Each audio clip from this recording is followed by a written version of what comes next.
Get busy fragging or get busy dying. Oh, what's next? You're gonna tell me Brooks was here was written in game chat?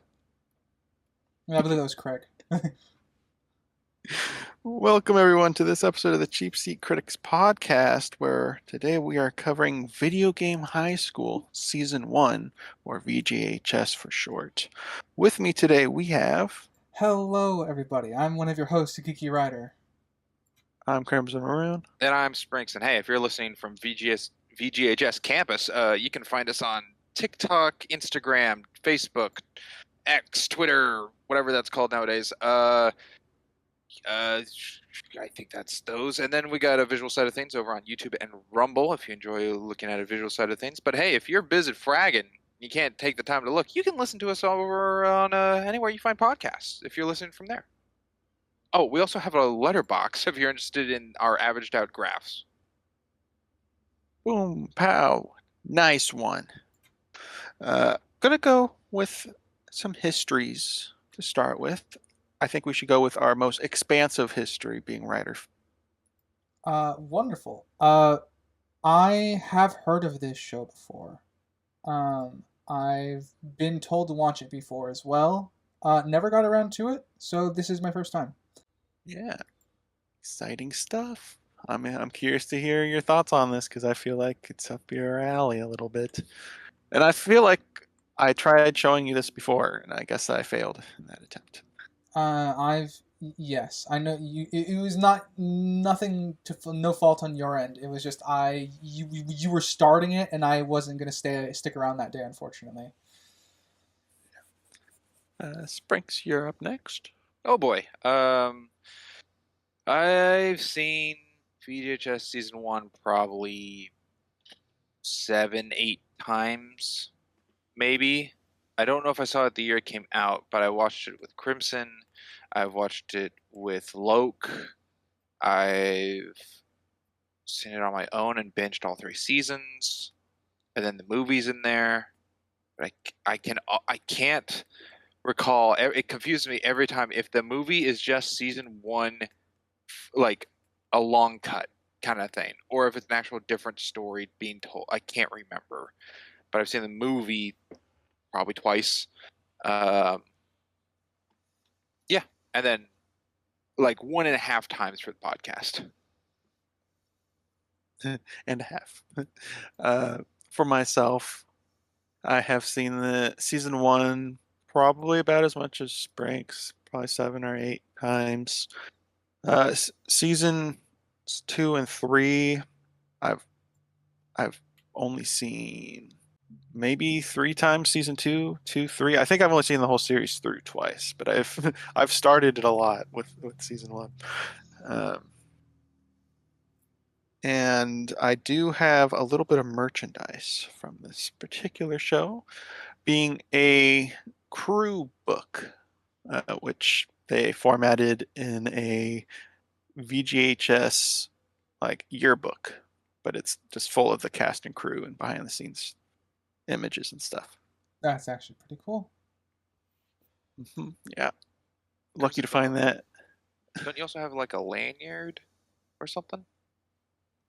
A lanyard? I don't think I have a lanyard. Yeah, for your ID. I thought you had like a blue VHS lanyard. I don't think so. But I could be confusing that. Maybe Loke has that. Maybe it's Loke. I don't think I have. And I also have a script, a print, like in the format of a book, whatever. It's not an actual script. I forget what they call this, but I also have that. Yeah. So, yeah, kind of invested in the show. I've seen it twice for podcast, so fairly recently. And that is my history. Let's go into some facts. Obviously, no box office because this was not theatrically released. This is a web series. So I did find its budget, though, of $636,010. This was crowdfunded. I don't remember what platform it was. Was it Indiegogo? I don't know if it was that one or Kickstarter or whatever. One of those crowdfunding sites. So $636,010 for season 1, and season 2 was 1,339,000. I threw that in there as a comparison for its increased budget, even though we're only covering season 1.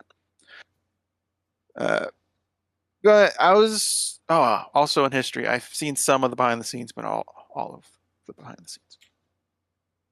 Back to the facts. So something I didn't notice, but when I was looking at facts, I was like, all right, I'll bring it up. After Brian kills the law in the initial game, and all the chat was spamming like, "Oh, you killed the law." One of the players was called Expert Theft, which is the second lowest ranked VGS player before Brian. You can see that when he's scrolling down to the bottom player. That's quite a The detail. Expert Theft. Yeah, I didn't notice that. That was kind of Yeah, a I think cool thing to find. I think they also makes an appearance as well when he gets expelled, or like they're in a lot of the screens that show Brian like in his standings. You'll see him above where Brian is because Brian's always at the bottom for the most of the show. Yeah, a lot of the rankings don't seem to move around a lot, other than Brian. On November 11th, 2012, which the show came out in 2012, between season 1 and 2, Josh Blaylock, which is Brian D, and Joanna Brady, which is Jenny Matrix, they got married and then got divorced 3 years later. So, cookies. Yay! Aw. Yeah. Celebrity marriages never last, do they? Something I think Spriggs would be interested to know, unless you already know. But Brian D, Josh Braylock, voiced Jack Marston, the main character's son in Red Dead Redemption. I did know that. Yeah, I had no idea.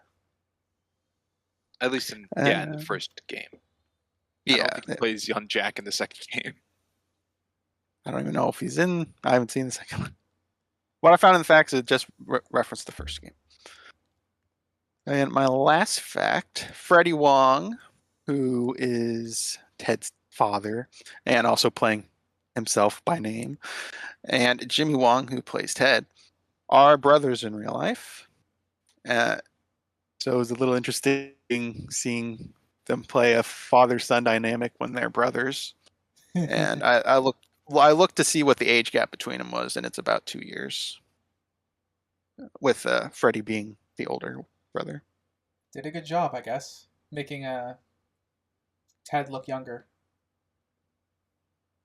Yeah, I could buy it. The father-son, just visually, they don't look like they're only 2 years apart in age. I found that interesting.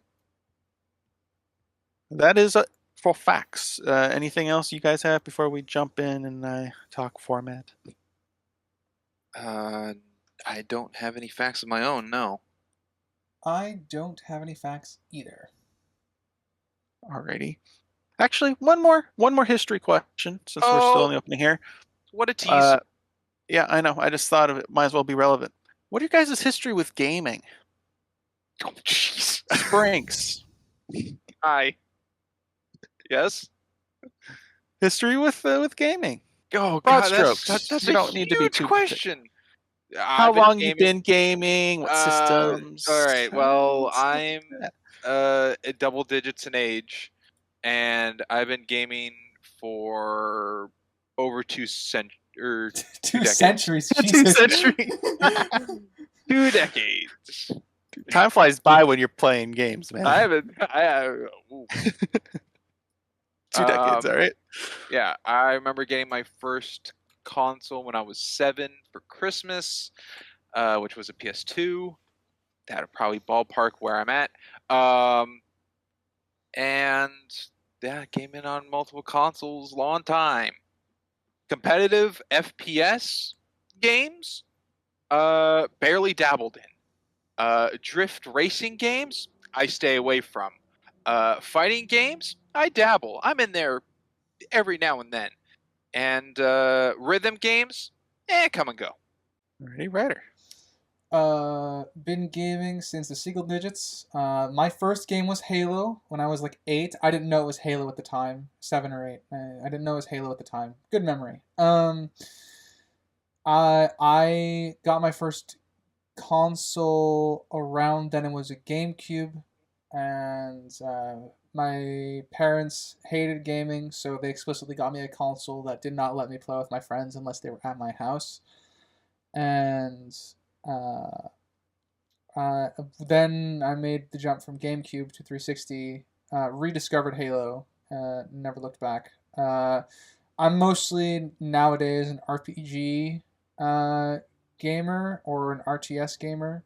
Um, and I think I do a lot. I do some competitive first-person shooters because I would definitely classify Overwatch as that for a few years. And then I don't do drift racing games. I do fighting games occasionally, and then I've done maybe one or two rhythm games my whole life.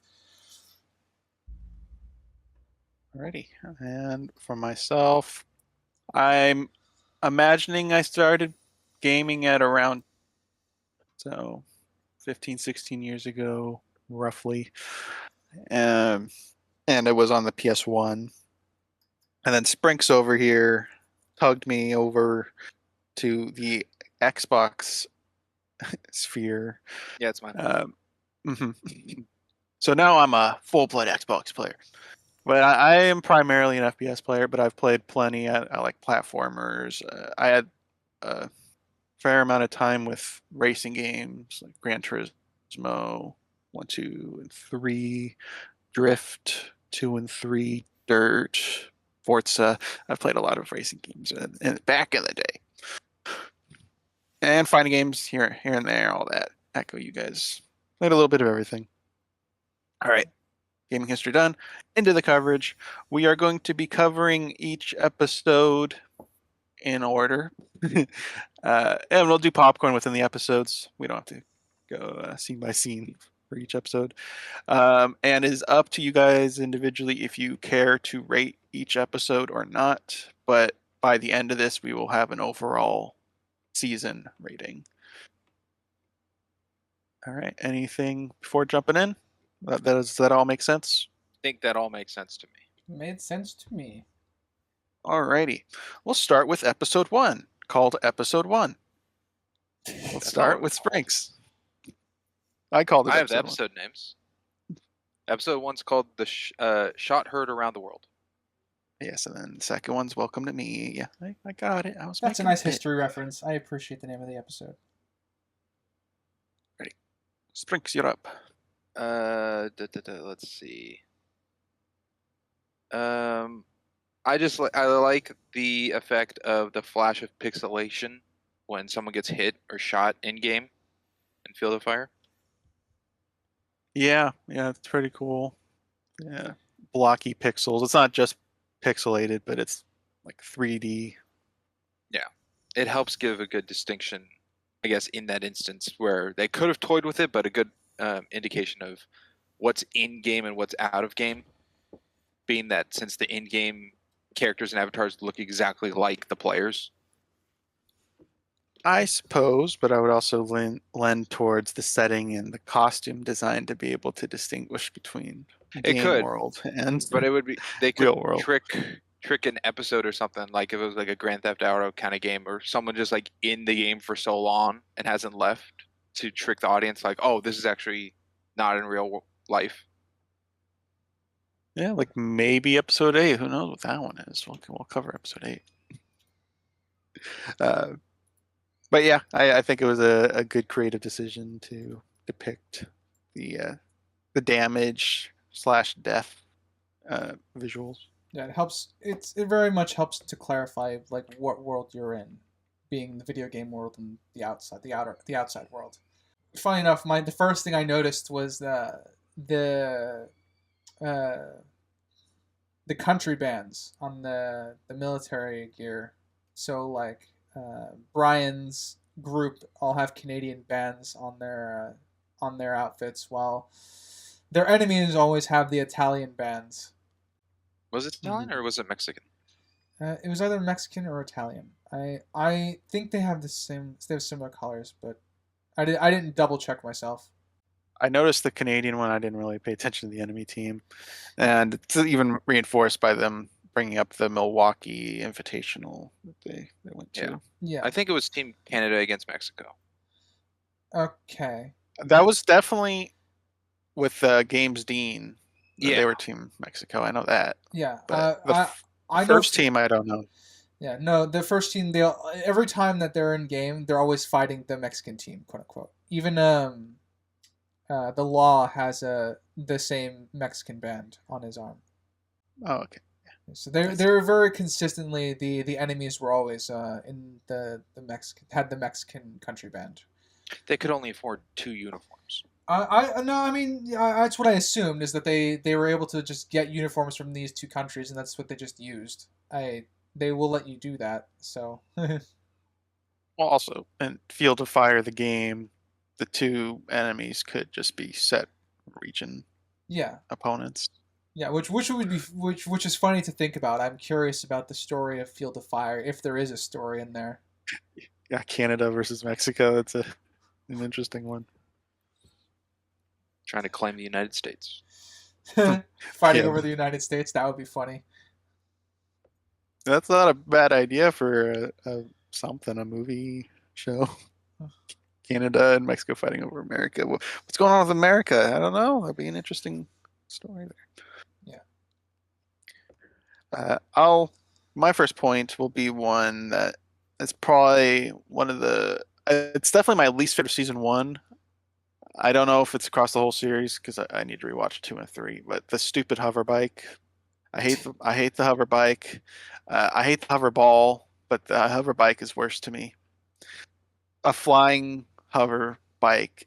It doesn't fit in this world to me. It really brings up what year is this?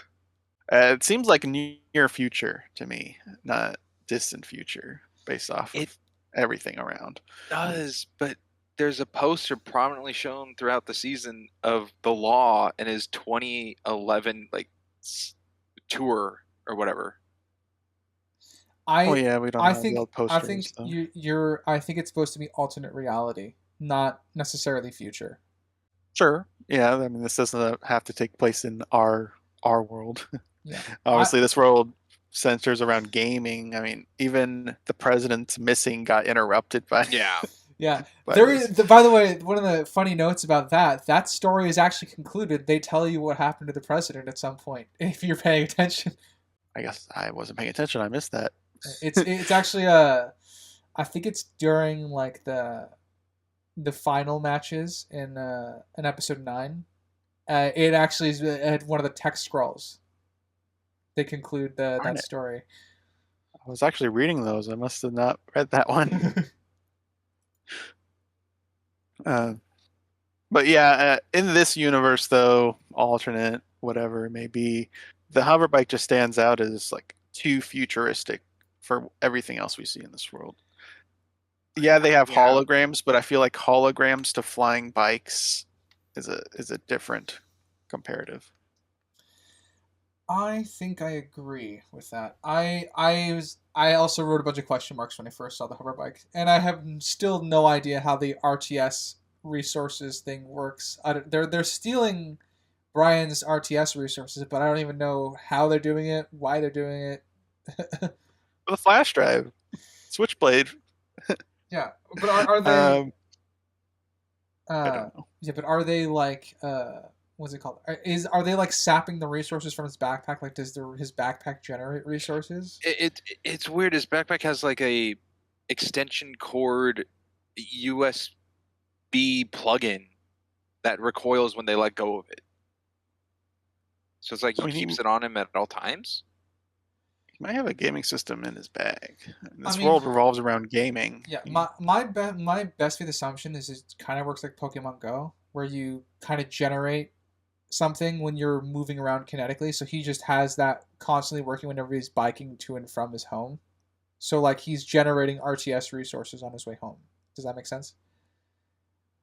It does. It's just It's not conclusive. That's fully what. explained. Yeah, like I said, that would be my inference on what it is, but I genuinely have no idea because I don't think they explain that very well. No, and it was confusing to me because all I see Brian play is FPS games, Field of Fire, and when they're like sapping resources, I don't really connect that to FPS games. Like you could be like stealing skins or something, I guess, but Yeah, Well, you they would, because they you would they, kind of state that instead of resources. they Brian cries that specify. he's like grinded it Yeah, out. I don't know what he's grinding out in Field of Fire. They and this was specify. before battle passes was really a thing, so it's not like grinding a battle pass for skins or something. They specify that the two bullies are RTS gamers.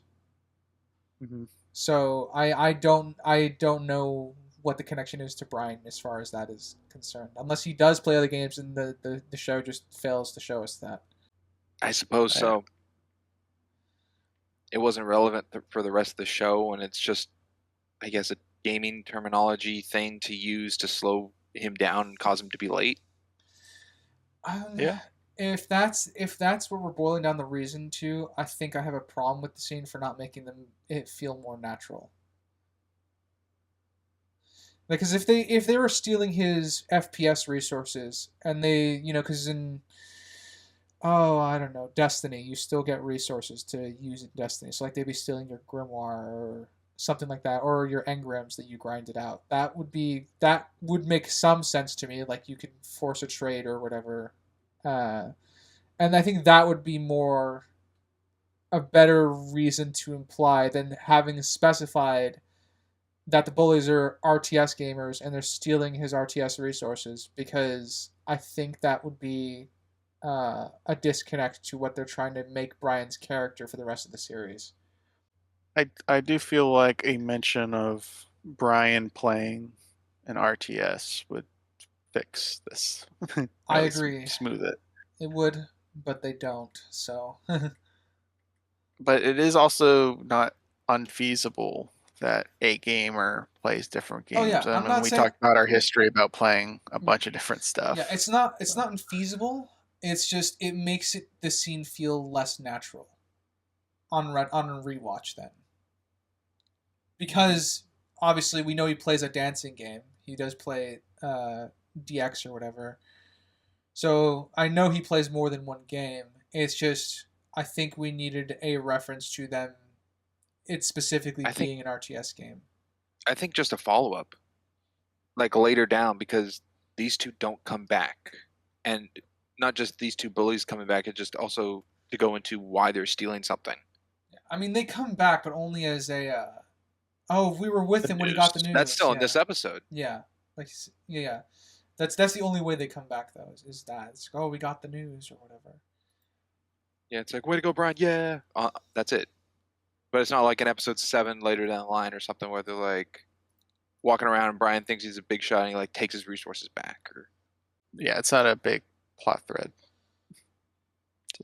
Just an obstacle to make him late to his game. Yeah, so I'm with Ryder that it feels a little unnatural just to put it in there as a, again, gaming terminology thing just to block him.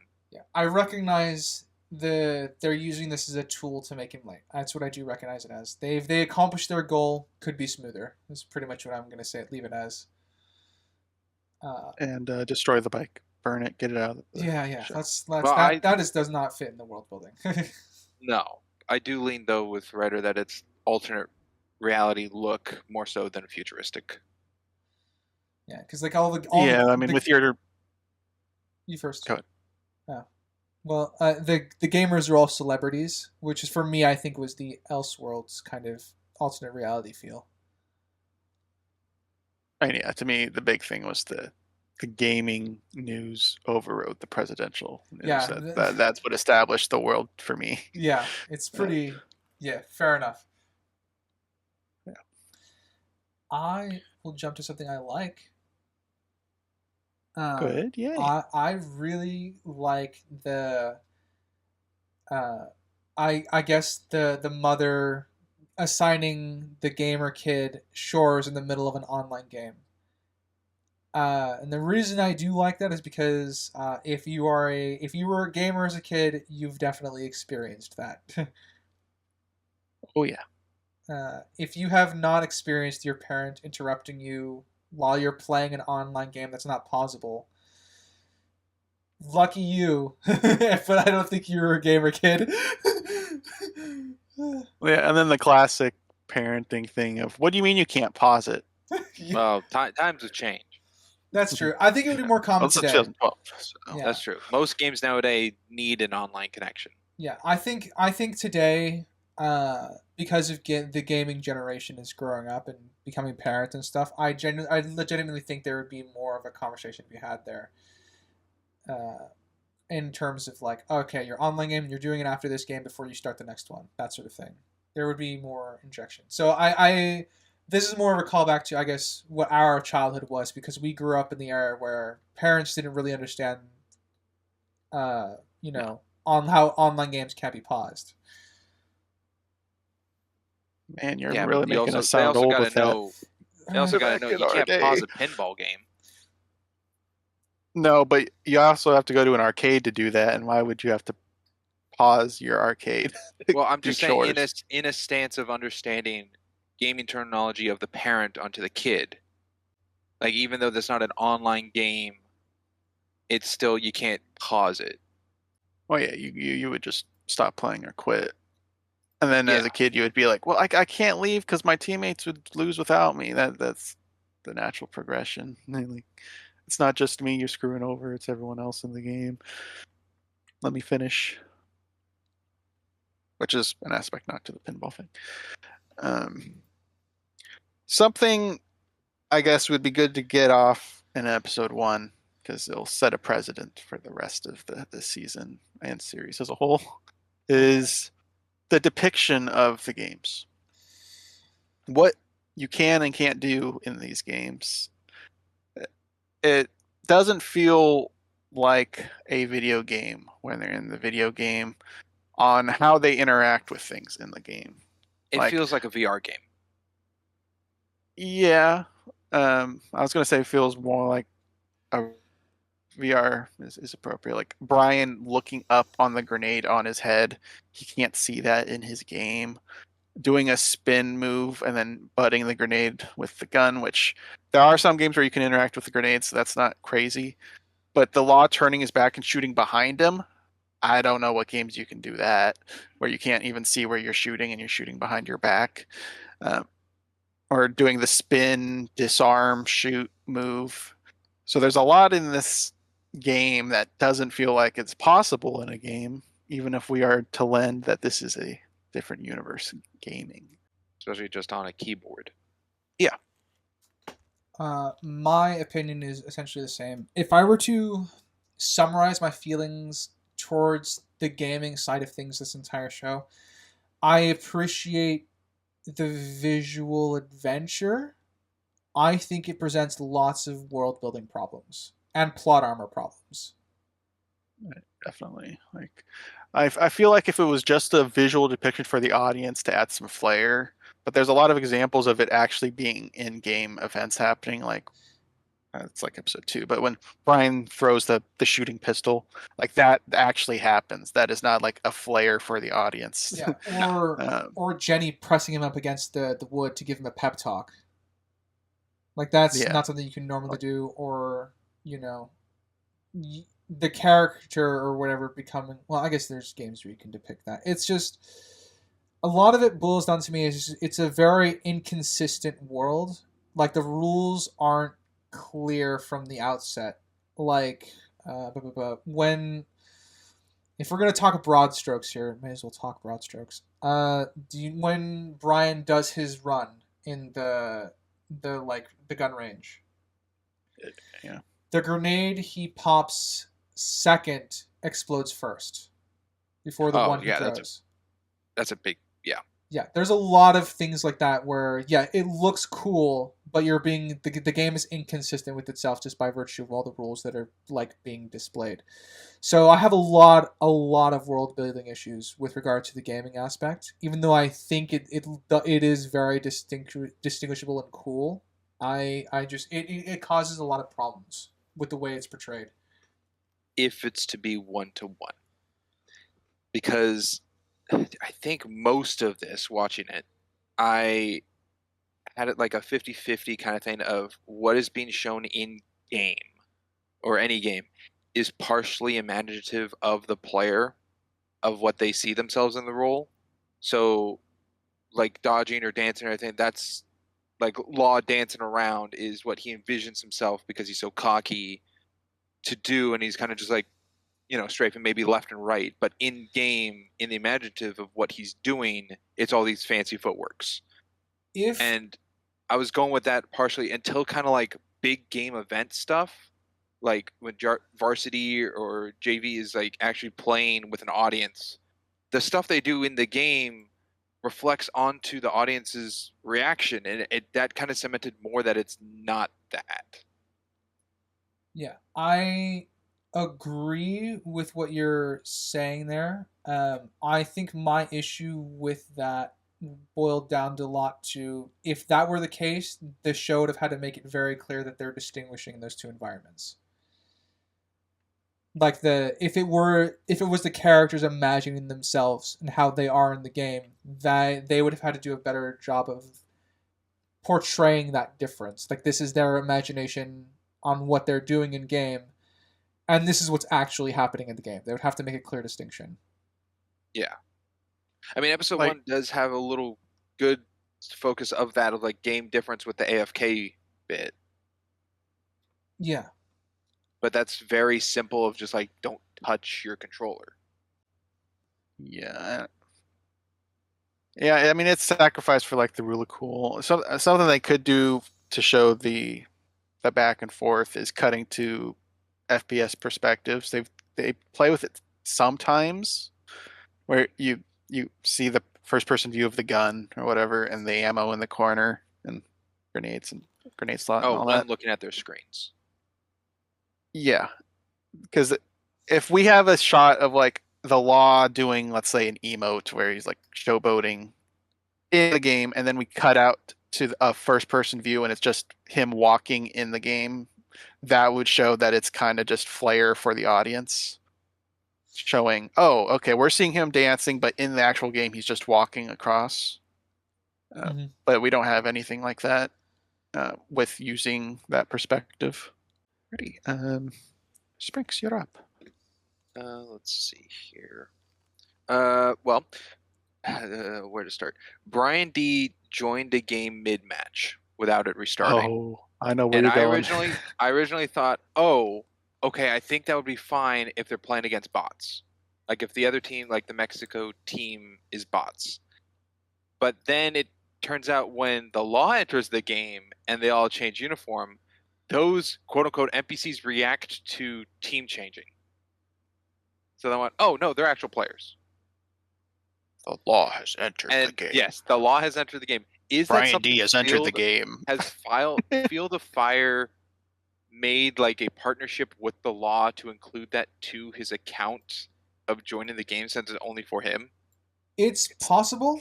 Theoretically possible. I wouldn't be surprised. I mean, we have famous YouTubers and stuff that cameo in games all the time as themselves sometimes, and I guess there's a lot of collaboration between games and YouTubers. So and famous YouTubers. So in our world, so I think in this world, I think it's perfectly reasonable. Like the number one FPS player in the world would get their own entrance to the game. Something that bugged me with players joining, we have the Law joining, and he spawns behind the enemy team, which would be Brian's team. He spawns behind them. When Brian joins the game, he spawns behind them. When Jenny joins the game for Dean's match, she's behind him. The spawning sucks for these joined players. They are and don't, because I don't know. It doesn't show any implication that it's like spawn on teammate, which some games have. Though the last match at the end when the Law takes over and joins in, that one I can't testify, but that there's nothing for that one. Yeah, because the game doesn't even restart. Well, I have a pitch for that, but when we get to that episode, I'll bring it up. Well, also with the spawn on teammate mechanic, in any game I've ever played that has that mechanic, you can't join when enemies are nearby. It's when the True. allies in a safe space. But that could just be a difference for Field of Fire. It's an outlier, so I don't feel like we can apply that without evidence of it. I feel like a lot we brought up we can't apply without evidence. It's kind of all in the gray area. Like what? What can't we apply that we've said? Well, the whole emo thing and the imagination of change. It's like we didn't see your example of like Law just walking over something where in the game he's showboating. I know. I brought up a hypothetical. I wasn't saying that was a fix that they, or not a That fix is of current that events. is a fix that they could apply. They just didn't. So Yeah, we it's work not- with nothing. Yeah.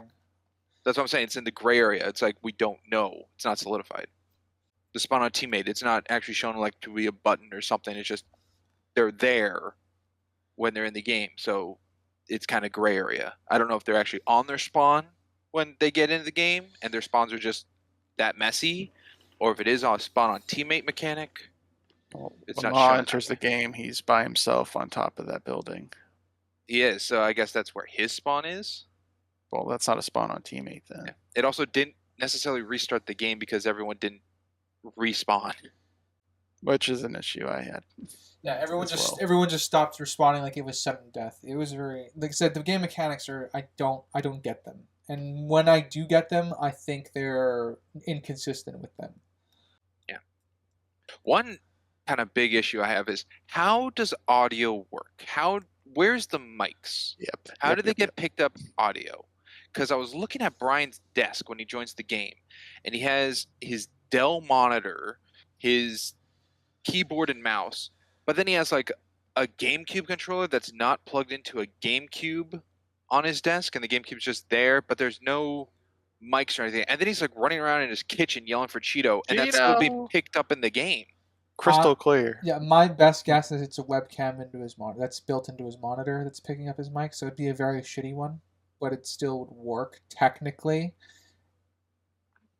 Problem is, it picks I him don't up know. from across the house. Yeah, like I said, he's looking for the it's a video game world. I'm minding them having better tech with that, but I take your meaning, Sprinks. I appreciated when they started showing them have headsets during the matches later on, because this is the one where that it's helps. this is one where it's noticeable that they don't have it or that he doesn't. But the have it. audio doesn't change on him in game. Yeah, I mean, like Crimson said, they hear him across the house yelling at his Yeah. cat. Cheeto. Ah! And more with the audio, it's just confusing when your enemies can and can't hear your voice chat. Because I'm like, okay, maybe they hop onto game chat sometimes and leave the party or something, but that's not something they ever convey as something anyone does. Yeah. Like, why does Law, someone on the enemy team, hear him saying, "Mom, where's the iodine"? Why can't he hear that? Well, are they not in game chat then? It's actually proximity in game. No, game chat and proximity chat are one and the same, but I think you mean like team chat. So They're they not can in a hear- party. Yeah. There's no team segregated chat. Yeah, and it comes into play on episode 9, which I'll bring up more on with just how the audio works in the game. Yeah. and with the players. It plays into the stupid thing in the real world stuff. So, yeah, I don't know. I feel like they do need to explain proximity chat, or when you can or cannot turn off team chat, stuff like that. 'Cause they don't explain any of that. I think the chat stuff didn't bother me that much, mostly because I was more focused on like the plot armory, broken bits of the game mechanics themselves. Like I didn't know where it began and ended, so I think that was my number one thing. But I can see the chat thing also being an issue.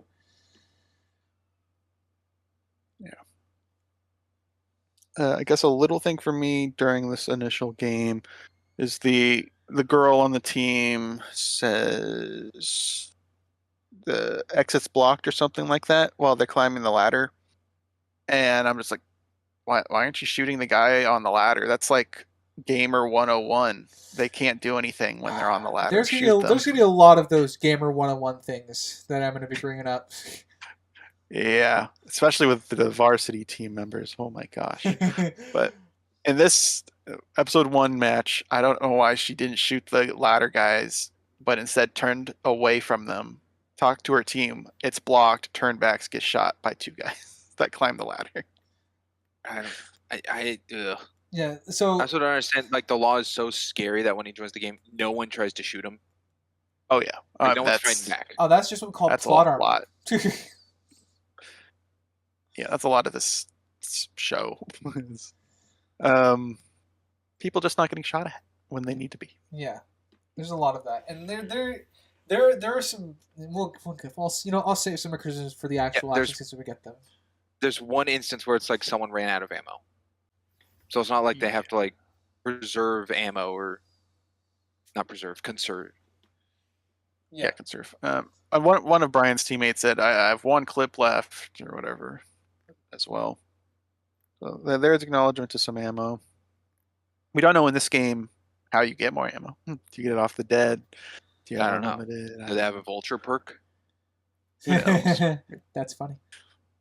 We'll go with the writer next. Cool. I already setting up the law as a bit of a scumbag during the interview with him in this episode, and I also think the interview serves its purpose of showing like kind of what the world is like, that all the top gamers are treated like celebrities and stuff like that. We were kind of setting up that he is not I guess faithful in relationships as well. At least, but they throw a line out there that he's not in, about one of the girls having his way with him outside of the interview. So, backstage. Yeah, that was funny. Yeah, that was a bit funny. And I think it's also set up just to how much of a scumbag that the law is supposed to be. Comically so, because it does reach very, very comedic levels at a certain point. And so yeah, I think going from that to then the Pwn Zone and like all the other like the agreement corner, he's showing us how the news of the world reacts. I think this is all very, very quick visual way to show how what this world is functionally like, and how much like video games are revered as a kind of like a high sport almost. And interesting stuff. Again, I'm left with a lot of questions to how the world works, and I don't think those questions were answered by the end of the show. You got 2 seasons for them to do that. Yeah. Bringing up the agreement corner, the guy in the bottom right, that guy's great. He was my favorite of the 4. Can I get a minute in to agree with you for a moment? Yeah, that was pretty funny. Like, it was very aggressive agreement, which is, I thought was that joke landed with me very well. Mm-hmm. Very amusing. So many YouTubers in this show, this season, and in this episode. Like Bella was, what was it? Justine? Is that what her name was? The one next to the law. Yeah, that's a long time. Yeah, Bella. And then one of the people from the Agree thing I recognize from Corridor Crew. I would imagine the other guys are probably YouTubers, but I didn't recognize them. I don't know much YouTube personalities. Well, back in 2012. Well, yeah, I didn't really watch YouTube all that much, if you recall, Sprinks, back in the day. Oh, I recall. Yeah. I'll do a bit of a praise in the costuming. I think they do a good job of making the main character, for lack of better words, kind of wimpy in real life, but he looks very bulked up in his military gear. And that might be both the costuming and just the way they framed him up. I could go with and his facial expressions and stuff. Yeah. He's more confident and assertive in the game. Meanwhile, he's got this wimpy, scared face in reality. Yeah, definitely a good dichotomy. Okay, with Sprinks next. Being that we're popcorning, you gotta look all over my notes. At roughly like the 2:20-minute mark in the first episode, when the bullies get on their bike, there's a shot of the one in the back says something, and then the first one says a line and he says like, "Yeah, forever" or something like that, and it's a more zoomed in shot on him, but it's like a little overexposed and roughly handheld and feels like it's an afterthought to shoot that, and it just looked like something out of like an old Smosh sketch. I did get those vibes from But what for little that one Smosh shot. I've seen. Yeah, I know the shot you're referencing. Yeah, no disagreement with that particular shot. It did seem a little off. I got a slight error, little baby error, and that's at 10 minutes 10 seconds. You can see the camera crew on the mom's helmet when Brian is leaving. To go That's outside. good. Yeah. Yeah, And- and they do a pretty good job of that most of the show. So yeah, that's a surprising one. Pretty good job at not and- showing them. Yeah, that's what I meant. Sorry. Yeah. Well, I mean, there. I think I have one or two more that I also timestamped that I saw the camera crew and reflections, but there's a lot of reflective stuff in there in this season, so if a couple get by, that's all right. And watching behind the scenes for episode 1, the mom was some guy. It was a dude because you never see the mom. It's just a helmet. Yeah. Just some guy there. And then I think the bad ADR of the mom saying, "Where you going?" Or whatever she said. I thought that was poorly executed. It was passable. It didn't have to sync up to any voice, but the It sounded tone like it was in in a it. different area, and yeah, the tone. And I also didn't know why she didn't know he was going. I mean, there was a guy in the house. Crimson, she apparently eats out of a bowl, so I don't know. Yeah, that's true.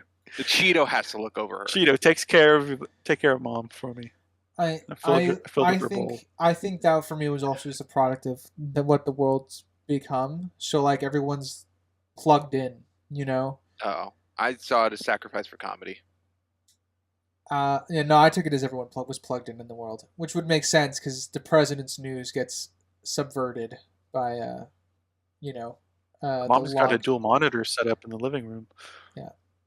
Yeah, I think everyone's just plugged in. That's kind of what I took it as. But it is. Oh, It could be comedy, but that's just what the comedy then world built unintentionally for me.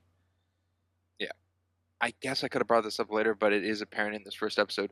And Crimson, I'm curious if I guess you didn't have a fact on it, but was this first season in any way sponsored by Monster Energy?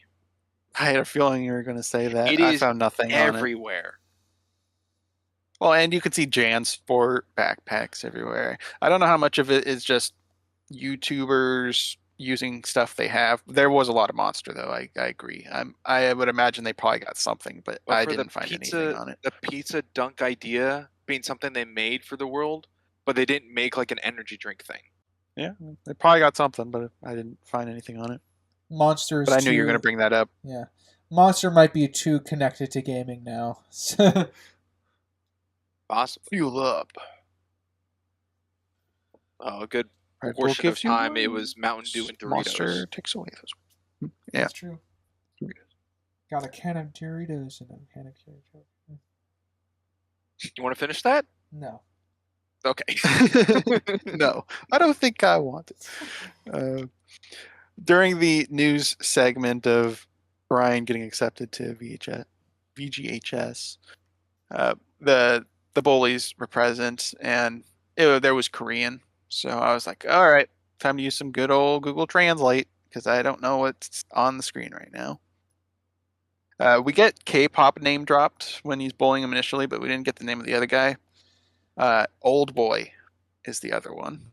K-pop and Old Boy. K-pop and Old Boy. What a way to stigmatize an entire. Yeah. So, yeah, Old Boy, K-pop, and then under them said Brian's best friends. Of course. Of course it did. Yeah. And that was all the kind of the relevant translatable stuff that I found there. But best friends. Interesting that they didn't reach out to any of his gamer pals. No. He is a team captain and all. Yeah, that is a little weird for a world like this. Yeah, you think they'd reach out for his team. But hey, it all happened so quickly. This was all within like a day. That's true. There's something that I guess is a pet peeve of mine, but it's decent in the first episode, but then it's just an issue of there is decent slow motion. And in this episode of when he hits the frag and it goes to the law and he gets a shot on the law, yet later it's real choppy, bad slow motion. I didn't really get bad slow-mo in here to me.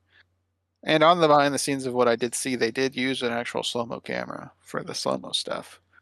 So I don't know what this choppy. Do you have a particular scene It's for this? it's later, chopping? but yeah, there's just other instances where it felt like when they wanted to use slow-mo, like for this first episode or the last episode, it looks decent, like good slow motion. And then there's other parts where it feels like it's edited after, like an afterthought in the editing room to slow-mo it. That might be possible. They would only have the slow-mo camera for a set amount of days, and that's expensive to use. So that might be Yeah. what they were forced to do just by virtue of the fact of being on a budget. It just wasn't consistent. I think the slow-mo... I still think the slow-mo is mostly okay across the board. But I do think there is some quality drop between some slow-mo scenes. Well, I guess get ready to reference them when the episodes are relevant, Springs, because none of them really come to mind as standing out to me. I'll jump to the law and his pub stomp. I just love his commentary on IRL with the commentators, and after, like, what move was that? I died. I was killed. Whatever his line was. It's funny. And the crowd outside is dead now. They aren't cheering for him. Totally killed the mood. Him dying. And he's like, all right, so a commercial break or something is good stuff. I mean, who even is that guy? I don't know who he is. Yeah. Good law stuff. Audience, I was debating whether to do this or not, and I think I will, just so we can learn more. Crimson, what does IRL stand for? In real life. Very good, very good. And it's not just because it says it in this episode. Started with an easy one. Yeah. Sure, I'll be stomped on some. Maybe. The chat board that goes a bit ballistic where when the law gets killed, there are some old gaming terminologies in there. Yeah, definitely of the era. You got leet, you got ponage, you got noob. Some people were calling Brian a bot, which I found funny. But the one I wrote down was someone wrote, I didn't write the gamer tag for it, but just probably passed out from his own sexitude. That's funny. Yeah, I didn't read those the scrolls. That's funny. I think I wrote down in my notes, like, I haven't heard the word ponage in like over a decade. Yeah, not really used anymore. Definitely felt old when I heard that. Let's see. How are you guys episode 1 notes looking so I got far? one more. All right, Ryder, you're up. I don't have any, so. Okay, Sprinks, you're up. Oh boy. Let's see. You got France, United Kingdom, Germany. That was a bad joke. Yeah, at like 3 minutes ish, there's a Wilhelm scream.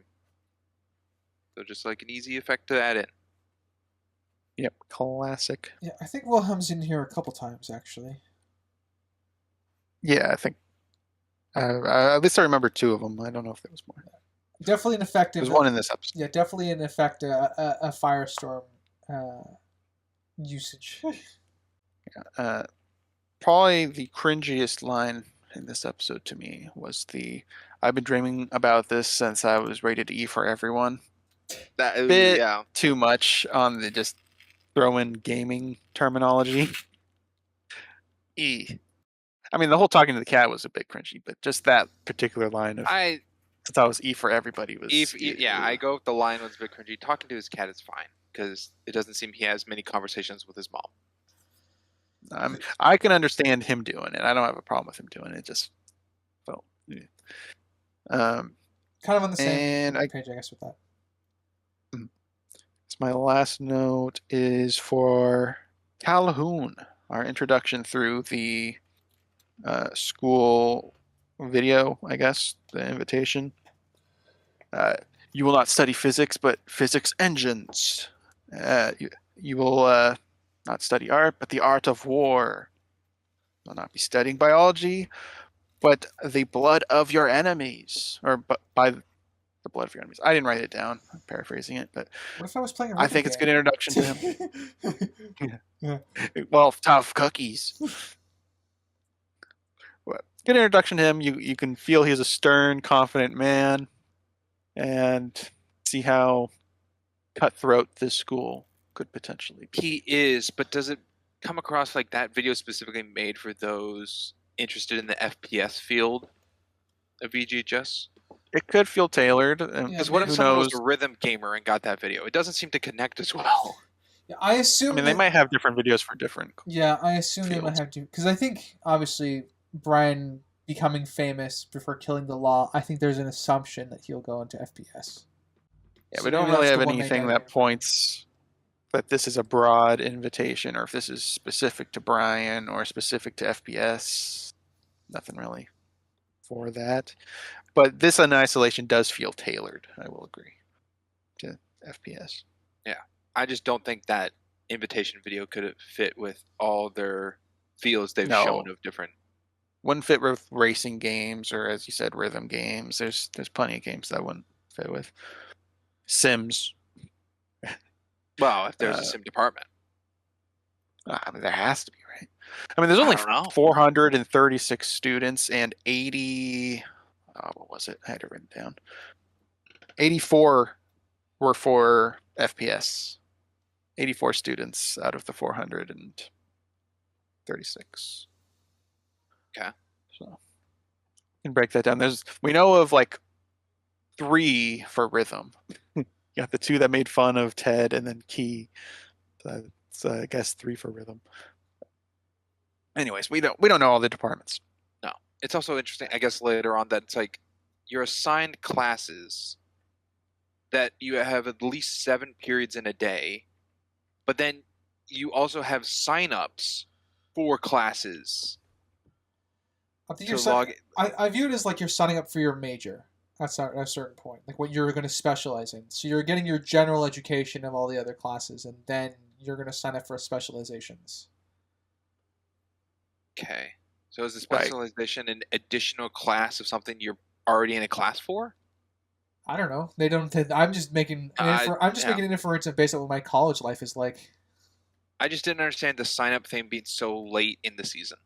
I don't get it either. My inference is that they're now that they've gone through some of their general classes, they're gonna specialize their education, or they're signing or up, it could or they're be- signing up specifically for like team tryouts, like how you sign up for sports. That could be it. Or everything beforehand was all trial of like testing everything, and then it's like, okay, what do you want to focus in? And like you don't other classes of what you don't sign up for, you can't do. Yeah, I can agree with that. I agree that's what I think they're trying to do. I just, again, I'm with you. It's very weird that that's not specified. Yeah, I remember when I was in high school, I think senior year, I signed up for like a cooking elective, like cooking 1, and I'm like, yeah, that sounds fun. And then I was instructed like, no, you're not going to be able to do that because you're too late, and it won't do anything for your grades or your chart or anything. You should do something more in your field or something. And they like talked me out of doing what I wanted to do.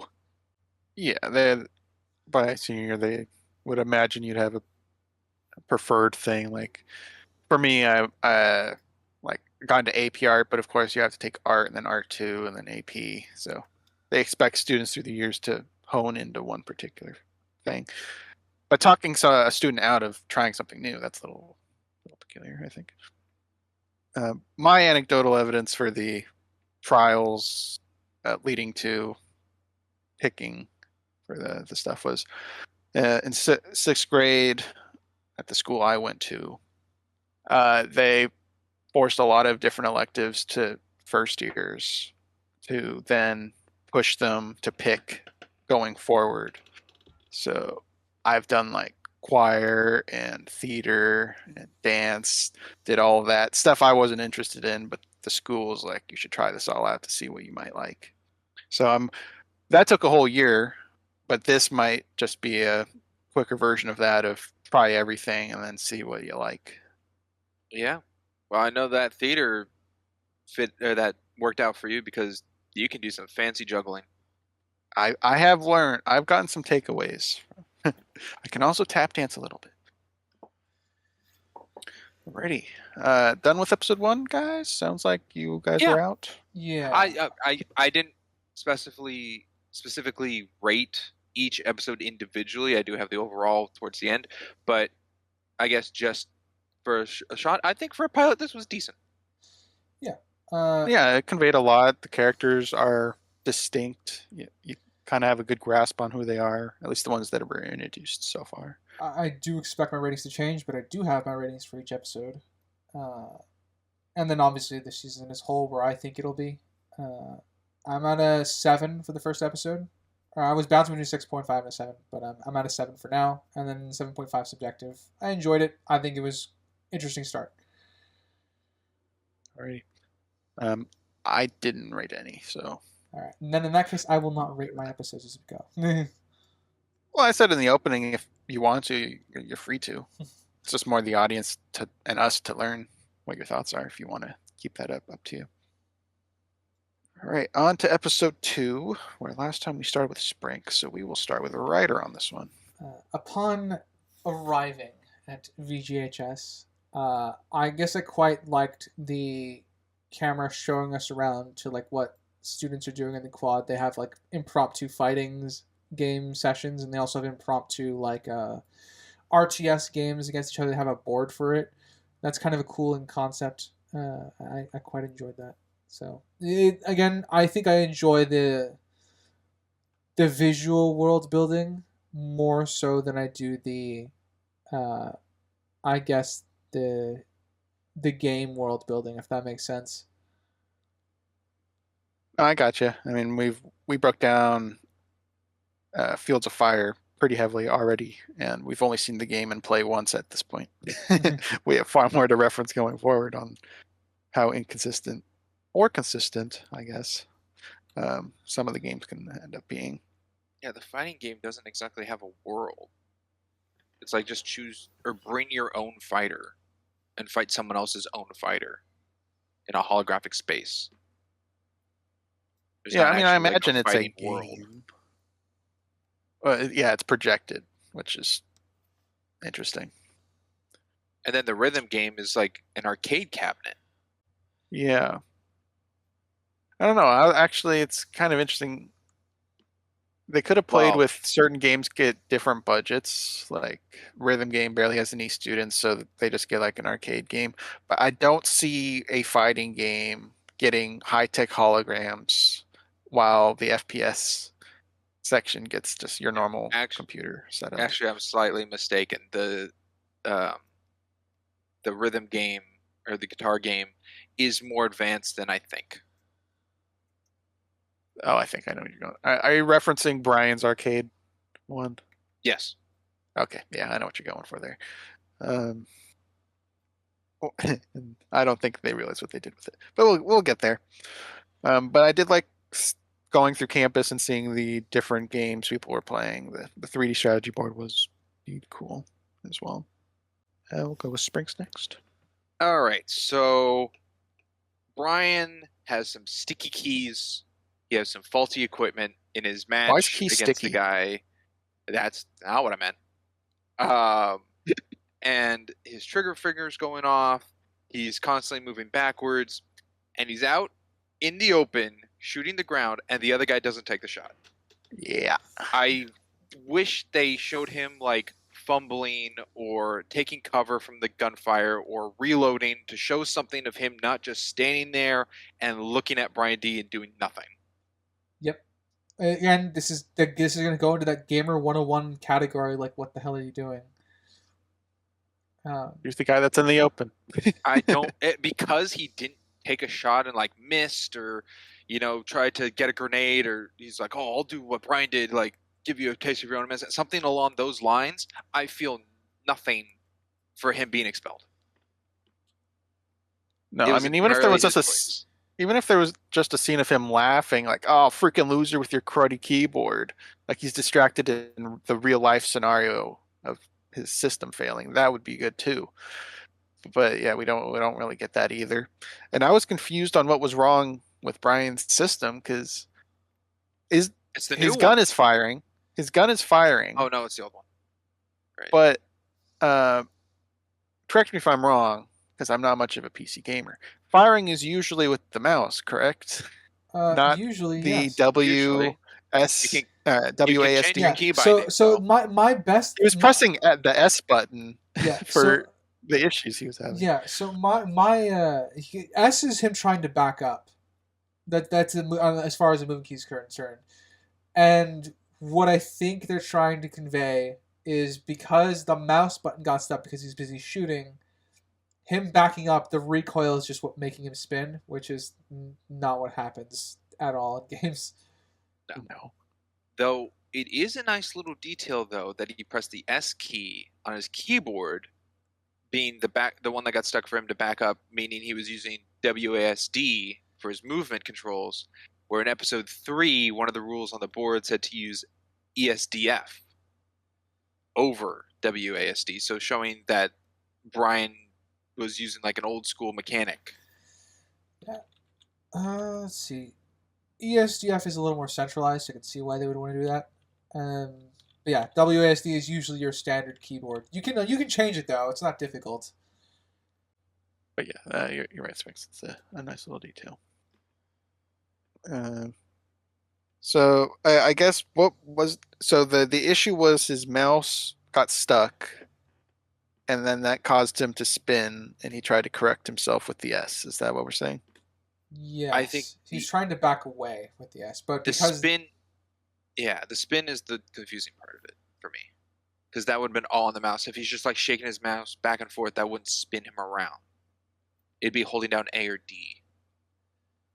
Yeah, you'd be hitting AS or DS. Well, those are directional. You would use the mouse to look around, which you would use to spin. So I think the mouse was his problem, but my problem is he wasn't trying to fix the mouse or like bang it on the table or anything. Yeah. And he blamed Shiba, the keyboard, and not Hanzo, the mouse. Shiba, not now. It should have been Hanzo. It's Hanzo's fault. For spinning fault. And firing. But so I found that inconsistent. Also because of Hanzo being the trigger was going off, with him throwing his pistol and it continuing to fire, is it then a mechanic that if your gun's out of your hand, you can still fire with it? Because it wasn't a broken gun. I just have to assume it's a perk in game because I have no idea what that is. That's what I was going to say. We have to assume that's a mechanic in the game that you can throw a fired weapon. Okay. I don't like to assume that because I think it's stupid and I don't think that's what they were going for, but it's something we have to apply now. Yeah, I think what they were going for is that he can't stop shooting. And what would Brian think if he can't do that? Exactly. Another thing is these guys are so cocky to fight Brian that they're both I think Brian's more sure of it because Calhoun said, hey, you're the lowest ranked player here. Like, what do you got to lose? But the other one is in knowledge, though, then if he loses, he's out too. Like, they're both going in for the same loser prize of you're being expelled. I don't even know why he got expelled either because he wasn't on the lowest players annihilator. That loss, I think, just gave enough deduction points to get him there.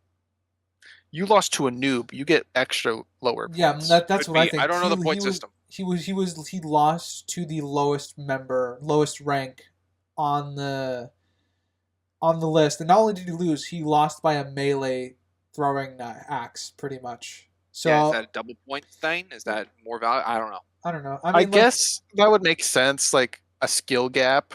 Like if you're the underdog and there's a larger skill gap, you get more points. but if you are the favorite to win and lose, then you lose more points. And the more What Because embarrassing when the Brian loss. beats the law at the end, he got a lot of points. Yeah, Yeah. what is shown is at the end of, or in episode 9, you don't get your points when finishing a round. You get points throughout the gameplay you're going with. Yes. Yeah. Seems primarily by kills. It didn't really seem like you got points for actually winning stuff. It seemed like killing did Yeah, most of it. you got points for, I think, as well. It's like, so the more embarrassing your loss, even if you were favored to win, the more points you'd lose. So like that's why I brought up the axe kill might have been what propelled him further down than what normally might have been. Could be more of a humiliation.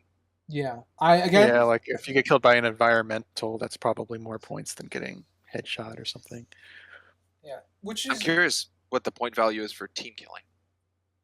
clearly the law doesn't care about it. No, but he's probably so far up the Oh, leaderboards. But I don't he's know if high that's a negative thing or a positive. Well, Yeah. it's probably a negative. Yeah, and those people would just be team killing. And here's the thing, like I don't know where that begins and ends too, because as someone who used to watch stuff like Overwatch League, players threw themselves off the map to prevent the other team from charging their super. So I don't see where that strategy begins and ends, and how they calculate, what the losses are. Right, So, right. What's a strategy? Yeah. Stuff like I that. can tell you, yeah. these teams don't have strategy. That's one of my biggest complaints Yeah. with them playing in a team together. And that's the thing, right? I There's think no communication. Hey, JV's Terrible. JV has a strategy. It's just very, very simplified, and they forget how to do anything once the law joins the game. But that's neither here nor there. You two go left. Brian, you sit there, do nothing. That's the strategy. Well, I'm Yeah, saying give Brian the sniper. in the last match they do have a strategy. They're often pairs, which I actually quite like, but they don't stick to that, which is what I have a problem with. Well, once the law shows up, they scram. Yeah. Run! It's like he's hacking. He just walks around like the Terminator. He's a beast. He's the law. I don't know whose point that was, but we'll go Springs. Cool. Let's see. At like 9-minute mark, Ted is talking to Brian when he finishes the match. I think they're both standing, but Ted's shot doesn't sync the words to his mouth.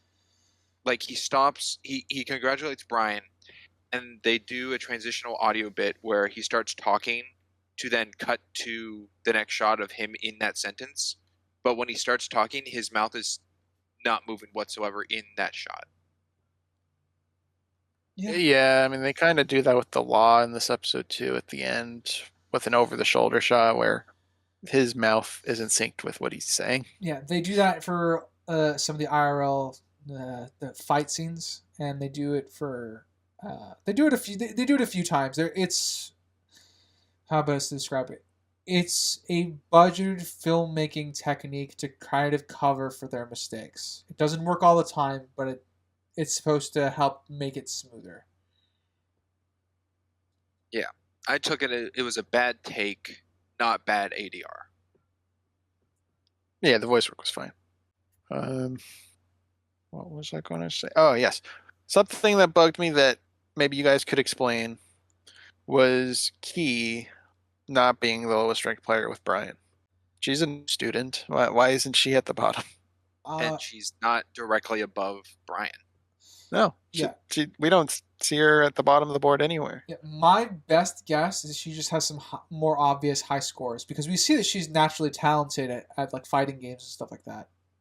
So maybe that board might be related directly to FPS only. So she might have her own, like, she might be on a different board of like where her score is, but I don't know. Well, the board Brian's on, there's 436. Oh, that's a problem. Confirmed earlier that the school has about 400 people when the Daily Dean. I didn't see the number on the scoreboard, so if that's there, that's a problem. Yeah, it's a school scoreboard. Which then comes into question of how do you balance point systems per games? How does a rhythm gamer points match up with an FPS point? I don't know. No idea. Interesting. On the bright side, I guess practice rounds don't count as points. I guess not. It'd have to be some official. Well, I mean, they did like a unofficial scrimmage in the whatever room. I forgot what Ted called it. Rumble room. The Rumble room. Yeah, but that where the counted for match took points. place. So Wasn't the I match don't know. also with James Dean later on? Have Yeah, extra that points? counted. Well, Maybe it's actually the other way around, and it's like a set won by a team captain or something, like for skirmish or practice is set in a way that doesn't affect points. well, maybe it's as long as you're signed in as your primary account. Oh, that could Because be I'm sure they have other accounts. Like they probably have a practice account. I absolutely think the Lost Smurfs. He pub stomps. So yeah, that would actually be interesting if they establish they have a practice account instead of just a primary. That would certainly I don't think fix they a lot of the need it. problems. But Interesting. Yeah, something to play with. Ryder, were you about to say something? Actually, you can go. Go ahead. okay, yeah, sure. Let's talk about James Dean, the introduction, the creation, because the hat flew and landed on his head. Cool hat, man. I guess I know it's played for comedy. I don't like that this is used against Brian as like reason to get expelled later on. Because it's his hat, so it feels very very. I guess I appreciate the joke here, but it felt like a joke that went on for too long as we go further along in the story. Of James Dean taking all of his credit for stuff. Yeah. Uh, No, I didn't really not have the an credit issue stuff. with it. My issue where the line was crossed is when spoiler alert, Brian gets expelled. Like the hat's used as a reason against him to get expelled. Oh yes. Oh, it isn't mentioned, but I'm pretty sure it's the fight that was the Yeah, it issue. looks like he stole a hat too. So yeah, like I said, I think Yeah, that for me was crossing the line with regards to how far the joke went. Inciting a brawl, stealing hat. That was it. Mhm. At least that's what Calhoun says. Yeah.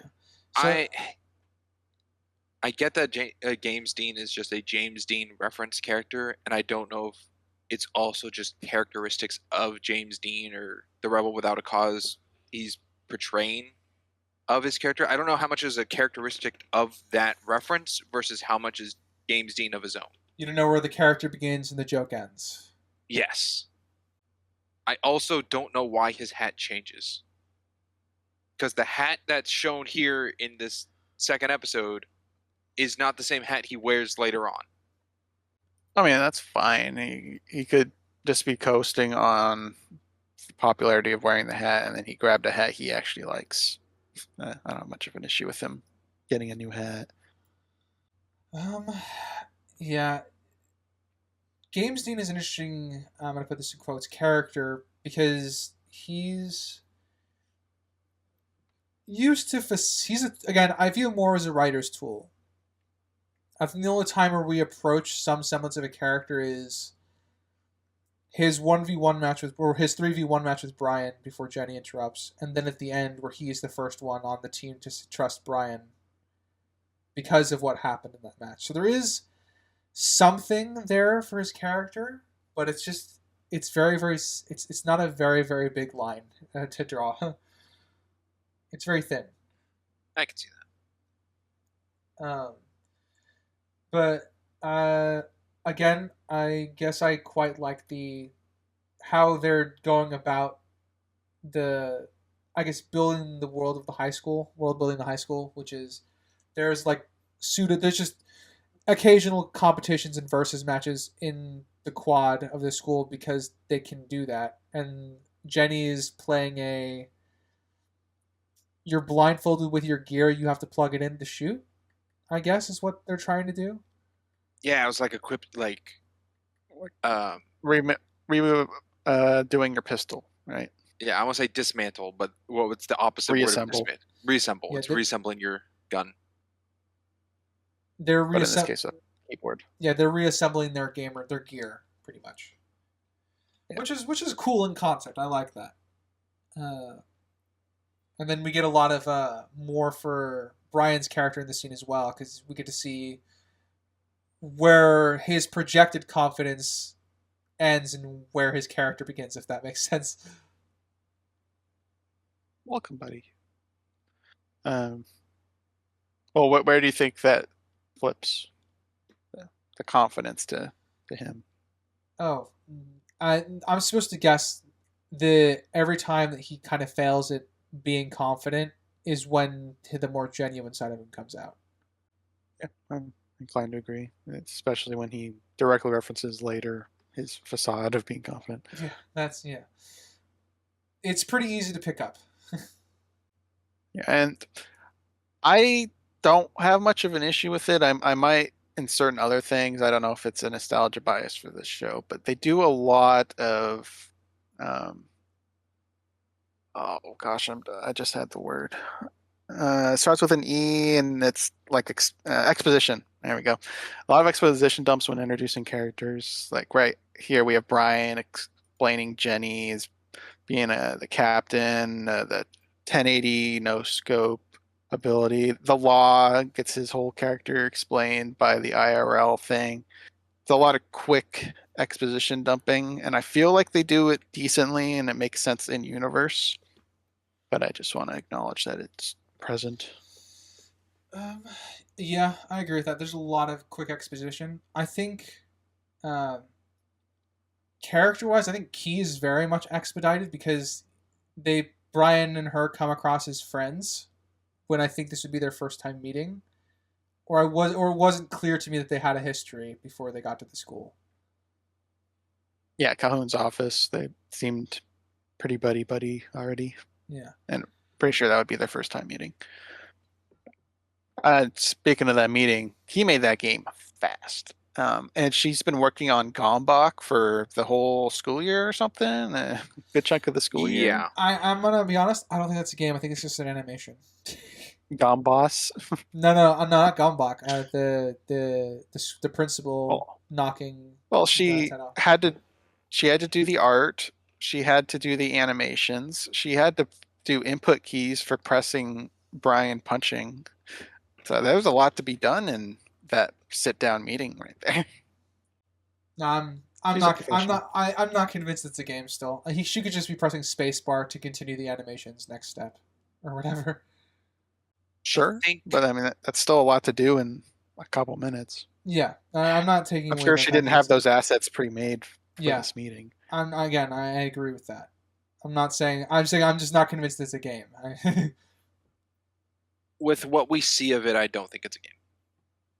So I agree that she does a lot in a few minutes. I'm more taking issue with the fact that being able to game so far. Well, the fact that she calls it a game, I'm willing to believe it's a game. We just saw a snippet of what it is.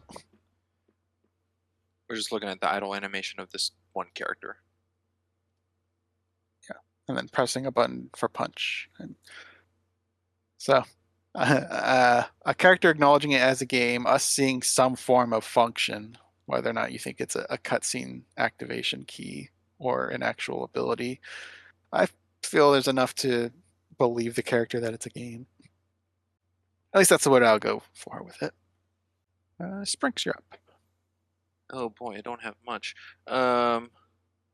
Law at the end, when he sees Brian by the dumpster and comes down the stairs, or comes down the railing, his audio, it's probably my biggest problem with the whole season, is the audio absolutely sucks.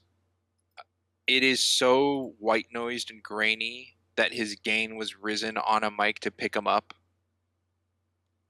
And then I guess also just another thing of that is Law's charisma in his character and how animated he is. Really, I guess it helps, but it helps cover up, I think, the bad acting that he does. I mean, I would say the same thing with Brian. I don't think Brian, no offense, the actor is a very good actor, at least in this No. season. But the character he's portraying of being this kind of awkward, nervous, wimpy guy, I think helps with the not full. I think it fits more of that awkward teen not knowing. So I think it's portrayed better with him. I mean, yeah, the Law's not the best actor, but I freaking love his portrayal of the character. Well, I think it all fits within his character being exaggerated, as you put it, to potentially disguise his acting chops. I haven't seen him in anything other than this, so I don't know his range, other than this exaggerated character. Yeah. The only actor I think I really know much range with is Jenny Matrix. Me too. We all know Jenny Matrix from something else. Yes, something you've shown us. Yeah, right, Ryder. Do you remember anything with Jenny Matrix? Why are you asking me? Because you've You seen and I it. watched the entire show that she was involved with. The actress. You loved it. It was a great show. Each Ooh, season that got sounds better. sarcastic. Ooh, Each that's season real got better. sarcastic. Remember? I don't know if I believe you. No, it's the opposite of what he's saying. Each Yeah. season got worse. Each Quantico. season got worse. Oh, I don't. Shelby Wyatt. Oh, you're right. That is Shelby. Okay. Yeah. I tried to forget that show, Crimson. So Well, I guess we're due for a rewatch then. We can't have that happen. We can't forget that. no, I'm happy forgetting it. It's okay. If you want us to cover Quantico, let us know. That's what Crimson's getting at, I think. Season 1's a bit long. It's like 25 episodes. Wow. Let's see.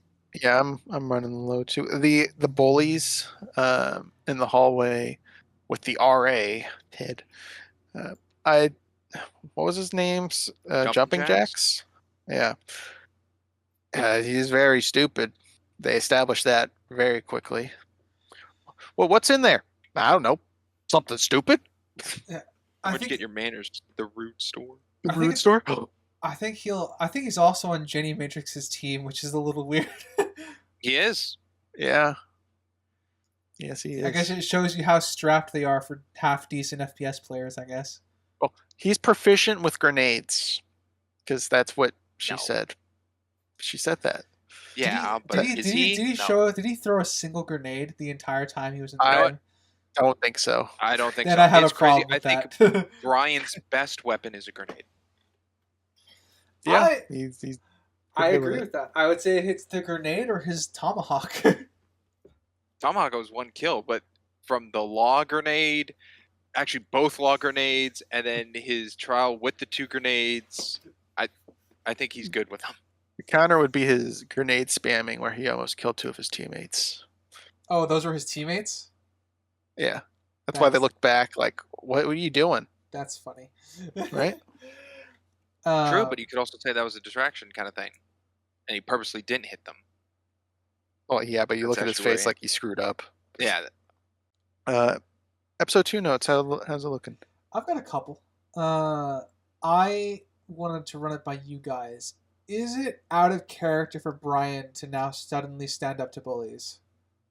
When literally an episode ago, he just let himself be bullied. Interesting. I didn't really think about that.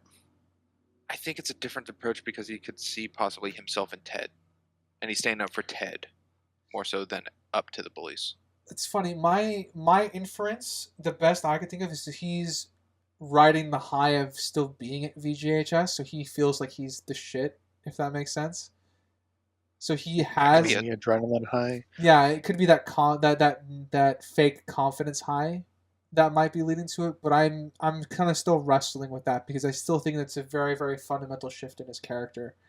I think I'd like the Ted one more, but Ted is a stranger at this point, so I think if we had a quick connection to Ted somewhere earlier in the episode, I would be leaning more towards that.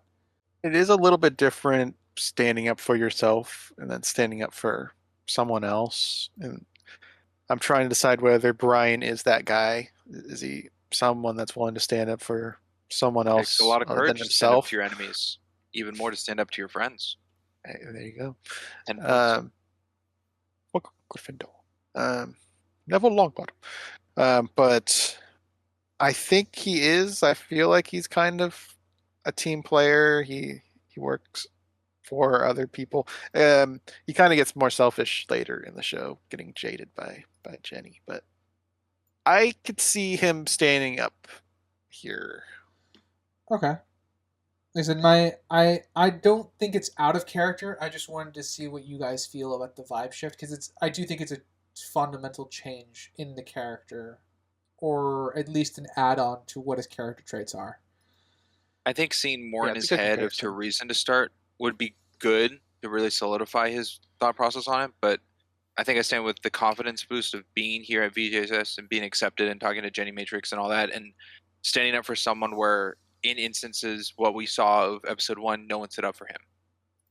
That's why I lean more he's doing it for Ted rather than being like, oh, I can take on any bully kind of thing. Yeah, maybe. Um, Because doesn't Ted get punched like once or twice before Brian says something? yeah. I guess Yeah, he gets like hit in the gut or something. Yeah. Pinned against the wall.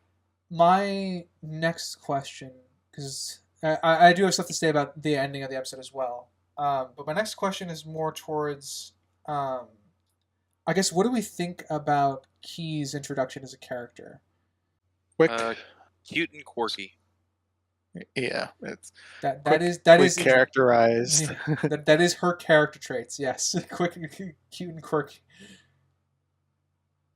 I think it's serviceable. I'm I glad don't know she's what more I not want out of it. like a super smart, like Hermione Granger kind of character. She is a bookworm, but she's more in that quirky Velma Dinkley kind of feel. And the one scene that like helped with that character or made it more of that's what Key Swan is to me is when she tells Brian, hey, you should look at paragraphs like 12 through 90. And he goes, can you paraphrase? And she just goes, read, important. Yes. Yeah, or in the notes section of the DMX game saying, I add lines to make it look like graph paper. Graph paper, yeah. Yeah. So one of my things, I guess, with this is it just felt very rushed. And being this is my first time through, I don't have any nostalgia. So I don't think I have any of like a deep objective problem with how Key's introduced. I just think it's too quick because we kind of skip to them already being friends. Brian and Key, I mean. Yeah, she just gets plopped into a friend group, essentially. Yeah. Well, there is no Getting friend group paired yet. with The him. friend group is formed in this episode. Well, she starts the friend group with them in the office with Calhoun. I guess it goes into the writing tool then of it that as a buddy system of new students, he and Brian are the only two with each other. So I guess it makes sense that you latch onto the one person you know. Yeah, like I said, but see, that's the thing, right? Is I'm reading all that into the show by my experience in the real world. So like the show's not doing a lot of the work here. I'm doing the work for the characters and inferring that's why they just happen to be friends. So I guess my issue with is not necessarily with Key as a character because I quite like the idea of them forming a friend group quickly and getting off with the her being quirky and stuff like that. It's just kind of, I guess this is funny enough. I'm having trouble articulating. I guess my problem here. It's if the buddy system with Jenny was a group of like 6 people, and then when Jenny got them down the hallway and they all kind of dispersed, and Key just went up to Brian, I don't think that would work as much as it has. Yeah, no, I think I mean, you have the Calhoun office, but they don't talk to each other, and Key has a game of Brian getting his head knocked off. Yeah, my thing is I want maybe one interaction between them before we get to the hallway. Like just between the two of them. Like maybe they're waiting outside the principal's office together before they get let in. I think that would help alleviate a lot of my problems. Like the idea, because I agree, the idea that they're the two newest students that wrote in on various scholarships or getting fucking lucky in Firestorm. That I think that is something for them to bond around, but we don't really get that bonding scene. That they're just together. There's nothing to imply that they are here together because we see when Jenny's leading them down the hallway, she's holding Brian by the back of his backpack straps. So like it indicates like they have a very deep friendship outside of like her quirkiness and stuff like that. Would this fix for you, writer, this hypothetical of when episode 1 when Brian leaves the house and goes outside, we continue him to like a limo or something that's taking him to the school, and he hops in the back and she's in there, and then they're like, "Oh, hi, I'm Key," and then they drive away, and then it's an implied they have time talking before. Yeah, that would work. What you need, I think, is just an implication that they've spent time together beyond what we have, because we're dropped into the principal's office with the two of them, pretty much. And I think the principal's office can work as far as a bonding scene as well between them, because it's a bit of a stressful scene. The principal's not doesn't really like them that much. Yes, that's true. And Key's game is bonding more so with Calhoun than with Brian. Yeah. And mind you, I'm fine with the game being the way it is, mostly because, as we get shown later on, Key is not very good at socializing and social cues. No. And then I guess my last note on this episode is the laws scene with Brian, which I guess I enjoyed what they were trying to do to subvert me, if that makes sense. I'm like, oh, this is actually, still meaningful advice, even though obviously it's coming from a place of malice. Yeah. Yeah, it wasn't useless garbage. Don't let this place break you. And then snaps his keyboard. Yeah.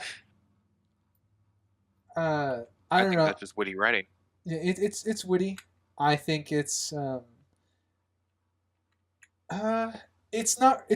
is what it is. Lulling you into it felt very tropey to me. It still works. I don't have any issues with it. I enjoyed it. Because man, that 180 is entertaining. Oh yeah, it's good. I love the law. I mean, him posing with his own poster and everything. He's just so full of himself. Great. I mean, Good it is stuff. the law. So.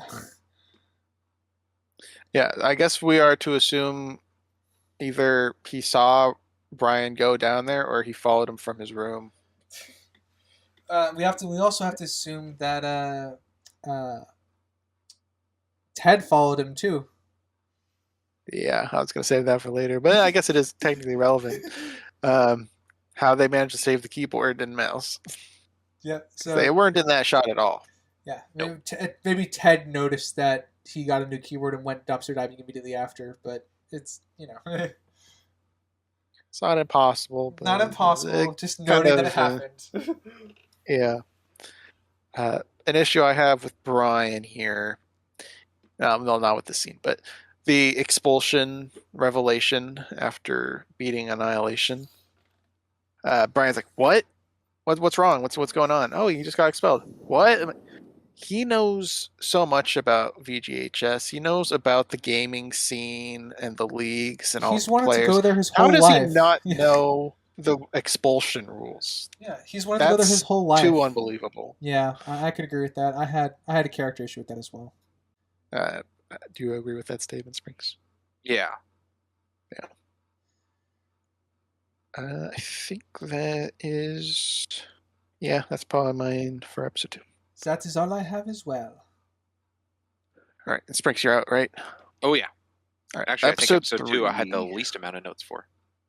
I might actually agree with you. I think that's also my lowest. Yep. All right. Episode 3. I guess I'll start because you guys started. Let's go with surprise guest Zachary Levi. A well-known actor. He was no Shazam yet, but he was a known guy. I believe Chuck, a successful show, had happened at this point, so he's known. Kind of a surprise to see him now that he's bigger than he was then. At least I would imagine he's bigger now. How big was he when he was in not Laser Team? He was in Bloodfest. Yeah. And that was still before Shazam. I feel like Shazam's like the big thing that put him on the map for the. It was after Tangled. Voice acting is very different. I feel. I mean, technically a big role, but I don't think people are like, oh yeah, Zachary Levi from Tangled. They're like Flint Rider, pretty cool Flynn character. Rider. It's Flynn Rider. But they're not like Zachary Levi, who's pretty cool in Tangled. It's Flint Rider, pretty cool guy. I don't know why, but I always mix up Zachary Levi with was it Dan? Is it Dan Shepard? That is a name. I don't. The guy who's the spaceman in Zathura. Oh, yeah, they are pretty close. I can see that. Yeah, Dax Shepard. That's it. So yeah, it was just cool to see him in this, playing Ace. Ace is an interesting character where he's kind of just there. I feel like Ace could have been like a mentor type figure, but we don't really see that anywhere. Ace is one of the only teachers we see in the show, which is weird. There's like no teachers.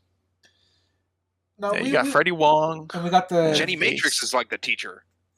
Jenny Matrix comes out as a TA. We do get the fighting instructor that Key is fighting in a later episode. So we do get teachers. We just don't get like what their curriculum is like. Yeah. Is DK the teacher or a student? He's a student. That's a great question. Yeah. Well, I know that's in. Key's definitely schooling the season teacher. 1, Sprinks. Season 1, Sprinks. Is that still season 1? I'm sorry, the book report. That's season 1. That's season 2. I'm confusing myself. Yeah, no book report in this.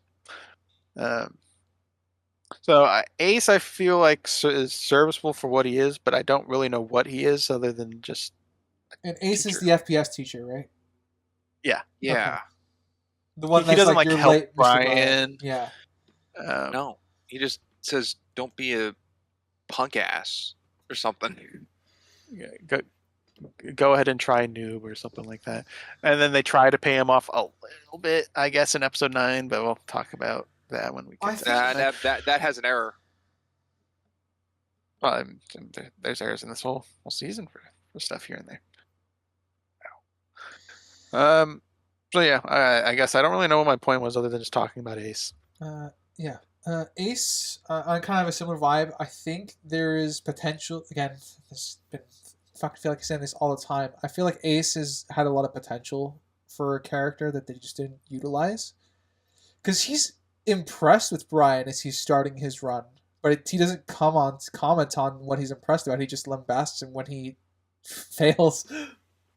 He's like, how disappointed or disappointing. Like, how can you say that? You were like all like starry eyed. Yeah, you were in Jenny love with was what you were impressed too, and then obviously you would still laugh because he still killed himself. But like, I feel like any worthwhile gaming teacher would have gone, all right, try it again. Don't fuck it up this time.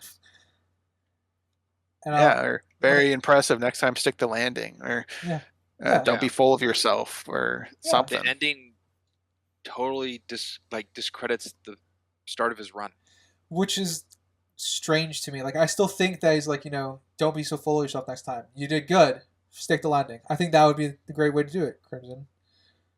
Mm-hmm. And I'm going to be honest, with the way that Brian was running it, I could do it faster than he could. You just bring a pistol instead of an axe.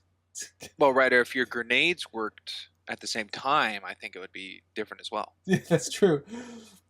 What would have been coolest if he grabbed the axe first and threw it at the beginning, like some Call of Duty people do, right? They throw it from across the map. Oh, yeah. Do the grenade stuff, and then he misses at the end because he was cocky. That would have been cool nice. If when he's grabbing his equipment, he already just unhooks the grenade and starts cooking the first one. Yep. To show that actually is a time difference. That would fix the time difference for the grenades. But I like the idea. Oh, sorry, go ahead. Yeah, I like the idea of him throwing the axe first, then going through all the grenade stuff, and then he's watching with like some class. Yeah, and then he's watching with either fear or cockiness, then waiting for the axe to come down, and then obviously it bounces off and hits him. Yeah, that would have been nice. I didn't like that I couldn't tell when the time started. Yeah. There was no like visual barrier of once you cross this line, it starts. That's the pitch I said earlier I have for episode 9.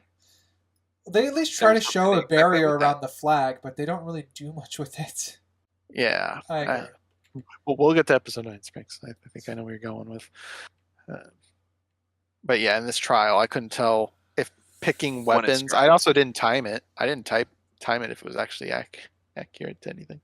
Because Jenny said she beat his time, which means he actually did a time there, I guess. What? But Ace said, was it Jenny did it in like 39 seconds, and Brian said he could shave 10 seconds off?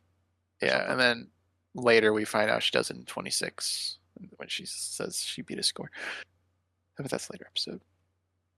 All right, we'll go with Sprinks next. Let's see. Why is a can of pizza carbonated? Or pressurized? Cool future gamer stuff. Yeah, that would be my. They pop the can and it fizzes. And I went, what? Why add that sound effect? Okay, so this is gonna be a really random offshoot. You know how in The Force Awakens, Rey eats like a meal that fizzes as it comes, like as it forms, and that was The powder completely bread? yeah. That was completely practical the way that was done. So my take when I heard the fizzing is that once the can is opened, that grows the food, like it prepares it almost. Oh. Interesting. So, Okay. So the reason it's sizzling be is it. because it's warming now, you know? Okay. That works. Possibly. That's again, that's me doing a lot of writing for the writers, but I think that can work in this world if they have freaking Hucker With this world and the tech of flying bikes, hover balls, hologram fighting, yeah, sure. A can that preheats the pizza when you open it, sure. Now that we're on the scene, I actually quite like the interaction, I guess, and how Brian's terrified to walk past the law because of his nightmares. He is hallucinating. I don't know if he did. I thought he slept, then he had a dream about it. He's just so stressed or worked up over it. I mean, his gaming gear has been broken, so maybe that has something to do with it. I couldn't tell when the law like pet his own cheeks or whatever, like a cat. This was after the tail reveal. I couldn't tell if that was real or a hallucination. That one. I think that's hallucination. She don't know. Okay. Yeah, anything cat related, I think. Because I was like, does the law know his dreams? What's going on here now? Because the petting himself is a lot less extreme than a tail coming out of his mouth. But then that would imply law knows stuff. Yes, it would. That's why I asked the question. But I if we're with it's all hallucination, then I don't have an issue. Yeah, I think it's hallucination. I don't like the way that this forces drama for the Brian Palooza party or whatever with the principal. I admit to being a bit annoyed with that, particularly because it lends into him getting in trouble with Ace, because we transition from him being in the principal's office to being late for class. And so I'm left to believe he's late because he was at the principal's office. So I don't understand why he's getting in trouble for that. I didn't guess that's connect those true. dots, but that does make sense. So I was a bit annoyed with that. Also, Brian didn't give an excuse, though. He wasn't like, oh, I was in Calhoun's office. Yeah, I was annoyed with that too. He could have defended himself. So I'm just left to assume this is a different day, which is bad, which just makes it a bad transition. Yeah. I didn't think it was a completely different day. I do think, though, it implies it came from the principal's office to here. Yeah. So, like I said, I'm gonna have a problem anyway. Unfortunately, with the way this scene is done. I agree. That's usually and I put that blame on Brian. Usually the Not principal Ace or gives a Calhoun. note or calls to the teacher saying the student will be late because That's true, but it's also Calhoun. Yeah, and it's also it doesn't like Brian. that would also would be fine, except we hear him use the school announcement system, so Ace knows that he was called to the principal's office. That's also true. So he wouldn't need a note; he would know where he is. So I have an issue no matter way we cut the scene. It's just a matter, I guess, of where the damage is landing. either on Ace for not listening to the PA system, Brian for not explaining himself, or the principal for not giving him a note, or Yeah, it's just being a world building issue. So it's a lot. I don't think it falls on Calhoun. I think it's in Calhoun's character to not give a shit about like a note or anything. Just tell him Brian and get out. But Brian not telling Ace and then Ace not remembering the PA. I could see that more fitting. All right, I'm inclined to agree. So small issues. Nice one. I didn't pick up on it. Yeah. Another little issue. Brian's mashed potatoes on his face. They change. Inconsistent. Yeah. Yeah. I love Jenny's introduction to the class.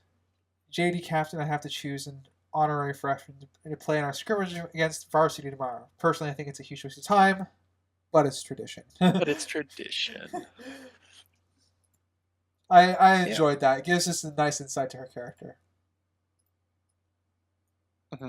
I like how she took up Brian's challenge from Key, who was quite rude to just say that.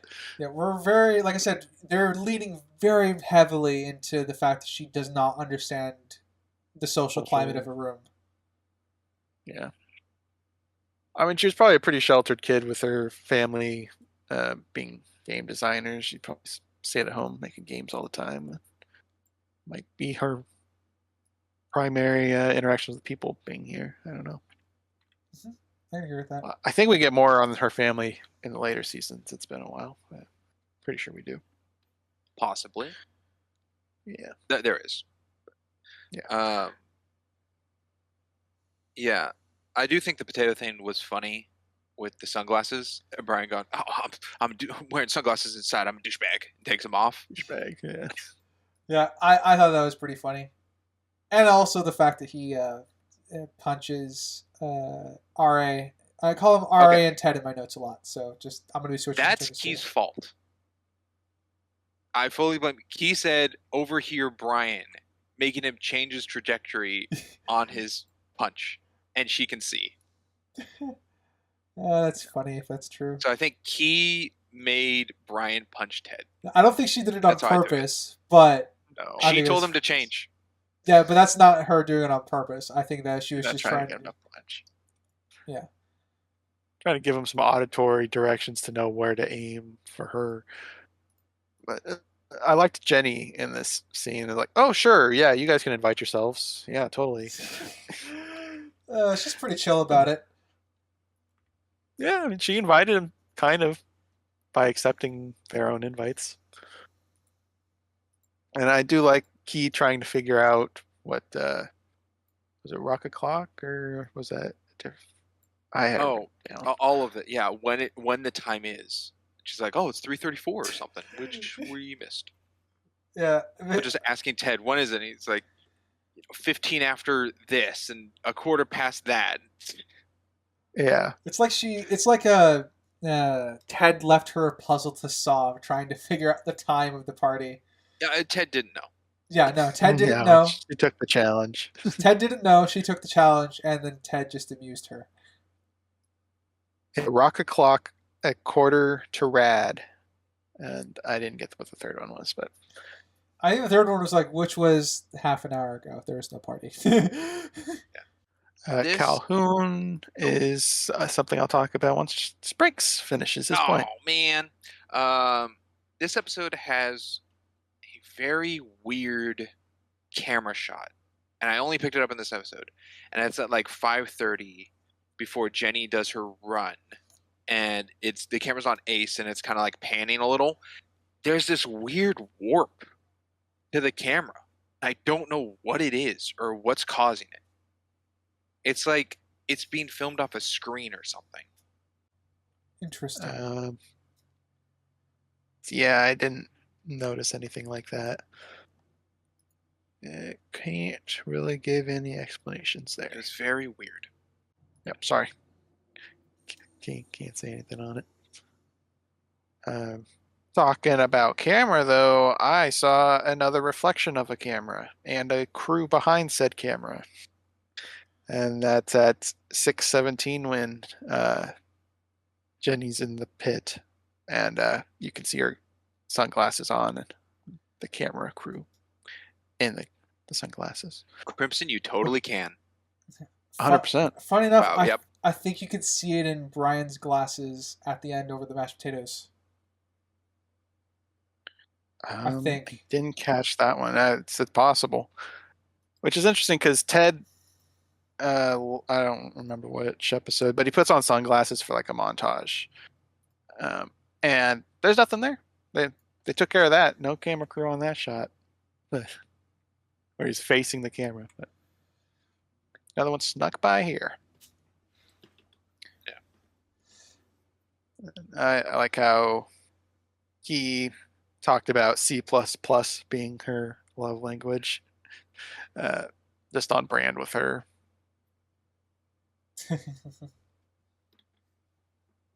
Assuming you guys would know what C++ is. Yeah, it's like a really good grade.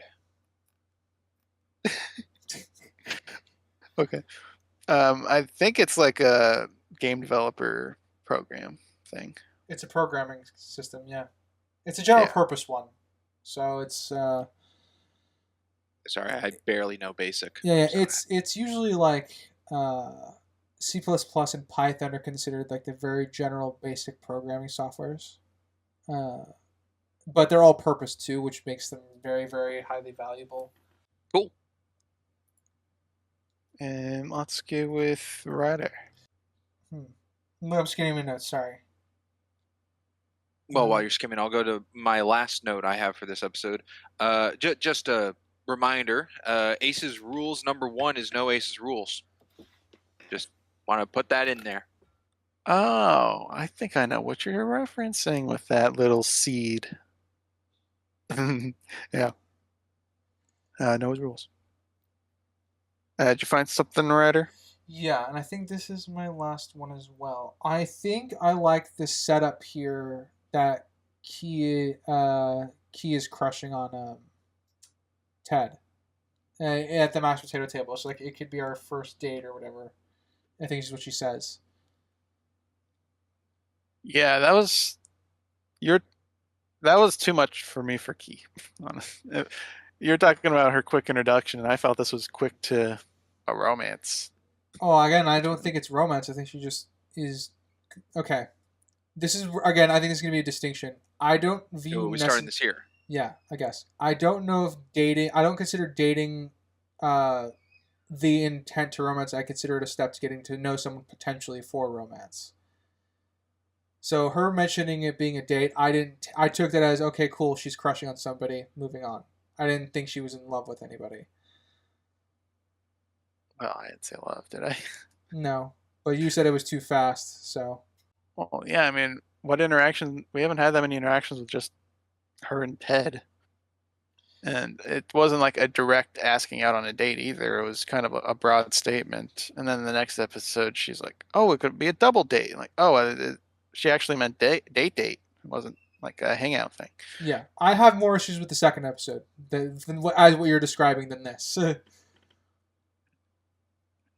Yeah, they kind of go hand in hand to me. But Sprinkler, I heard you interject in there somewhere.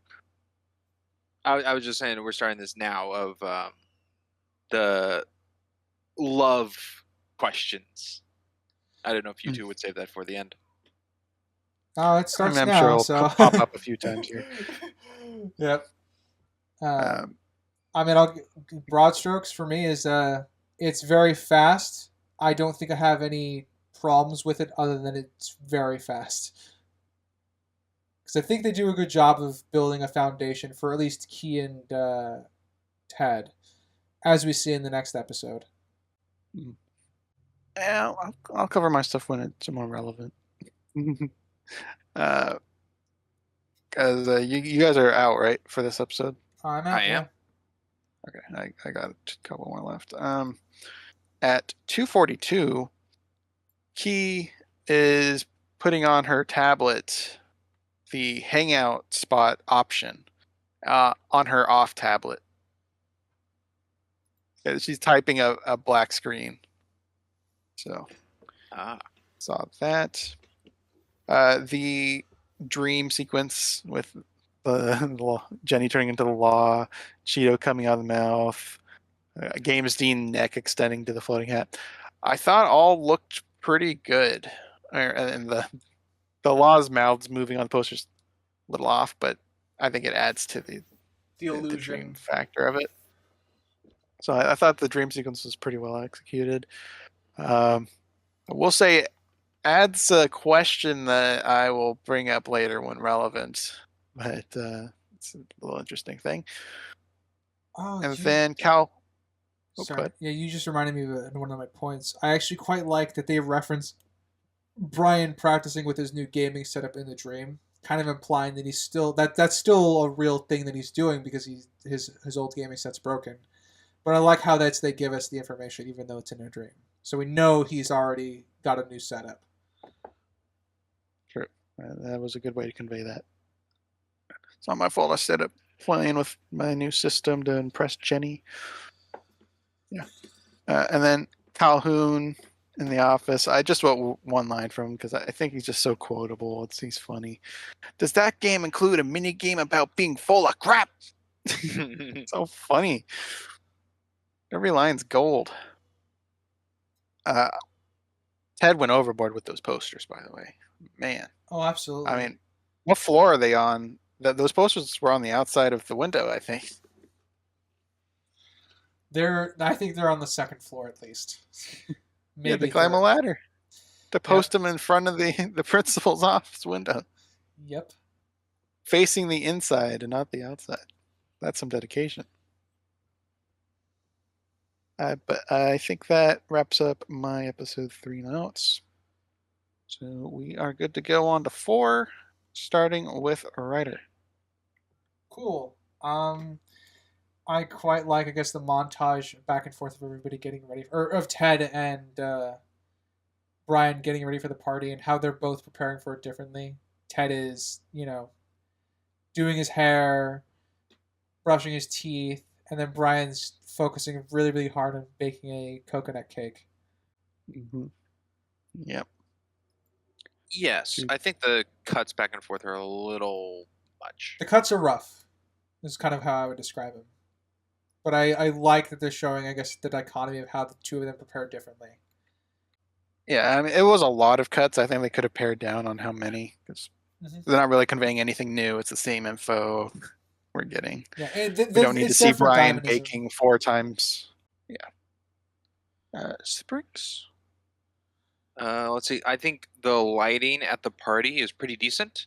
For the angles of where they have it, there's definitely artificial lighting on some shots of putting lights onto the characters of the pinks and blue hues, but there are a lot of shots where it's more dim and everything, the lighting's in the background. So I think that's all decent. However, the audio balancing is terrible. I think you made a bold statement where the whole season's audio was pretty garbage. I think there was like 2 really egregious ones, and I feel like everything else was fine. This one being Jenny, which I'm sure is the one you're referencing here at the party. She's got like this like far away echoey, like she recorded in a garage.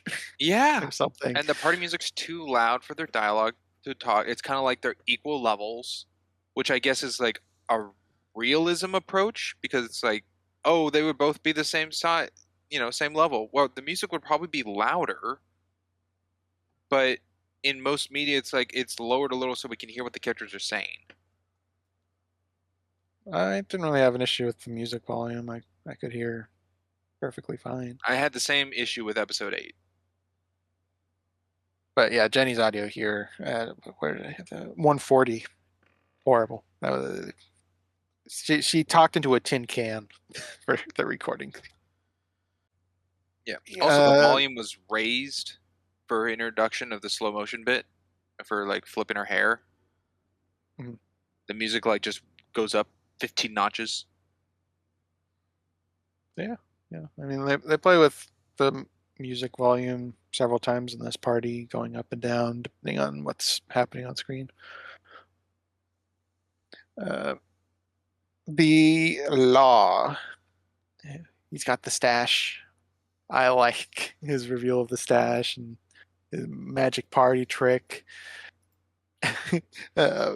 Where's the line? Oh, I wrote it. a little The splash of razzmatazz. razzmatazz. Yeah, a little splash of razzmatazz. Great. And I think it's abracadabra. a little detailed.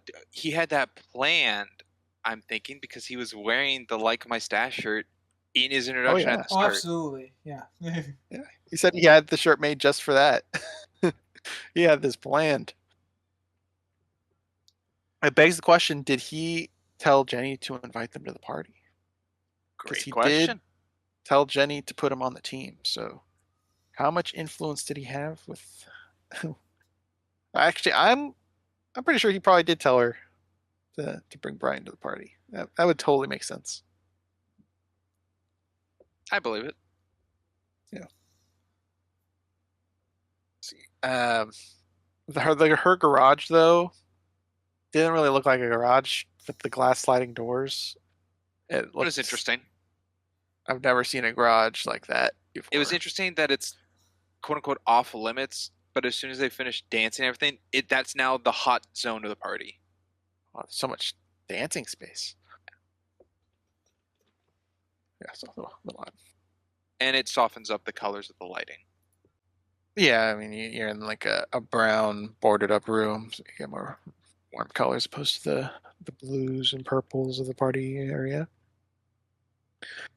Writer.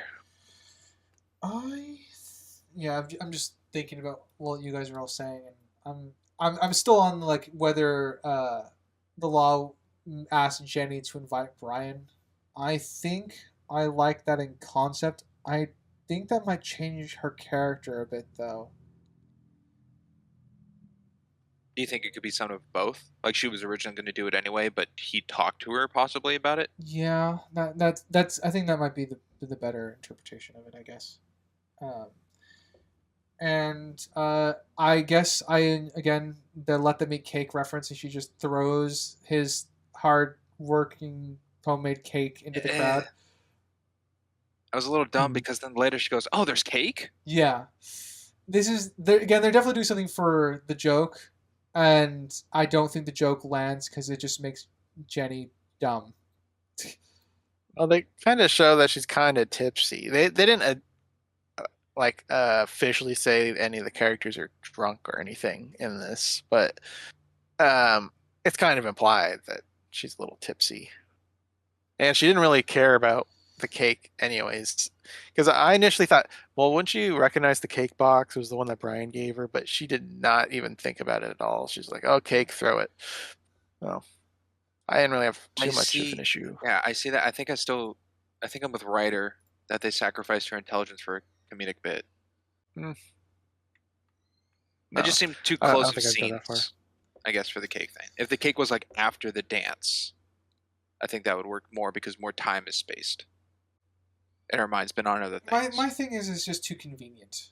It's not necessarily so like it.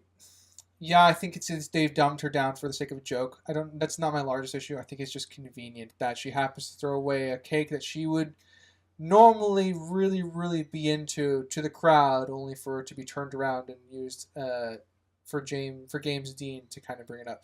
So my point, my stronger point on it is just it's convenient more so than character damaging. But I can see a character damaging angle.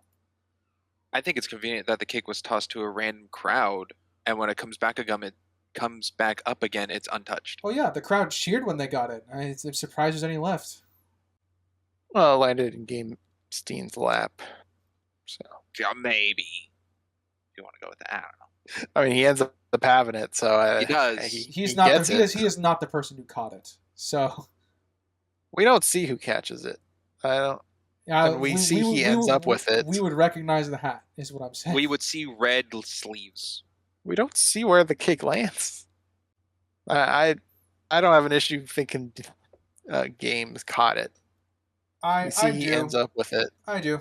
So it's convenient that it's there Why? by the end. I mean, it's convenient that everything happens to Game Steen that Brian does, obviously for the sake of the comedy. But I don't see why you can't concede why he wouldn't have caught it here. Because we don't see who catches it. So it'd be convenient But that we he's see the one who caught has it. Yeah, after it's thrown into a crowd. A crowd we know he's a part of. We know he's part of this party. And Hey, we know he's fellas, a I part And of we the see party. he has it. We know he's a part of the party when he has the cake. Yeah. guys, I pulled up the scene. Jenny tosses it directly into James Dean's arms. It is James Dean. Okay, thank Yeah. you. All right. Cool. All right. Well, that puts an end to that. It does.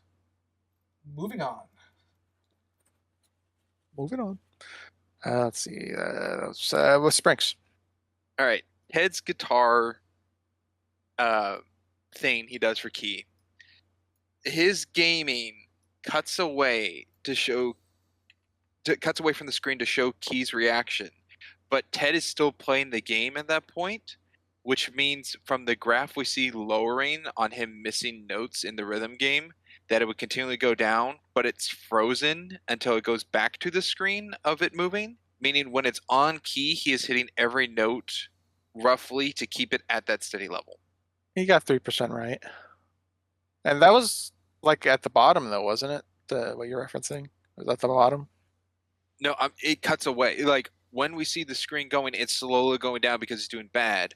Then when Yeah. it cuts back to Key to show her reaction, Ted's still playing. And when it cuts back to the screen, the bar is exactly where it was and then just goes down again. So that was one continuous take that they just cut back to in editing to Key. But being that it's in real time, when it's on Key, Ted is doing good. 30% good. There's enough wiggle room, and it would be a VFX error because they would notice because that screen wasn't real. That was post. So No, the only thing I would say with that is when it cuts back to Ted, cut out like half a second so the bar's actually moved. No, I get the point you're making, and I agree. I'm not saying it's not impossible though, because he did get 3% right. However, I do like the little thing. I don't know. It's probably not actually in the. I mean, it's in the world in this game thing, but I think it's funny that he goes, "Oh, it's probably the controller." Like piece of junk. In the top left corner at the finish, it says, You caught that. Yeah, I did. It said, thought I wrote it down. Checking guitar calibration. Your guitar is working perfectly. Your guitar is working perfectly in the top left. Yeah, that was a funny little detail, blink and you miss it kind of thing. Showing that Ted is not meant for rhythm gaming. No, he's not. But he wants to impress his dad. Yeah, speaking of rhythm gaming, we meet the Drift King. DK. I like DK's mannerisms. The Drift King is hilariously awesome. He's very extra, like the Law, but in a different manner. Yeah, he's Yes. exactly. It works for being what the Drift King is supposed to be. And the Drift King's movements of coming into frame and winking and pointing and everything with the sound effects of like Sound car. a horn or the drift. He feels like a Disney character in a Nickelodeon show. In live action. It feels, yeah. I can It agree with felt that. he feels like a character from Ned's Declassified. Yes, because they play around with a lot of sound effects in that show. Yeah, I can agree with that. That tracks. I like that the Drift King has a sense of honor Racetracks. too. So like, even though he won the match, he still gives Key back her stuff because he just wanted the thrill of the race. He's very royal. Hergombach. Yeah. Yeah, Hergombach. What a line. Yeah, I mean, even his cronies were like, "What are you saying, man?" That's embarrassing. I like how he just embraces it though. He's the ringleader and he knows it, so he doesn't care what his cronies think of him. Yeah. In a weird way, it also makes in a weird way that makes him a good foil to, I think, the Law, because the Law cares too much of what others think of him, as portrayed at the end of this episode. That's true. That is true. I think it's a funny little detail in the DXM fight against Law and Brian that the Law is constantly getting flawless moves. So his name's attached to that, and then Brian's score at the end is a D. Ryan D. It's very on nose. Yeah, and then Brian, but obviously Brian gave up halfway through because he was just trying to have fun. Yeah, which is totally fine. It's just the connection of the characters in the game that way. Yeah. I think that scene is what really got me to like Brian more than the previous episodes. Because I think Brian was just kind of like a steady character to a certain point. But I think that's what endeared me to Brian is that he is remembering to make games fun. That's true, but it also helps a little with his character arc then that he's actually breaking away and it's not about the game. Yeah, it's about it is about the game, but it's about having fun with the game. You know. Yeah, but like he's still not dancing. focused on the game. He's just having fun dancing with the use of it, which helps later with Calhoun So Talk. Like you forgot the saying. It's his bromance game. Yeah. Yeah, I think it just helps into that character of him. Yeah, that game is hard though, because I don't know if you guys saw the stats you played it? on there. Did you read what the scores were on the No. end? I didn't write it so down. I did. The Law got an A minus with a total of 534 flawless, 2 rads, 0 mediocre, and 0 lame. Which means just an A means you get one thing wrong. An A plus is you get everything right. If an A and A plus are implemented. If there's an A minus, you have an A and an A plus. You don't just have an A minus. That's not a thing. Well, I'm just saying I don't know if like it's A if you miss one and then it's just like perfect. Like there is no A plus or I doubt there's an S rating. No, with a margin of him only getting 2 rads and everything else being flawless. And then an issue I had was Brian was built up to be this expert at this game, and he was sucking eggs. I'm sure you could be like, well, he was nervous or something, but There's a lot of I mediocre. wish they showed him having a lot of rads. And a couple flawless. Because it really doesn't. It was so one-sided. Doesn't hold much when later Jenny gives him the game back and it's like, beat every high score you had. It's like, yeah, well. Yeah, from this performance, like, yeah, he's not good at it. Wasn't a fan of how they dumbed down his skill set. Man, do I have a consistent complaint with Brian now that you've brought it up? Brian's is shown to be very, very competent at gaming, and especially at Firestorm when we see him in the opening episode, and they do not keep that consistency across the board at all. No. Yeah, well, it could just be a team dynamic. 3v1 thing and stuff. Even still, he knows. He calls out a maneuver. His team. Maybe they only know it, but that's still him taking a captain lead. Yeah, like they really dumbed down Brian's gaming skills as the plot requires it to be dumbed down. I was really bugged by that throughout the course of the season. I think this was kind of what you were saying, Crimson. This was kind of a small emblematic point of it. The best I can do is just wasn't his focus. He just enjoyed it as a kid, and he's not the best at the game. Ryder, would you have appreciated a scene at some point, like during a skirmish, where Brian still takes on the captain role of the team, kind of, and is butting heads with Jenny over maneuvers, and then like learns at the end of the episode, it's like, okay, I actually will stay in line because you're the captain. I don't know if it gives him a lot of confidence towards Jenny. I don't necessarily. It kind of messes their I don't think I need that, but having him give suggestions would be nice. Yeah, because I'm just saying his captain role from what we saw in episode 1 is completely gone. Yeah. Like I don't need him to take charge. I just give a suggestion or do something that would be competent because he just throws every time he's in Firestorm beyond like the first duel at school when his keyboard glitched out. He's just a buffoon. Pretty much. Yeah. Is it Firestorm? No. Did I get that wrong? No, it's not. It's Field of Fire? We know what it's being referenced. I know what's being said. I'm just... Okay. It just was brought up multiple times. Like, okay. Let's see. We get introduced to the FPS team, the varsity team, of Turkey, Pie Puppy, and Alliterator. I like that Alliterator is like your stereotypical geeky looking guy, but he's no one likes you. but yeah, his face was pretty gold on that on that one. He's like your stereotypical geeky looking dude, but he's playing the jock role, which is unconventional. Well, Say what Ace would in a say. place like video game high school, I think the jocks are the best gamers. I'm not that strong. I'm not that smart. I'm not that cool. Nice one, Spy Kids. Pie Puppy, where she got name dropped there, but she's not really a character. Like, I mean, Alliterator and Turkey aren't really characters either, but they do have more of a presence. They have more speaking lines going forward. I don't think we needed a focus on these guys, I guess. Mm-hmm. I suppose.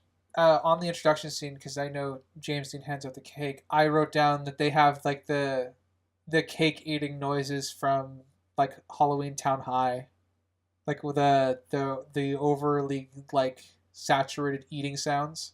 The sloshing. Yeah. What's coconut cake sounds like? I don't think so. And they're animals. They're doing bare hands. Alliterator, double-handed in his face, cake on his nose, his chin, it's everywhere. I don't. Savage. Was it supposed to be like a Harry Potter reference? Because it kind of looked like the Hagrid cake for Harry. And Was it? Dudley's like eating with his hands and that, being a pig. Like, is it like connecting to that somehow? I don't think so. I can see the parallel you're making. I like the James Dean's face looking at Brian. Good. Yeah. Even though James Dean is quite extra, like a lot of characters in this, I do like how he treats Brian as like a bully character. I do like it. A very Of subdued all the bully bully characters. Yeah. Opportunistic. The introduction to Law in this episode is so weird. Where it cuts to Jenny like looking at him, and Brian looks down, and he's in the chair, and he's sniffing a chip. Yeah. Oh, nice to meet you, Brian. It's just such a weird thing. I legitimately think he was just waiting to be introduced. It is pretty funny. So are all the close-ups. He makes a lot of good, funny expressions with the camera. He does. I do. You haven't also, picked up on it. I love Law. The humorous cut of Brian about to drink out of Jenny's drink, and Law just shakes it out, just slaps it out of his hand. Whoa, Brian. Whoa. Oh, man. Gold. Let's see. We'll go with Sprinks on the next point. Oh boy, how many more do I have here? Not much. I guess also with the imagination thing I brought up in episode 1, it has a little more solidification in this in the drift race between Ted and Drift King. In the game, they're like really good, and then it shows the screens of what they're playing on, and it is not to that extent. Like how it's nowhere near as yeah, their in-world epic. game thing looks really cool, and then outside it's just a cabinet racing game. It very much is like that. Like I think to me that was a very clear dichotomy of like this is what they're living, I guess. Yeah, it also I don't know if it also helps a little when the flag bearer comes out and it's a pixelated woman, because that's not up to the imagination if that's actually what they're seeing on screen. Yeah. With I really like the song they used for this back and forth montage of the DMX machine and the racing. It's from the group Proto Men. I know this because I looked it up. I like the song. Yeah, you went to the concert. But dude, yeah, I would love the '80s. I don't know if it's that old, but when Ted was picking a song for the guitar song he was playing, and he's like, "Oh, I could see you picked one of the hardest songs or whatever." That was a Proto Men song, but it's a different Proto Men song than the song in the montage. So they used 2 songs from the same group, which was interesting.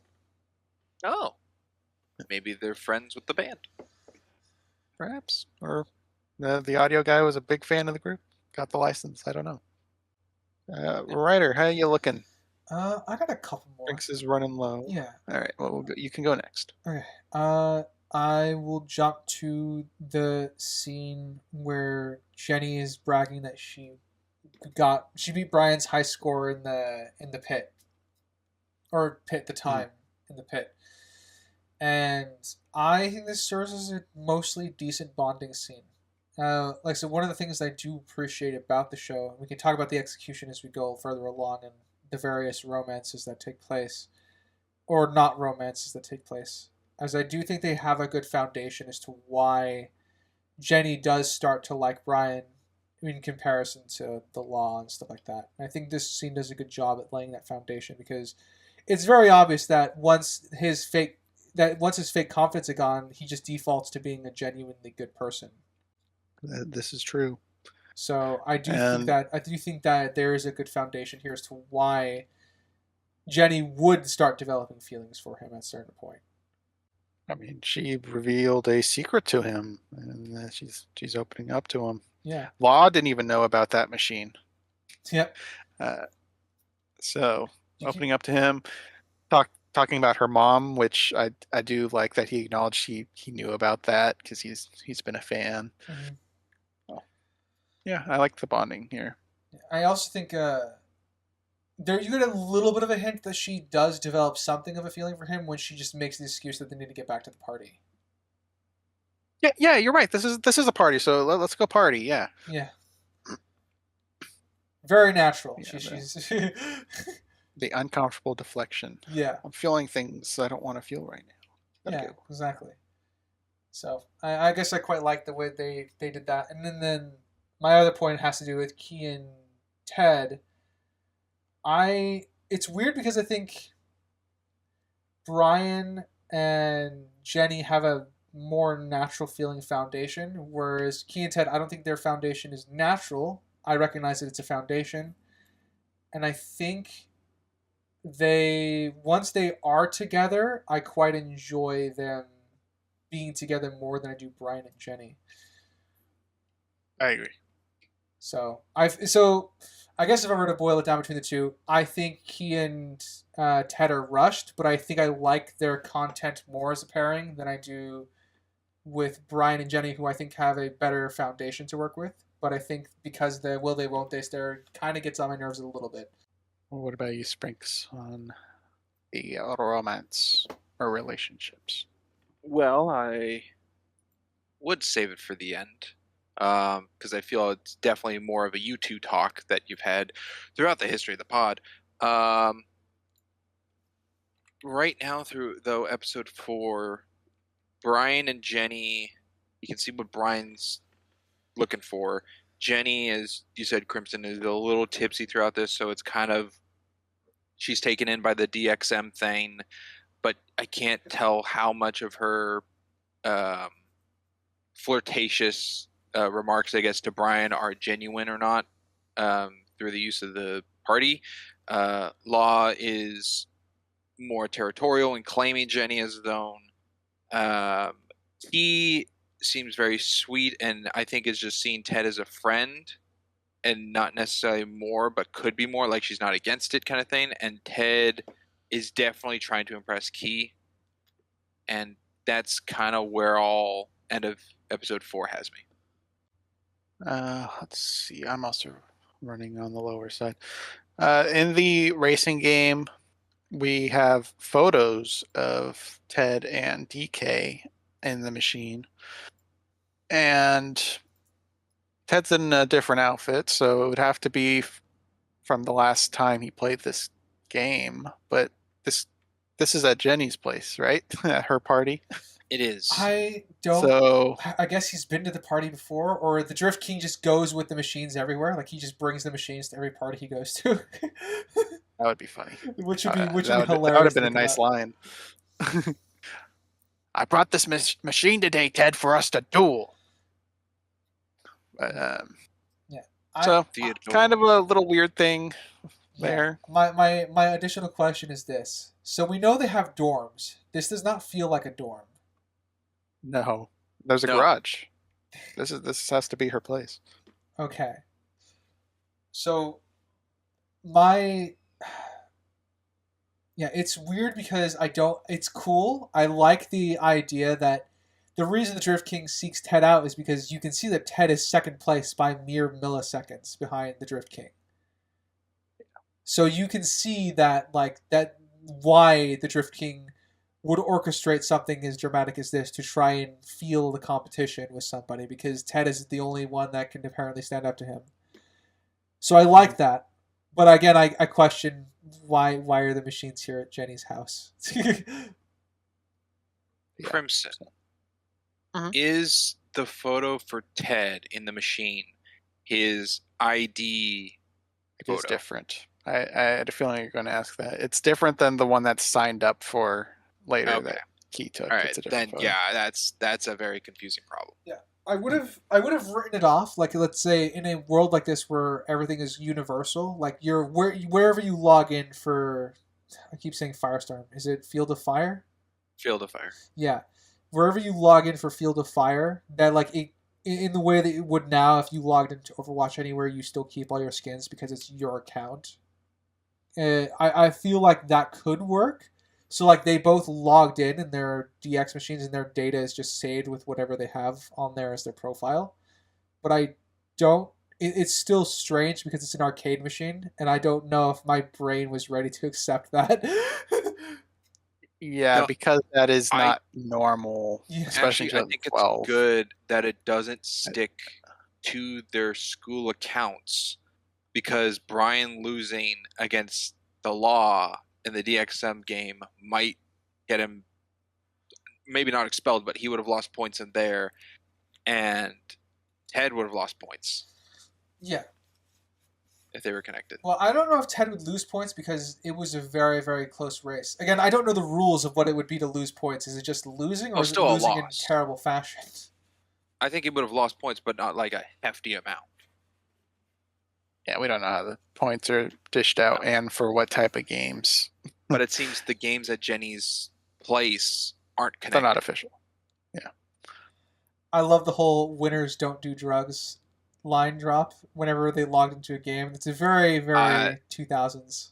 That was cool, and the line later in episode 8 said by Freddie, Yeah. I think was really funny. Yeah, I wrote that one down. That's That- freaking gold. that was awesome. And I think my last note for this episode, well,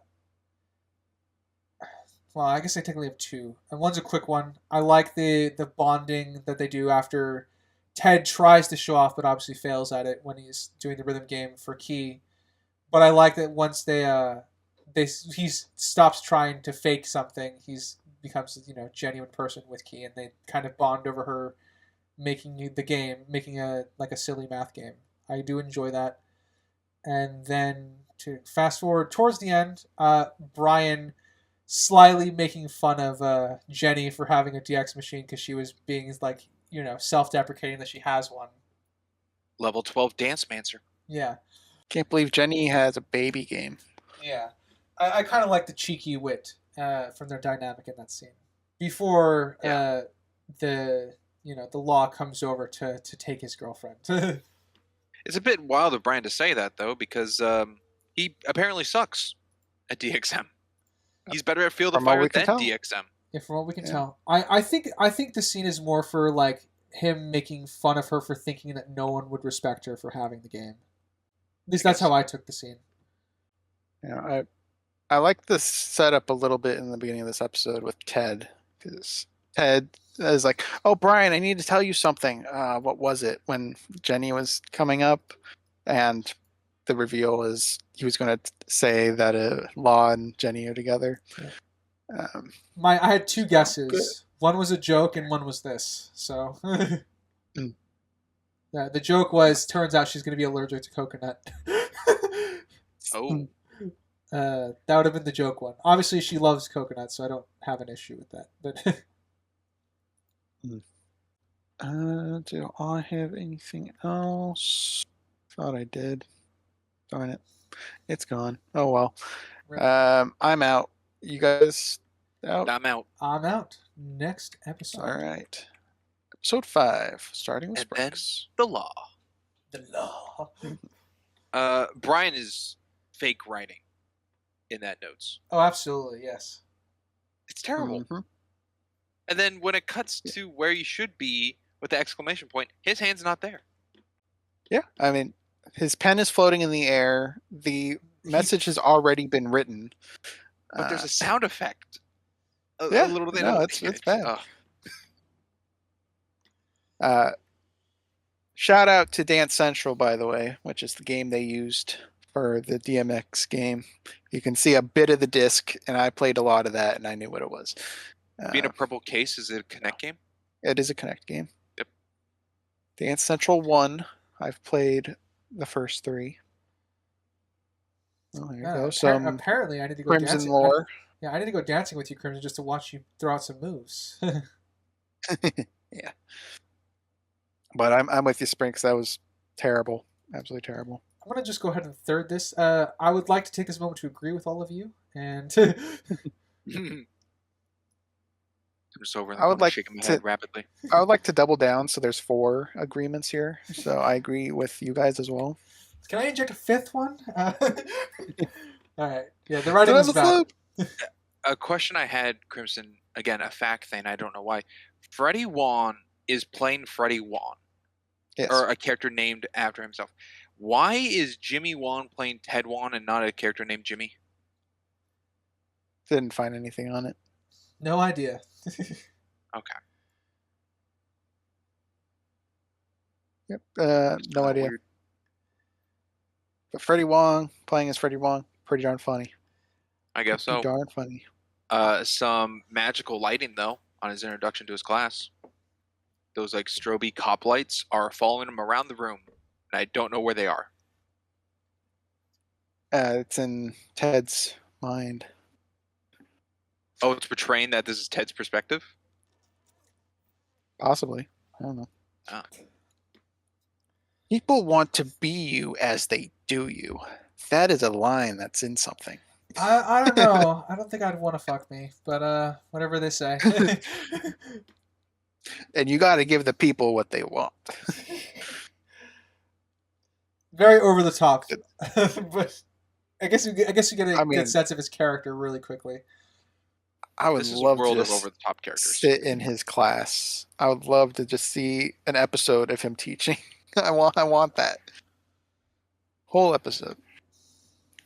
To be honest, I think I'd rather be in Ace's class. Nah, this is boring. Give me some Freddie Wong.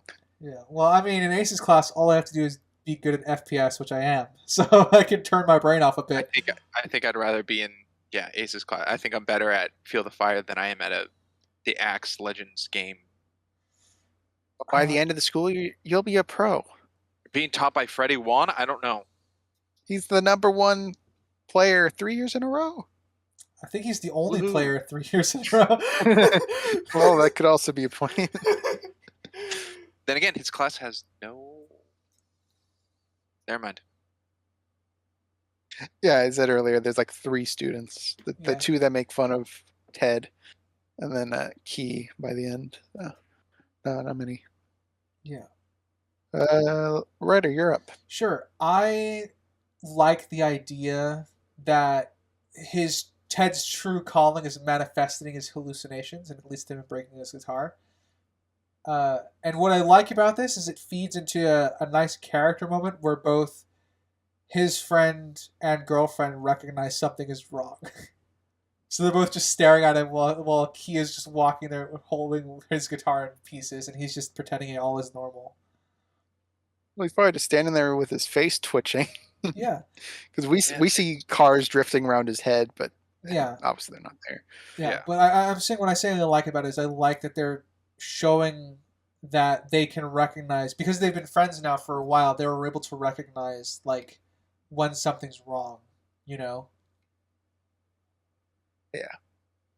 Sprinks, you were saying something? Yeah, I caught it at timestamp like 3:40 when they're out of the class and they're saying like bye to Brian. Ted has his arm around Key but isn't touching her. Yep. Hovering above her shoulder. Yeah. When he was telling Brian, bye, Dad, or love, Dad, or whatever he was saying. Is he just that nervous or awkward or Yes. Yes, That's my that was answer to my that would be takeaway. yes. Because I think in the next episode, he just has her arm around her. Yeah. It's early days in a relationship. You don't know. He might be still trying to test boundaries and make sure that he doesn't cross them. That way, at least I don't know. What I like about the scene is the fact that his friends are taking notice that he's not okay. Yeah. Also, Good trio dynamic.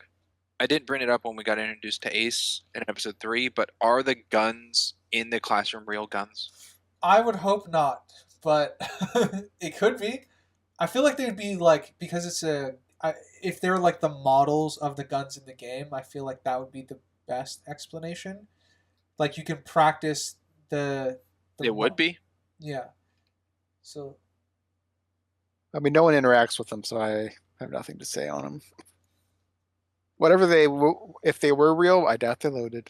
They don't have orange tips, so that made me question. I mean, they're display items. They're not to be played with. They're not toys.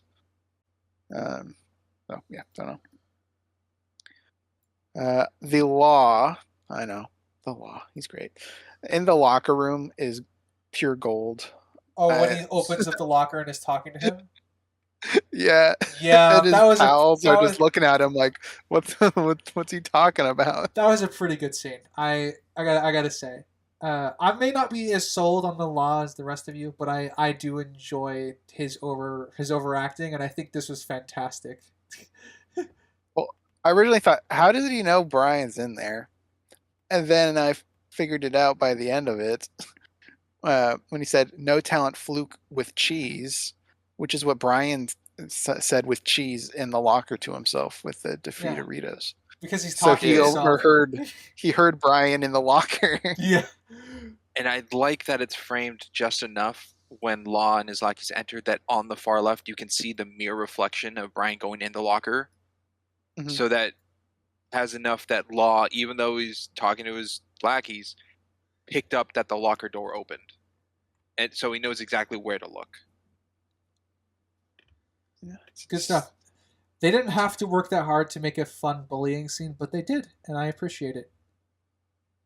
I just love how Law is intimidating, but he's also a complete joke at the same time. It's awesome. It's a hard line to walk, and I like because normally a character like that would annoy the shit out of me, and the law doesn't because I think they walk that line very very well between arrogance, charactery, jokey, and douchebag. Yeah, and poking at him with like I told Jenny to put him on the team and stuff. Good, very good. We'll go with Springs. Let's see. The in Field of Fire, when they're playing, the explosion effects look okay for the explosion effect, but what takes it away, I think, is the add-ons for the explosions not being there. Like lighting changes of the explosion going off onto the characters or environment, debris falling, pits being made in their place. They're just kind of covered by the detail of fire. Gotta be careful, Springs, because they actually did use explosives in this too. Hopefully you're correct on which ones were real and which ones were fake. I don't know. But I don't know which ones you're referencing, and I don't know either. So saying that as a warning. Or not a warning, I guess it is technically. They used real practical explosions and they also have digital fake ones. Yeah, I think the ones in the last match are the practical ones. If I were to see that. Yeah, because The those ones look real. If that makes sense. Not that they look better. Yeah. Since we're on the match for this episode, I'm going to talk about Gamers 101. You're supposed to aim the rocket at the enemy's foot. That way, when they're running to the side, your rocket just doesn't fly off for 30 meters into a wall, or in this case, hits Jenny. No, Brian wanted to feel the impact of the log getting exploded, not the floor. Well, if you hit the floor next to the law still would have died. So, Gamers 101 still here. No, you're right. That is Gamer 101. And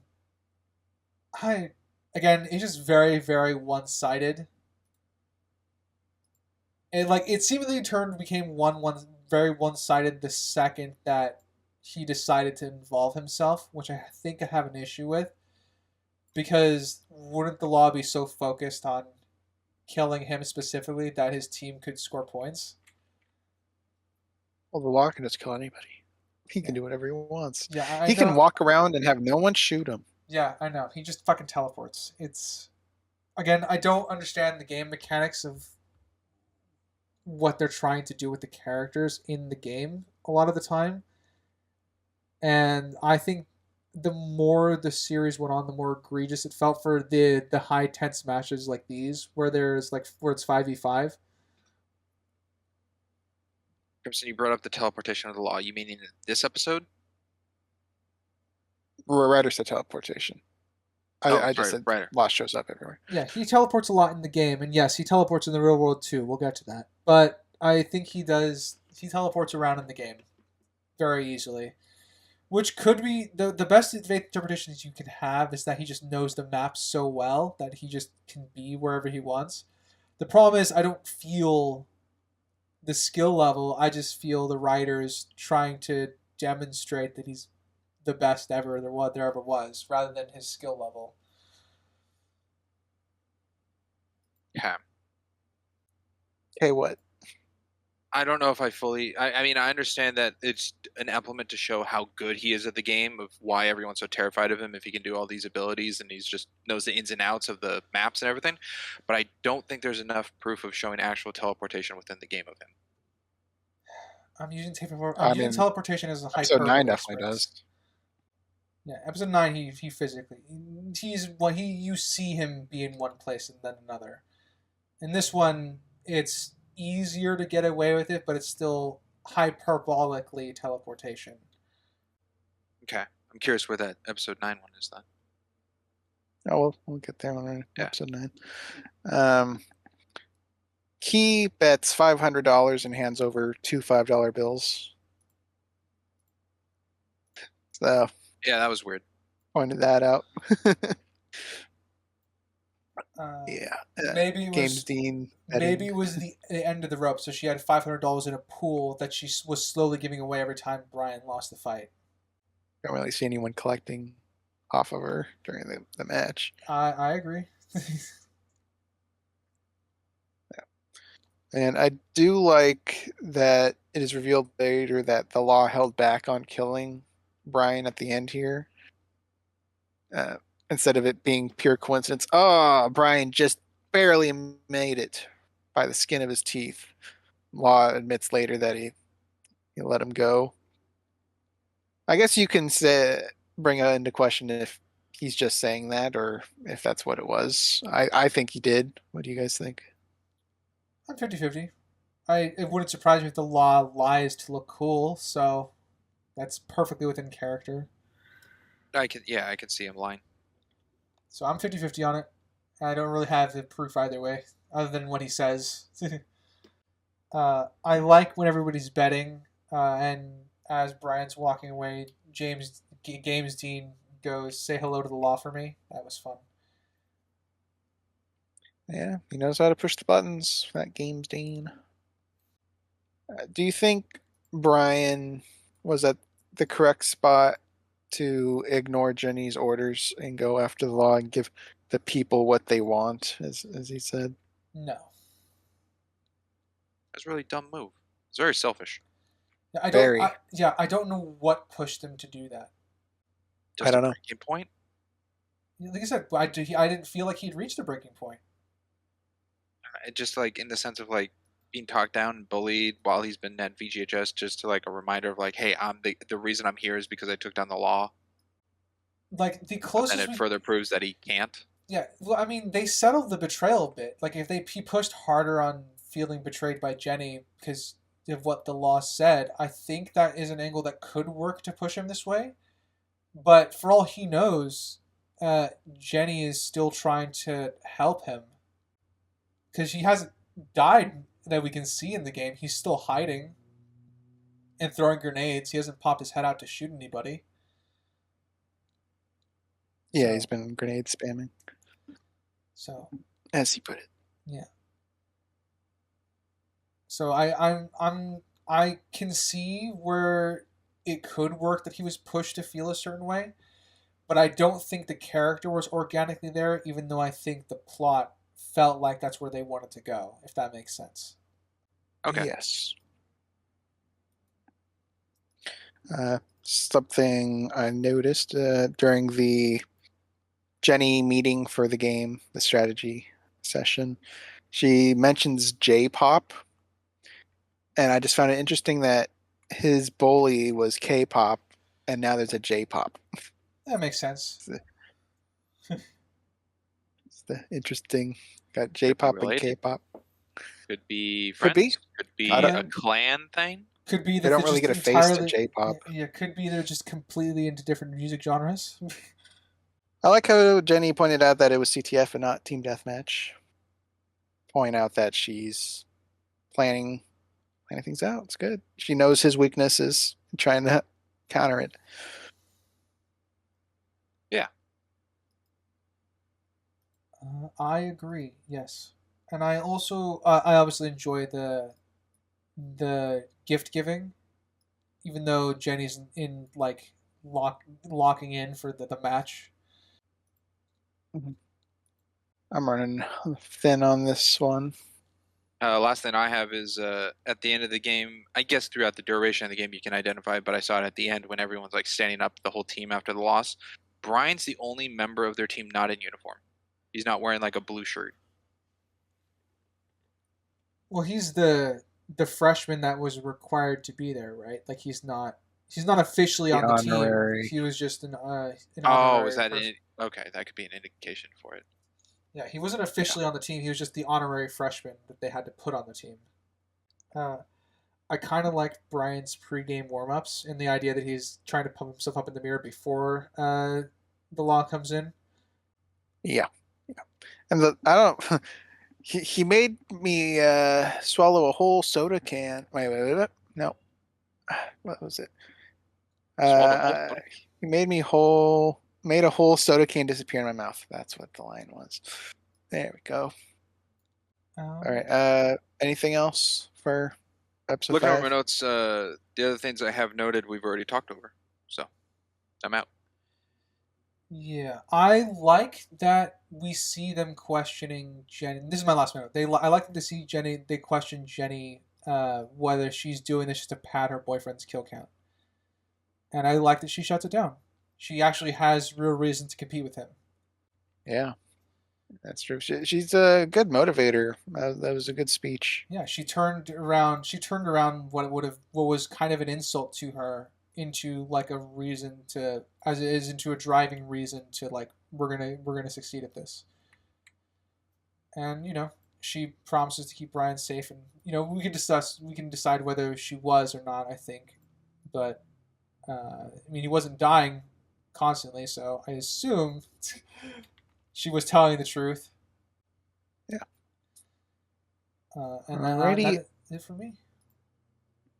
I guess my last bit is I do like how the episode ends with just the law Smiling. pointing, and then black. It was nice, very simple, but I think a good end. Episode 6.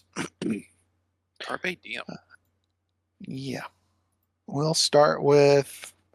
No, we did Springs last time. We'll go with the writer. Okay, let me fucking pull up my notes. My phone fell asleep.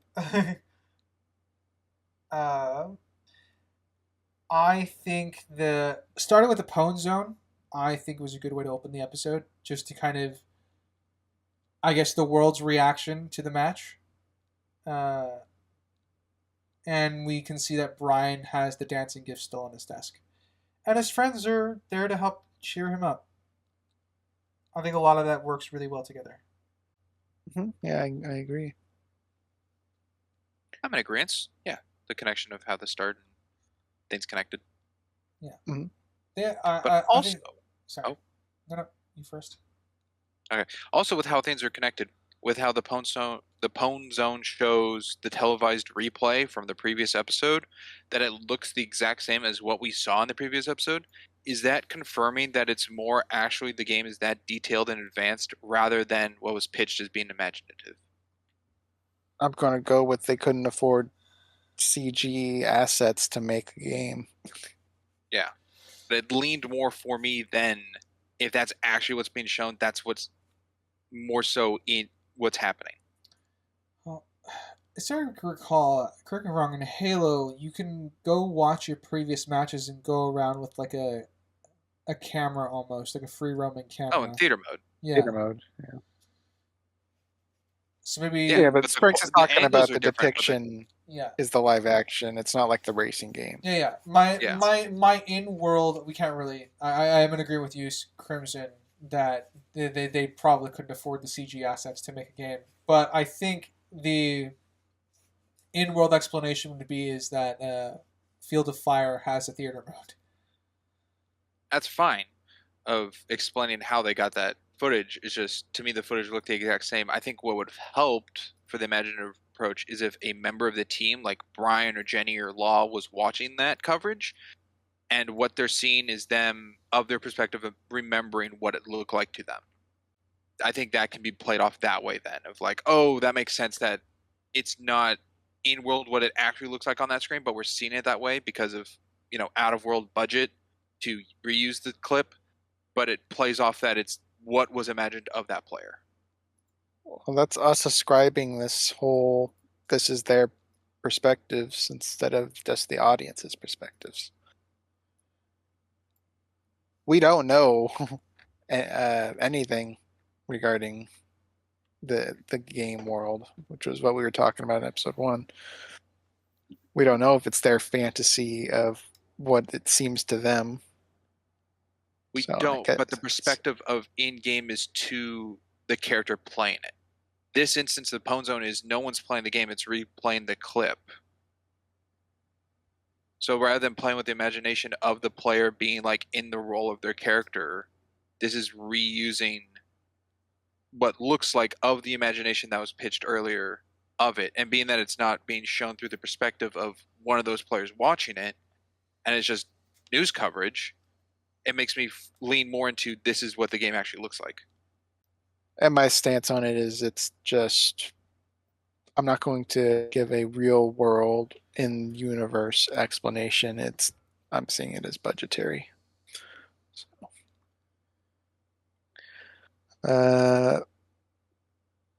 I will bring up the stupid hoverball. It's like the bike. I don't think it's as egregious, but something I don't like about it differently than the bike is that it's got a mind of its own. I don't like that. Yeah. Because he kicks it and then it makes its way to the table and just floats there, thinks for a bit. I'm just going to screw this up. It just starts hitting everything. I don't like that it's a bludger. Yeah, I was going to say, isn't it a bludger from Harry Potter? It's kind of exactly what it functions like. Except a bludger's constantly moving. The hoverball just sits at the table for reactions and then causes chaos. Doesn't constantly move. It moves a lot of the time. We've seen bludgers be still before, I think. Or could be thinking something there's else. a controlled one from Dobby in the second film, but yeah, that's different. So yeah, didn't like I don't know why it's even in here really, but I think visually it looks really good. It actually felt like it was a real ball floating on that table. That was really good shading and stuff. That was good. But the addition, get it out. I don't know why it's there, other than just like, oh, Brian's having a bad day. Yeah. Brian D is now a descriptive acronym for failing. This alternate reality reminder, I think, is fine. The ball having a mind of its own, I don't like. I like that when the teacher makes a Brian D failing comment, Key starts up the game again to beat her teacher. So Key, in a way, is vindictive and protective of her friends, which I like. Of that game, she has over a 4,000 combo. Are her moves that weak, or are the health bars that huge? It's trash. I have no idea. Because the last match, she does one punch and it's half the health bar. Yeah, my best faith assumption is just keeping a track of a combo of all the games put together that she's played with it. So like, the combo keeps going from one game to the next. Oh, that's insane. Yeah, that's That's my a cumulative combo of her past 50 games. yeah. That would be my best faith assumption, and I don't think that works still. No, That shouldn't work. think You it's shouldn't just start absurd. up a round of a game with a 700 combo. No. Nope. They just thought, what's an impressive number? Oh, 4,000, without realizing how dumb that is. Unless there's been a lot. Well, yeah, you don't keep it rounds either. It's No. just As I bad. said, it's really either bad. really weak moves for the health bar not to move, or the health bar is super huge, or a combination of both. It's just not good. At 2:30 timestamp, the text scroll on the bottom, I read a little. One of them has before written twice in it. Yep. It just goes Yeah. before something something something. Yeah, I saw it. It was the one on the left side of the Yeah. screen. And in my head, I was Yep. like trying to think of a sentence that would work functionally where before is written twice, and I couldn't think of any of them. So I'm leaning more that's an error. I was just trying to think of words that have before at the end of it. There was like a longer word because it gets cut ended off. and then started. What? I just can't think. Is there a word with before in the word? Beforehand. Well, that's the start of the word. I don't think so. Nothing comes to mind. No. A joke I liked, quick little line by the Law. I'm just JK, just rolling you, bro. Oh yeah. Which could implement that the cake thing from earlier was a Harry Potter reference, possibly. If you want to frame it as such, sure. That's JK, just rolling you, bro. Oh, Crimson, what's JK mean? Name of Harry Potter lady. Just Yeah. kidding. Okay. Cool. Yeah. That's an oldie. I got that one. I'm just making sure. Just testing. Ryder, you're up. I like that once the Drift King comes back to diagnose Ted with his seeing the visions of what he's meant to do. Drift fever. What he's meant to do. I quite enjoy the scene. I think this is a very cheeky way to get across to the audience what Key and Ted's relationship is about. They're going to go do yoga, in quotes, and I actually kind of found that funny and cheeky. Mm-hmm. Yeah, their pastimes, what they do together. Yeah.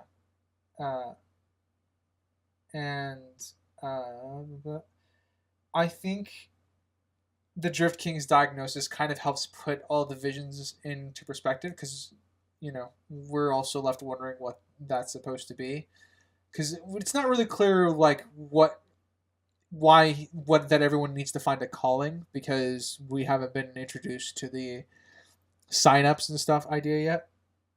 But I enjoy it. The Drift King is he's a character. Well, him taking the chips from Brian in the future, love sour cream and onion. Who are you?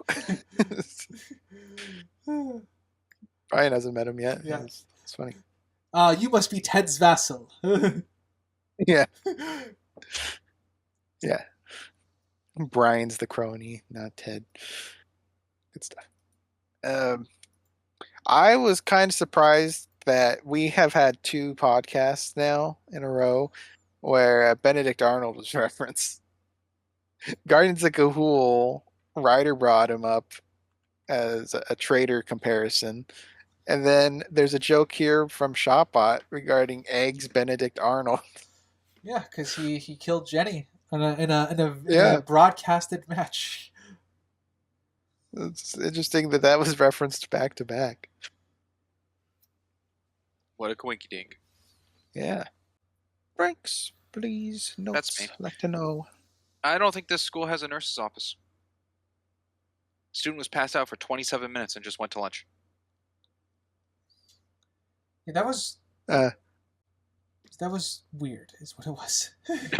I'm like left you guys speechless. Yeah, I know. I thought I was giving space for Crimson to speak. Yeah, I agree. That was weird. I think the interpretation is he spaced. Like, what I think actually happened is he spaced out for like 20 minutes, 27 minutes, and then he was like came to. But I have no proof of that because she says the words explicitly passed out. Yeah. So I'm like, class ended and they picked him up unconsciously and took him to lunch. Weekend at Bernie's. Sure. I feel like a. That would have been funny to see. Yeah, I feel like the principal of this school wouldn't let a nurse be here because that's a sign of weakness. Sergeant Ernie. Ooh. What's his name? Calhoun. There we go. Calhoun. Yeah, Sergeant Ernie Calhoun. I could see it being in character for him, but I think that might be a joke too far if they actually directly referenced it. Yeah, it was just a cheap transition, I think. Yeah.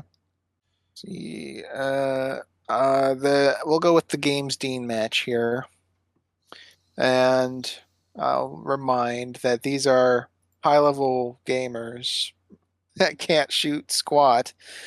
50 sets of quotation marks. and- Yeah, high level gamers. I don't know Brian's being what Brian is doing because he challenged them with confidence for this one point. I'm going to take you 3 down with my last point. But then it's later with Jenny saying it's kind of like a suicide mission, like he's quitting. So I don't really, yeah, kind of conflicting. Brian's been very defensive and strategic in all these field of fire moves. Maybe he's not the greatest at it, but he seems to know what he's doing. This match is a completely different side of him being full on aggressive, and he's failing. And Yeah. missing shots and just Yeah. floppy. Yeah, I think again this is the skill dropping just randomly, but I think the only line in here that potentially saves is he implies that he's throwing the match, like he's choosing his way out, and this is it. That's the best way I can take it. Yeah, that is my best faith interpretation, is going based off of that line. He's intentionally throwing because he wants to go out on his own terms, and this is his own terms. It seems too sharp of a 180 of his character at that point, I think. Like, this is his breaking point, is this? Well, he said the principal is going to expose him anyway, right? Like that's what he says. He's recommending he quits on his own accord. He's not there yet. He's not expelling him. No. Yeah. No, the administration doesn't like the odds and are asking you to rage quit on your own accords. Yeah. This might be his version of doing that because he doesn't see a way out. But again, if that were the case, I think they need to make that a little bit more clearer. I think so. This does not seem to be the game that was talked about to rage quit in. No, it's like it's hard because if he's throwing, he could just stand there. He doesn't. We see he actually gets a kill before Jenny shows up. It was 1-4, and then she popped in. So he got a kill. That's not doing nothing. And he had the whole bad mouthing them, instigating the game. So that's why I feel conflicted on. Because I agree with you guys. It feels like the intention is he's trying to throw to lose. Yeah, but then I'm seeing stuff saying he's trying. Yeah, it doesn't feel like Brian. Yeah, I either way, I have an issue with this being Brian. I think what you're hitting at, Crimson, is like it could just be him trying to make it look good. You know, like he tried to not throw or whatever. But, for them to be like, oh well, he tried, but he's Brian. He pulled a Brian D. kind of thing. That would be my guess. But I'm still with you guys. Allow me to take a moment to agree with you. This doesn't feel like Brian. No. You can let us talk. Now, if the start of this episode had that talk with Calhoun, and then we see it building on him to get to a breaking point, I think it would work way better. Yeah, I agree. Like if instead of if it started with the principal talk, and then the rest of the episode happened, and so everything just kind of felt like it was piling up one after the other. I think to that actually would showing a precedent of what's on his mind. Yeah. I agree. I do have a question about the game, though. About Field of Fire, because I'm curious. Jenny gets shot by James Dean who uses an SMG, but doesn't die.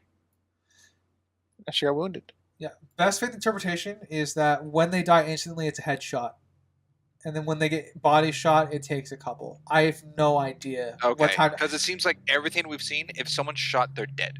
Yeah, I have no idea what time to 'cause kill Law, is. Law gets kneecapped and he doesn't die. Yeah, a time to kill here is under the label of I have got no fucking clue, and my best guess is that because it's VGHS, everyone's such a high skilled gamer, everyone just goes right for the headshots. Like they don't bother with body shots I suppose so. most of the time. And then freaking James Dean with his cheats. His guns never run out of ammo. Oh, the akimbo 2 SMGs just walking. Walking, no cover blast. required. Just walking, full auto, no reloads required. Yeah. Yeah. But again, Brian shows off that he can use grenades. Mhm. He's definitely a That's grenade true. man. And a tomahawk man. I was really hoping those would play into the last match. Oh, that he just uses his equipment more so than the guns. No, that he's good, that he traps Law into doing something that Brian happens to be very good at. I mean, we'll talk about the last match. I got some notes for it, but Oh yeah, it seems like episode 9 is going to be a big one. yeah, I wonder why. That's the longest episode. The last note I have for this episode is that after the game with Jenny, James Dean gets up and leaves his equipment. Leaves his equipment, leaves the game. Well, the monitors seem to be already thoroughly there defeated. for anyone to just join in. Yeah. But everyone keeps their little mouse and I don't know what that thing's called. Like it's the keyboard aspect, but the portable one that everyone has. Yeah. He just left it. Yeah, I mean, he probably has more, but I agree. It's weird that it's left there. One thing I do like is Jenny doesn't come out of nowhere. She saw where he was thanks to the hover ball, and could have just chosen to Oh. follow. Okay. Because you Didn't can see really Jenny factor look that over in. at you can see Jenny look over at him after the hover ball thing when he walks off. So Yeah. we know that she knows where he is. I didn't like how we didn't get the reset thing with a new player joining the game. No, No, That's nothing. didn't happen. Yeah. Jenny I- joined mid game, totally fine. I do like how they throw out a lot of gaming terminology and stuff in the show. I know, surprising, but I do like they threw in an element of spawn camping in this game. Yes. Where one of the guys was going to spawn camp him, then Jenny took him out. It was a nice integration of that because it's not really used anywhere else in this, unless you kind of count the law at the briefcase in episode 9. But we'll cover we'll get that. We'll get there. Ryder, how you doing? Sprinks, you said you were out. I'm out. I am running low, but I don't think I'm out. Let me do another check. Jenny's pep talk for Brian, even though I felt Brian was kind of shoehorned into this position as character-wise, like I didn't feel like he reached this point well enough. I do like Jenny's pep talk. And it's also funny enough, as a side note, I think it's seeing Jenny in the military gear. I thought she'd make a good Anya from Gears of War. What do you think, Sprinks? You're a big Gears guy. Don't know that character well enough. Oh, okay. That's I also exactly. haven't Is that the touched one from Gears the in a long time. fifth one? No, Or fourth Anya one? is original trilogy. She's Marcus's comm girl. Like she's on the comms all the time. And then by Gears of War 3, she's also in the field because there's nobody left.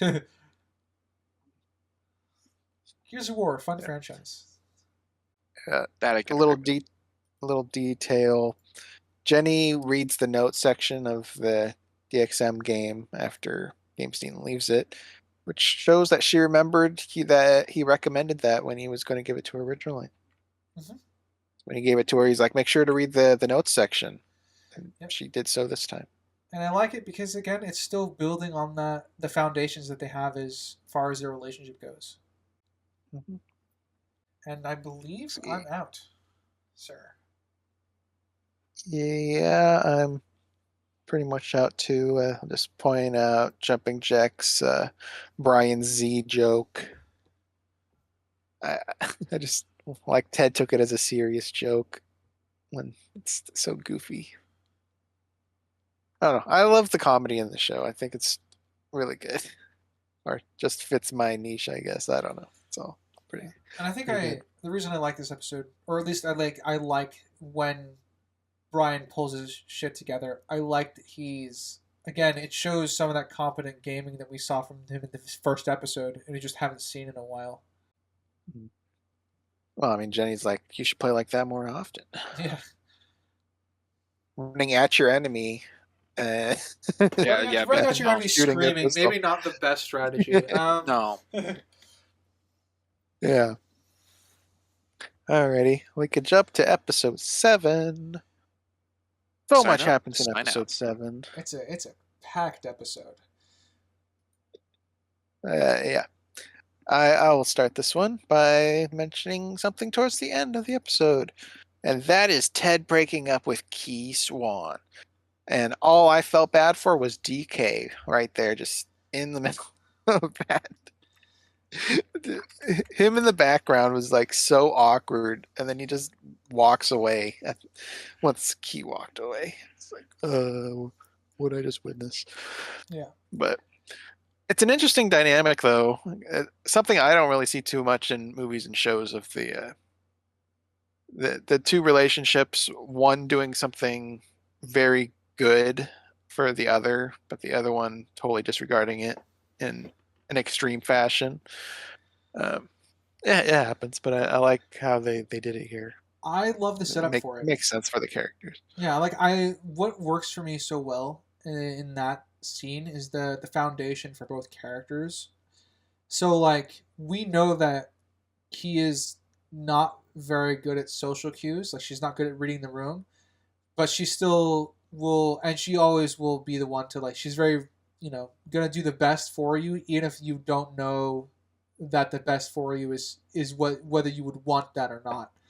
And I think that does form a good catalyst for, I guess, the first break in their relationship, or the first hurdle that they would need to get past. Is because eventually that would happen because of her lack of understanding with regards to social cues and social, just socializing in general. That would definitely help to feed into this as a foundation for the drama, I guess. It doesn't feel forced, which is what I liked about it, because everything is character oriented. Yeah, and then there's just Ted's brainwash of his father. Yeah, but again, that's character oriented, so I can't, Yeah. I don't. And to be fair, they both have reason to be angry because Ted doesn't understand why she did it, and he, and for Key, she doesn't understand that taking his ID and signing up for something didn't want to be signed up for is not something that he wants. Yeah, and to her, the dad's a douchebag, and it's clear to her, but she can't rationalize why Ted can't see it. Yeah, because again, she comes across like she would have difficulty rationalizing that because she doesn't understand that, emotions are very deeply intertwined with what people do and how they act. So good stuff. Mm-hmm. All right, Sprinks, any points on what we brought up, or do you want to jump to something else? I'm on Team Key, and she's too good for Ted, and Ted stinks. Oh, all right. Sounds like you had a bit more to say about it. Just drop Ted for me as a character. All right, which elements? Him just completely blinded in what Key's saying and breaking up with her, and too emotionally attached, one-tracked mind, and just emotionally compromised, whatever. And he's just blah, blah, blah, blah, blah, blah. I didn't want this. Rather than sitting down, hearing each other out, going over each other's feelings, explaining in a relationship, this is why I did this. This is why I did this. I'm sorry. maybe we can go. No, none of that. And Key Do tries you think to it's in his character? interject. I think it's in his character because he's very one-note emotion. A lot of like, oh, super silly, oh, depressed, oh, angry. He's not very well-rounded. I see. Okay. So objectively makes sense within his character, but because of that you don't like the interaction. Yes. Okay. It's finding the ground you were standing on. Okay. Yeah. I Then, can, yeah, that makes sense to me then. Yeah, I can agree. I can agree. It would. I can agree in the sense that I would take subjective issue with it. I think I like everything that was done for it objectively. Like I would get I understand the subjective hit to the character, I suppose, in that instance. Yeah, I wouldn't want to date Ted. You know, he's a bit too extreme on, as Spring said, like one note emotions. I guess he jumps around. When he's happy, he's only happy. When he's angry, he's only angry. And this is a guy that will feel brave for 1 second, and then the next comes, he'll just sprint and jump into a recycled bin. Yeah. Yeah, I mean he's afraid of his own bullies, and then he tells Brian, "It's just the law. What's wrong with him?" Yeah, Ted is a confusing character overall for me, but he works. I just wish they added a little more flesh to why he acts the way he does. Yeah. Well, I guess piggybacking off that, Sprinks, you got a point to jump to. Daily Dean, terrible. Didn't like it. He had the power of choice of editing. Too much editing. Too much razzmatazz just because he could. Yeah, I would close off the video if I were at that school. I wouldn't watch it. But then again, I am, Apparently, everyone in the school watched it. Yeah, it's the game's dean, of course. But I mean, like, I would have no interest, I guess, because again, I agree. Overly edited. It's not my thing to watch on a video platform. I think it's also a little funny that his background is a reused set of Brian and Ted's room. Well, I mean, it's a dorm rooms. So I would imagine so. I mean, his had less stuff in it than Brian's and Ted's did. They had a bunch of gaming memorabilia. The merchandise and stuff has been taken down, the decor, but the bed frame and the desk are the exact same placements. Yeah, it's the dorm room. It's a dorm room. That doesn't surprise me. But you're right. Practicality purposes, yes, it is the same set they used. Writer. Sure. I like that Key is helping Ted develop a plan to pitch to his dad, Freddie Wong, that he's gonna do drift racing instead. Being a good supportive girlfriend. Oh yeah. She's great. Made a graph. Confronted the dad one-on-one afterwards as well. I don't like you. Freddie had some funny dialogue in that. Every dialogue with him is good. It's like, tell him he's not going to be a good rhythm gamer. That's what they told me. They are forged. It's all that stuff. But Dad, your face. What do we think of the scene between Brian and Jenny? The friend breakup scene. It makes sense of Jenny being like looking to the future and not so much of like, oh, law told me to. It's Brian's being a distraction to her of what she wants to achieve. Yeah. And then I think that worked well up until I think it just works well. I think it works with how Brian is not trying to be just a friend. Yeah. I think it works well into the ending of the episode as well, where I don't like that Jenny comes in and just pushes him around. That bugged me a little bit. But I guess I appreciate the ending of why Brian gets a chance to explain why he acted the way he did. And then obviously that would lead that feeds as a foundation to the next episode as to why she's then broken up with Law, even though it's 1 day later. That's gonna bug the shit out of me when we get there. Yeah, episode 8. Yeah, but like finding out that obviously the Law had no intention of her putting her on varsity. It's just my year. Yeah, I think that I like the setup for her to figure that out herself. Like she's the one that probably confronted the law after their friend breakup, and then she ends up breaking up with the law as a result. Oh, do you think that was Law just jabbing at Brian? Because if the Law was always planning on not having her progress, that means he would view her as a threat to his success. Do you think that's Oh, something he cared about? oh yeah, absolutely. I think he's explicit about that, especially in the ninth episode when they're having a showdown. I was like, "Why won't you take the shot?" I think that definitely feeds into that. Law's in it to stay number one. Yeah, I don't know. I never got vibes that he felt threatened by her. It's not a difference of being threatened. Well, I guess it's a point of view of being threatened. The fact that he wouldn't put her on varsity because it's his year. He wants to be the star of the show, and because she's the progeny daughter of like the one of the greatest captains in the world or whatever. I don't think he wants her to steal any of the limelight from him.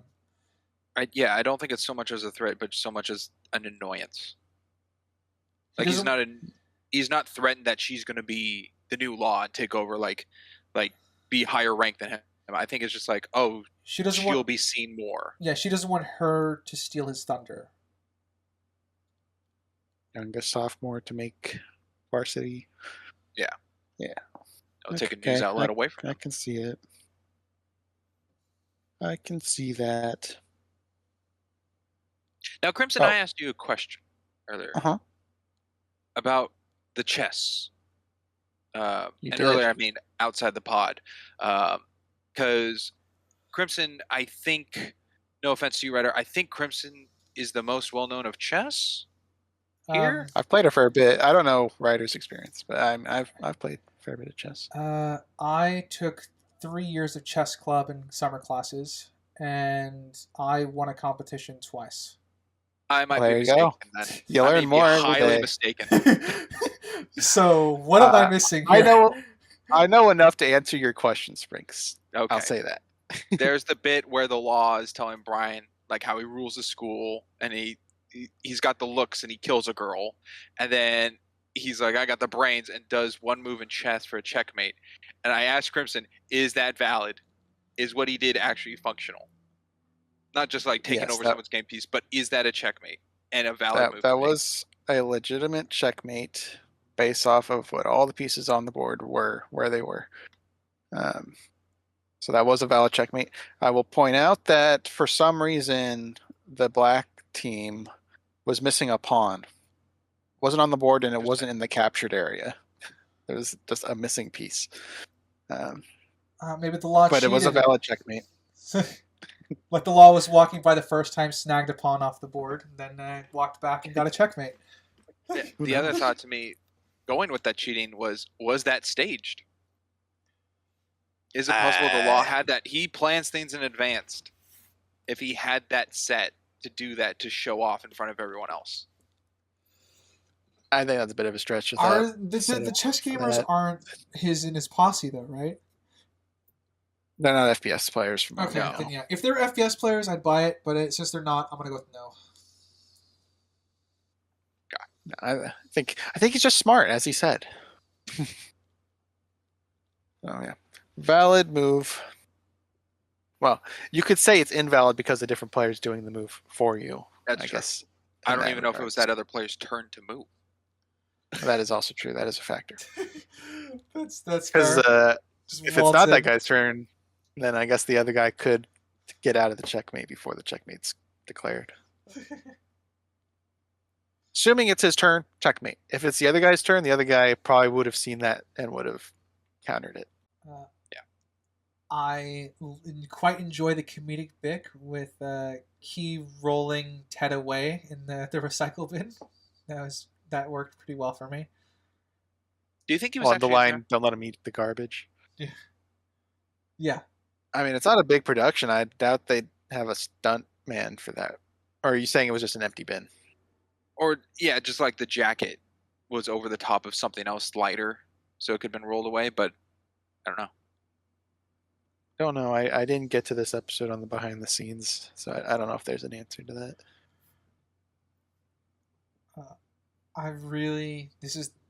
This is a subjective note. I really like that Ted nicknamed Key Kiwi.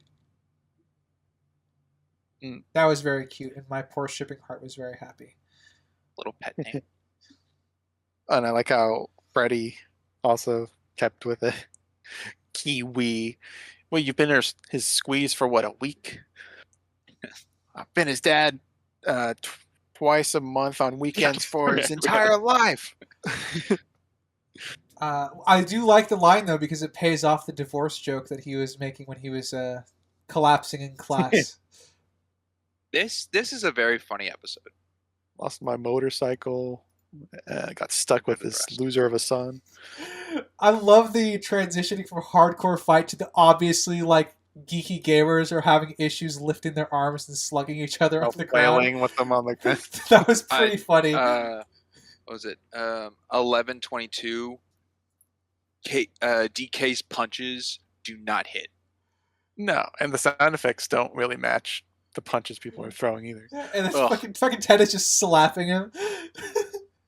The guy on the ground. But Ted throws his whole body and takes out 4 dudes. Yeah, respect to Ted. If the one consistent thing that's a character trait for him, he will stand up for his friends no matter what, and I do like that about him. Oh yeah, he cleared a path for Brian there. Yeah, and I do like the like I said, I took the what you were pointing out there, Springs. I took it as funny bad for me. Like it was just very obviously poorly shot. Like I think that it is intended to be that way because of the way it's framed up, how badly. Okay, that was my vibes off of it.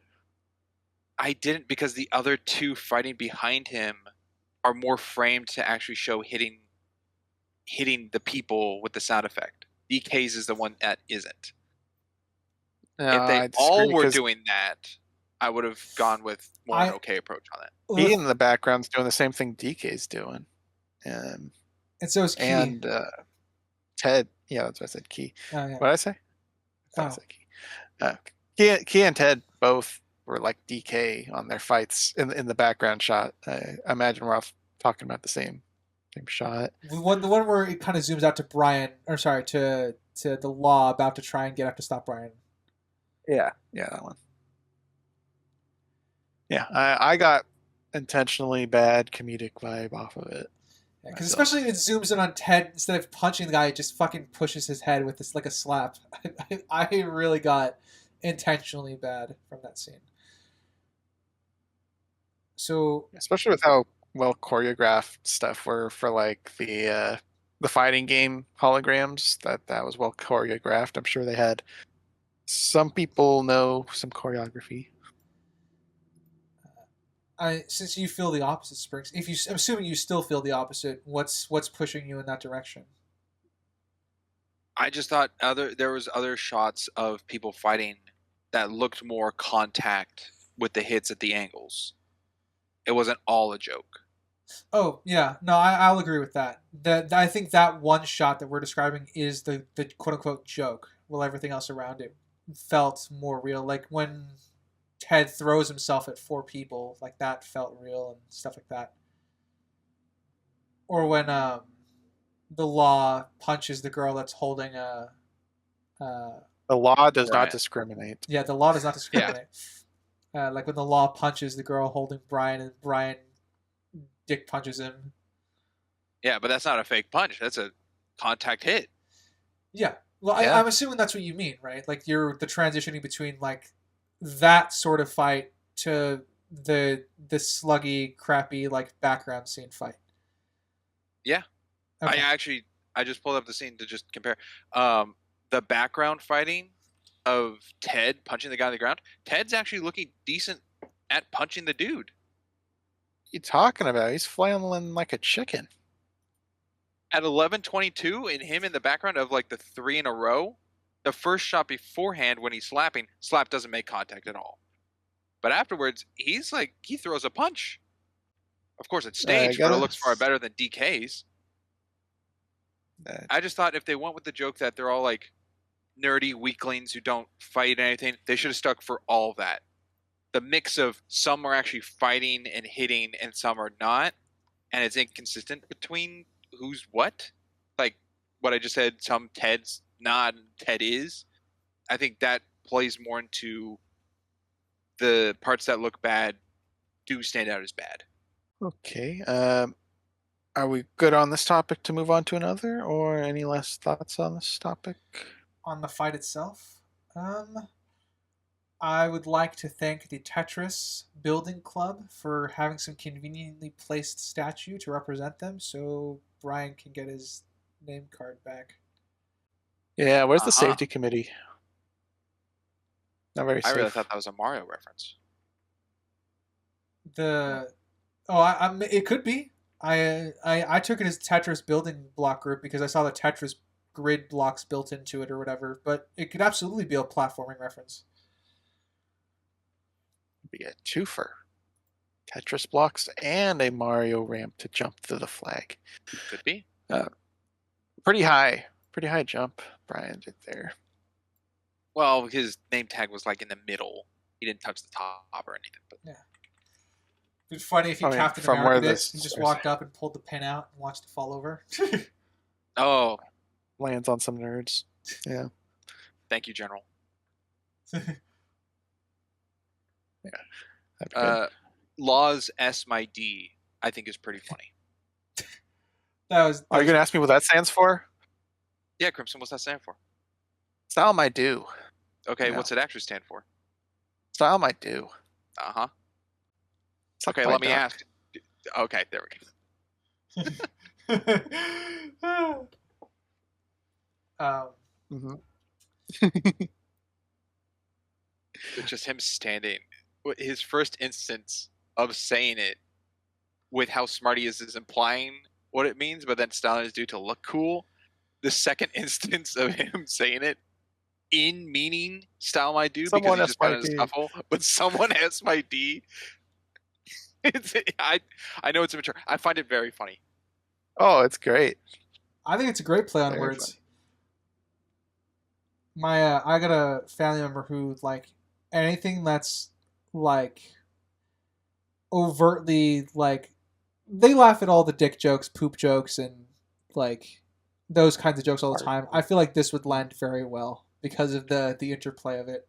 That's something I have to hear a writer talk about. Go ahead. Yeah. I know. Sorry. I was gonna say I think this is where the law stopped being a quote unquote character for me and became a caricature. Not that it's a bad thing in this instance.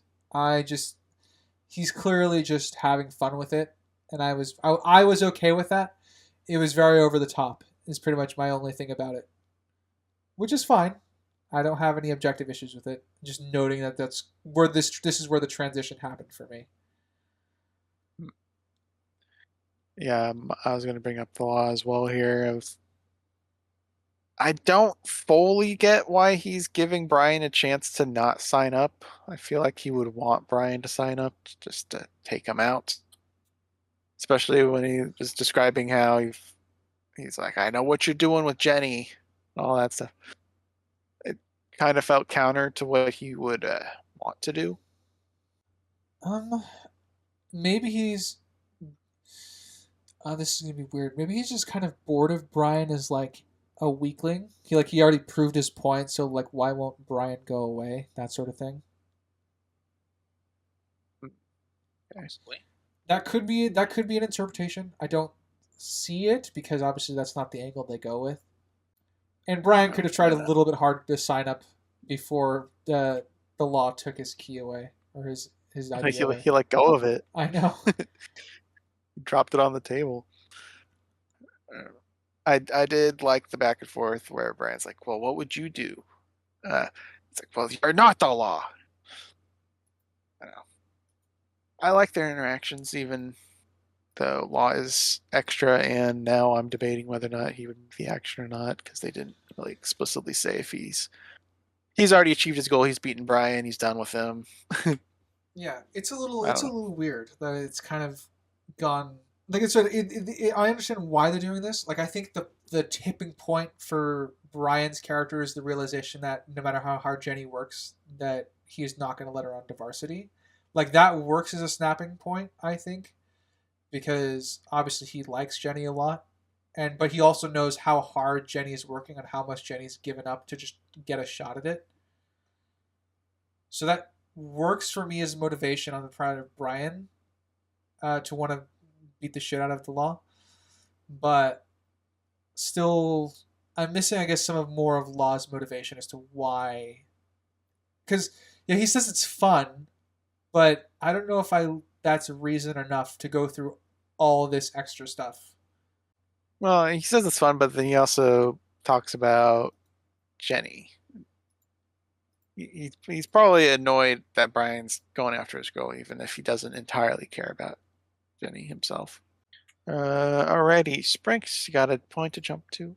I don't have much. There's a decent transition of Brian having James Dean's hat and then cutting to Calhoun's office, and it's lined up pretty darn well. Brian D! You're expelled. It's a very hard cut transition, and I guess a good way to pull the rug out from the audience, because Brian finally feels like he got his first win. If that makes sense. Yeah, but points matter outside of just the games. Yeah, minus 300 points for beating up people, inciting, fighting, and stealing. Yeah. I mean, considering how many people cheered for Brian, did anyone say that it wasn't him who instigated the fight? No, but We didn't Calhoun really could've see an just made his investigation choice. scene. Yeah. Well, I mean, like any student could have said it, so it bothers me a little bit because everyone was cheering for Brian when he got his ID back. So I guess I'm a little bit bugged by the world building in that aspect, but I can fully buy that The Calhoun no was names still are very expelled. sheep. Yeah. Well, Calhoun's office is within view of the campus area, or the courtyard. So he probably saw the fight start, which is why he went down there. Mm-hmm. So Saw yeah, Harry I don't catch know this too much. fish. Yeah. Follow me. I do like the way that Key gets the Drift King involved to help Ted, and Ted's willing, and the Drift King's willing to help Ted because they're competitive friends, I guess. Frenemies Yeah. ish. Yeah. The Drift King is willing to protect Ted's talent and potential, so that's why he joins in. And I love how extra he is too to war. Just leads the charge. I didn't really care for the line when Jenny and Brian were talking about defriending, I guess. Talking about what was it? When we played last night, it was amazing. And like it wasn't nighttime; it was daytime when you guys played together. Unless this is a separate incident that was not depicted on screen. And obviously, it was like kind of like a cheating angle, I guess. I wrote that down too. The dialogue. Yeah. Yeah, so like emotionally cheating through gaming. But it wasn't nighttime, so it didn't really fit. Yeah. It's not written well. They went for the allegory, but did not cleanly implement it. I agree. Do we have any? I know I talked about it a bit, but what do we think about? I guess the scene between the two of them after he's been expelled. Drama-y.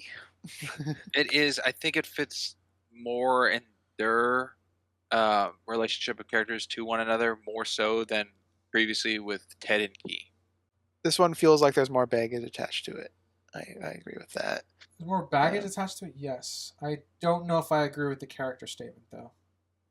I mean, I'm fine with her brushing off his plea, saying Law wasn't going to add her anyways, and her just calling him an asshole and walking away. That makes sense. She could do her own investigation into it anyway, because why wouldn't she? I mean, she ends up breaking up with him next episode, so I'm sure she did. Yeah. So I'm okay with it. That I agree with you, right? That just the barging in his room and shoving on his own bed is a little much, but within the realm of reason, I think. She did just see her boyfriend getting beat up. That is true. She walked off after that. Yeah.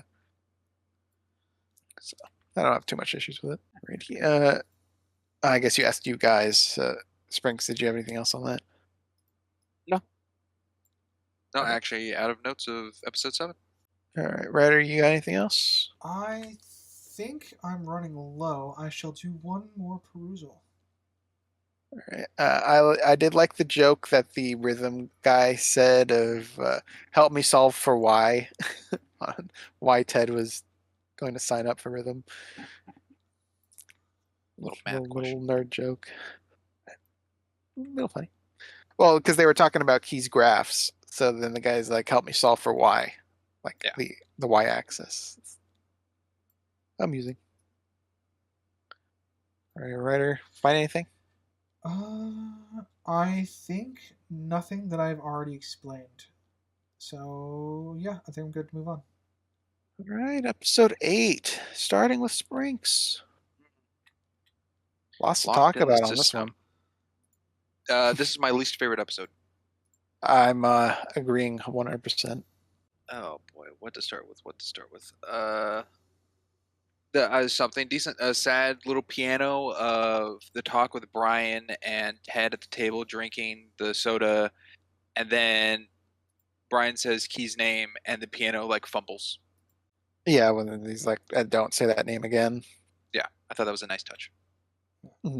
This episode Little is audio cues. this episode is weird, and I think my biggest issue with it is just how condensed they made everything as far as the time frame goes. I just I mean, don't know what's happening. Joke. It's a funny joke of like being one day, and it's like I haven't seen you in like 24 hours. Yeah. I mean, we make that joke You all haven't the aged time. a day. But, yeah, we make that joke all the time to each other. But like, I thought this was a reimagining of like what was going on with how the intro played out. Like they were over dramatizing everything. Like the look on the Law's face when Brian punches him is fucking hilarious. Yeah, the beginning Yeah. recap is very stylized. Yeah, and then obviously that leads into a very very stylized episode. And I think, yeah, my thing is I didn't don't know. Yeah, my thing is my issue is that it just because of how condensed the time frame was, and they play it super super straight after we learn like how condensed the timeline is. It's only one day later. I think that's where I got a lot of issues. Like if this had been like a month later, I probably would have bought into all of it. The different the choice, the direction they took the episode in. Brian actually owning an arcade. Yeah.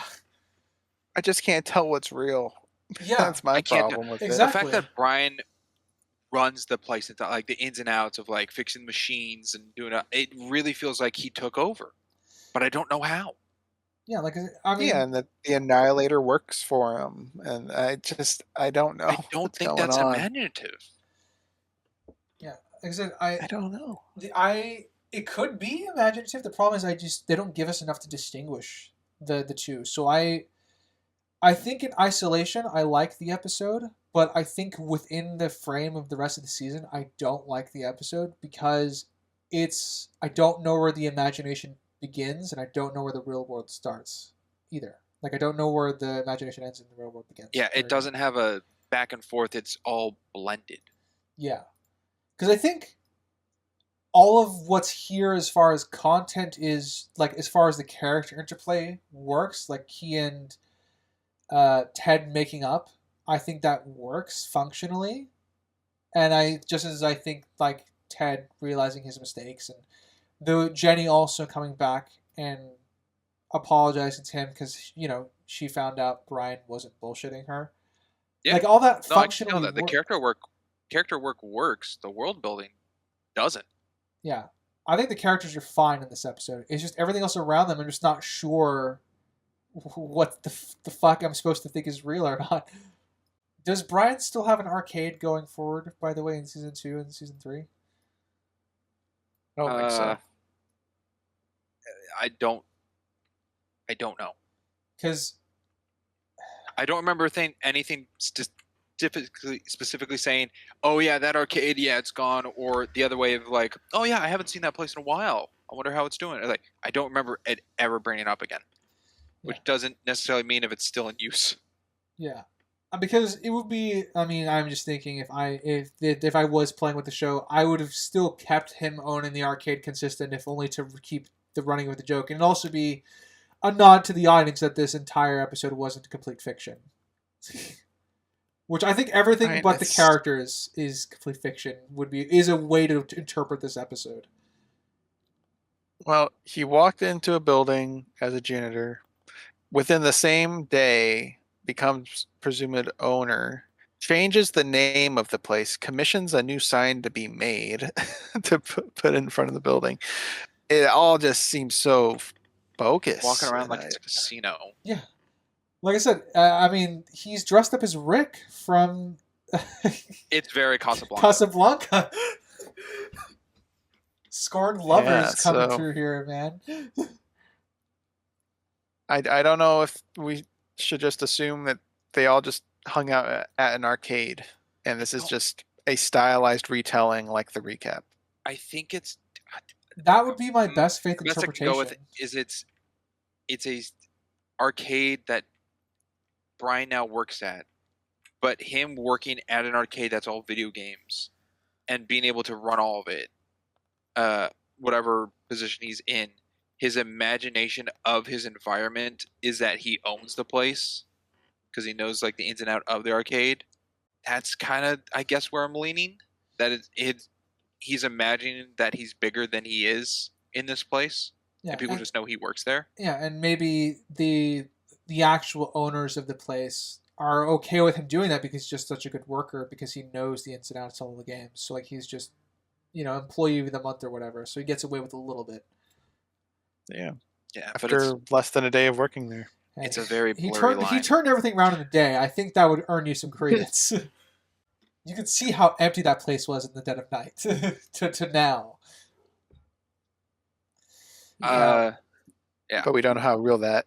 Yeah, Well, exactly. I filled with- don't know. Again, don't Which know where the makes it stand imagination out. ends. This episode 8, is the Deathly Hallows Part 1 of this season. You're not wrong. Yes, Man, it is. I was gonna make a Riverdale reference actually, but I think that fits better. Like it works See. and functions for the story, but it so just feels out of place. Yeah, like I said, all the character work I think is good here. I like all of it. It's just it's everything else around them that I don't know. I do like that Yeah. Ted got Looney Tuned by Key. That was pretty funny. The tell Brian that I said this. Oh, Yeah, I like the that was pretty funny. I also like the fact that Key is not the only one playing into whatever the imagination daydream is. And she's like, "It's just been a day, Brian." Been a day, Brian. Yeah. I enjoyed that. That to me was very, very funny. mhm. Also, because And- of Key, I had to look up what the Hodge conjecture was. So, what are your findings? Oh, I didn't know what it meant, but it's like a impossible mathematic equation or shape. Yep. I didn't know. And then a line was added in this episode that we referenced earlier. Remember, winners don't do drugs, but you're a loser. So why don't you stop playing and go take some drugs, loser? Yeah. See, I think that is partially imaginative of what Ted sees. That's what Ted sees In the every time he machine. plays a Rift game. Yeah. But I think Freddie Wan is still like part of the In the home game. screen of that game. Yeah. Just what he's hearing is in his head. Now, earlier I pitched that the rhythm game I think is more advanced than I thought initially because Ted's just playing on his new guitar. It's not Yeah. plugged in, which is like it's a Bluetooth Connect guitar. system, like it can like pick up the movements and everything. It could be. So it is a video game universe, I guess. So Yeah. it's possible. We have that for me. Something like stuff like that ties into like why is there a drift racing arcade game in Jenny's house that they all have names on. So it kind of Well- ties into me like that the system might just recognize you or Being that Jenny's a big I guess I never know, but Jenny's a big Feel the Fire FPS player. It could have been something of her parents trying to make her like the perfect child kind of scenario. So they had every system to see what worked best for her. So that's why Well, she has a these- DXM machine and a drift Well, they racing machine. It they wasn't that she specify. had a machine; it was that their accounts were on the machine already. Oh, yeah, that. Yeah, and the family thing, they specified that it's an FPS family. Like her path was That's chosen for her. They discouraged her from doing other stuff. Very, Oh, very, that's even more reason why they're there. yeah, very or against. funny. Again, character sweet moment, but using character traits. Key not understanding what a fist bump is properly, so she just headbutts that his was fist. sweet. That was very Yeah. sweet. I like that. I liked. Go ahead. I was gonna. Oh, sorry. You can go next. A little error I guess I noticed is when Brian is playing skee ball, it's on infinite play because the score and the ball counter aren't moving. But then when Jenny takes a shot to make the 100, the score is active. Yep, I saw that too. It's a dream. It, I don't know, man. I don't know, man. Oh, you either. do know. You got to have a stance somewhere. I don't know. I really don't know. They don't give me anything to work with. If this was isolated and they don't reference anything in episode 9, I would just say this is a dream. But by episode 9, they're back. Like Key and Ted are back together, so something had to happen in this episode. They Something convinced happened. him to I don't come know. back to VGHS. So the events of this matter, so they do happen, but I just don't know how it happens. Yeah. Instead of the house always wins, it's Calhoun always wins because he can't change to rhythm gaming, having been signed up for drift racing. Yeah. So they definitely make references and stuff like that about like how he doesn't want to go back because one of the reasons he says he doesn't want to go back is look, it's an arcade and everyone's having fun. That's exactly what VGHS isn't. So I like that would be him being resistant to go back. So there is clearly character stuff being done. It's just I think there's more real in this episode than there is imaginary. yeah. I'm not saying there's no imagination in here. There's got to be. Otherwise, this is a big problem. But Yeah, I think there's more real in here, especially what's directly tied to character motivations and stuff like that. I think that's all real. And then obviously the arcade Swazi Rick persona that Brian has adopted is, I think, leaning more towards the imaginative side because of he might just be working a dead end job that he just happens to be really, really good at, but so he just tries to make it better with his imagination. Yeah, I mean, I'm leaning more towards they're just hanging out in the arcade. These are events that transpire. And the visual aesthetic we get is for the audience because I don't think it's how Brian sees things because we get the recap, which there are events in that Brian wasn't present for, so it wouldn't be him imagining those. Yeah. So I think it's just for the audience for creative sake. They wanted to have fun with this one. But Brian throws jumping jacks out of the arcade. But yeah, he does, and Shows like an Nihilist is ownership. there, so I don't know what that is either. I don't. It doesn't make sense. I think they're trying to do two things that are incongruent with each other. Main character stuff, good. Everything else, questions. I have questions. So questions. An error. I don't know if it's an error I caught, but it's just a weird cut at like 10:55 timestamp. Brian and Jenny are doing their DXM dancing, and there's a cut where, from what the machine shows, they start off with Brian on the right, Jenny on the left, and they're dancing, and then there's a part where Jenny and Brian like trade places, like a nice little like duet swap, and they're still playing, and then it's a close-up on Jenny looking to her left, and when it pulls out, Brian's now on her left again. And I don't know if that's to imply that a time cut happened while they were playing, or that's an error that they just teleported. Yeah, really say definitively, but both can be accurate to the scene. Could It was be just a continuity jarring. error. Yeah, I don't know. That one's a gray one. Both fit. Having been a fan of Jenny's speeches and monologues before this episode, I feel like this is her weakest one. When she comes up to join him for skee ball. This was your dream. You're gonna give up on that? Yeah. VGHS sucks without him. Especially since Yeah. how she just dropped, or how they handled what happened in the last episode. Yeah. Like, you're an asshole, walk away, to this. Yeah. She says to him, VGHS sucks without you. And I'm like, wow, this is a 180. I just. But if, like, you know, if we had an episode in between another episode, I would. Yeah, Ryder, she had one day without Brian. I know, realized how bad everything was. I'm like, Jesus, how bad was your life at VGHS before he showed up? She broke up with Law. Now she doesn't know who she is without him. She doesn't know who to talk to. Yeah. Like I said, I kind of.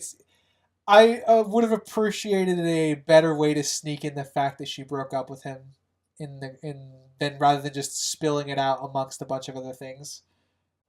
Yeah. Odd. Yeah. Honestly, I think it would be more interesting if Ted was the one to tell him while they were seated at the table. Oh, that would have helped. Like, yeah, they got into a big fight, dude. I don't know what happened. You know, something to that effect. So there's setup for it, so that way it doesn't feel like it's just a hammer being dropped. Or a box being ticked. That could also play into them rekindling next if, you know, it's like, hey, where's Jenny? Girl problems. Where's Key? Girl problems. And like, and then they're like, well, I should make it up, or, oh, it didn't go real well. And yeah, VJ's has been, you know, poor without you, Brian. And, you know, I kind of miss you having around now that, you know, Key and I are kind of in the dumps and you're not there. So that kind of talk to then play into Ted getting back with Key and then Jenny and Brian having their dance. I agree. Rather than it's just dropped of these characters. Yeah, I could agree with that.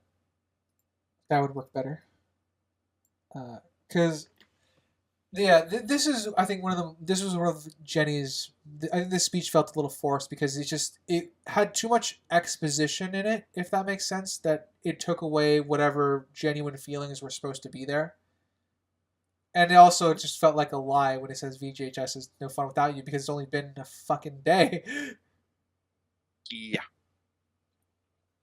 Like her being down the dumps from her breakup with the law. Yeah, that makes sense. But like you could feed other things into it, like what her life is like.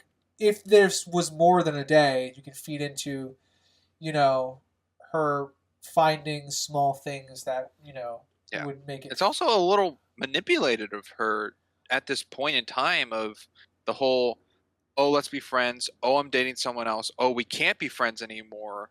Oh, you're an asshole. Let me walk away. Hey, it's not the same without you. It's like She's just real uncomfortable mind with her feelings. Yeah, I think she's. But it's really messing on Brian. Yeah, just because she's uncomfortable with her feelings doesn't necessarily mean it's not manipulation. Is what I'm trying to say. Yeah, it affects people. Yeah, I think it works though for her character, especially since. I think there's the only point where it starts. No, I don't think she crosses a line from her perspective at any point. She likes Brian. She wants to keep him around, but she doesn't want to hurt him, which is why a lot of what has played out before plays out the way it does. She wants Brian as a friend, but also a friend who will help her get to her goal of varsity, and not be a distraction who wants to like sleep with her. Yeah, at a certain point. Obviously, yeah. Once you know she breaks up the law, the sleep with her is on the table. I guess as an option technically. But that's still more seen as a distraction for her. Yeah, she's very focused, but she still wants people in her life to love her. Yeah, it's just this episode's wild, especially the ending. Yes. The whole like old timey fashion credits to then just kick in the next time on VJ and explosions and gunfire. But yeah, it's certainly intentional. Also, a love thing. I'm gonna say it on my own. I don't know if you guys agree. I don't think Ted deserved the kiss from Key. I think it was a very, very weak. I think it was a weak. It's not about deserve. It's about whether the apology. characters want it. I felt like Brian's talk with Key did enough repairing, and then Ted's little apology, I think that compounded enough for that to happen. I did like the Gombak comparison, and then she pushed him and he bounced back like the Gombak, and they did the I sound did like that. effect. They did the sound effect of it. So, I don't think it's completely outside the realms of possibility for what we have established in whatever this weird episode is. I think it was too fast of repairs on both relationships here. Oh Jenny yeah, and no, Brian. no. Oh, I this have. yeah, this Oh, was fast. Absolutely. I would say the pacing is awful for repair. Just over the show as a whole. I think that would be one of my broader stroke complaints. Is just I don't think the pacing is good. I think they exaggerate certain things too much and distract from things that, and they don't spend enough time on things that they should be spending time on. I guess would be how I would phrase it. How's notes looking? Empty. Another episode Man, that I I've been didn't have timing many that well notes on. with you. Yeah, I didn't have much on it either. I like Writer? I like Key's note on the back of Ted's guitar. That was nice. I like the again, it's a kind of a tropey thing, I guess, that Ted. One of the reasons I actually enjoy Ted and Key's relationship a lot is because they have a lot of similar foundations. They're willing to go very far for their friends and stuff like that, and they're both not the best at picking up social cues. So when they interrupt Jenny and Brian from kissing, I kind of appreciated that because it would work. It works for both of them. They don't fully understand that. So as tropey as it is, it was funny. I also like the line of one thing to lose. You know, he realizes Brian does have one thing to lose if he doesn't go back to at least compete. And I think that is my notes. Right. My last thing is once you're signed up and you're in the system, you're in the system. Do you think that's actually how that works, or Calhoun just didn't want to hear Ted's nonsense and told him that, and then Ted told Brian?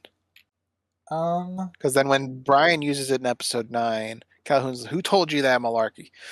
Yeah. So is it a real thing, or just Calhoun trying to get rid of Ted, and then Ted treated that as reality? I think it's a real thing. Well, it's a real thing because he shows up and is able to compete without having to put his stuff in the system again. So He's able Yeah, to but gain Calhoun points was not going to from allow the it. expelled area.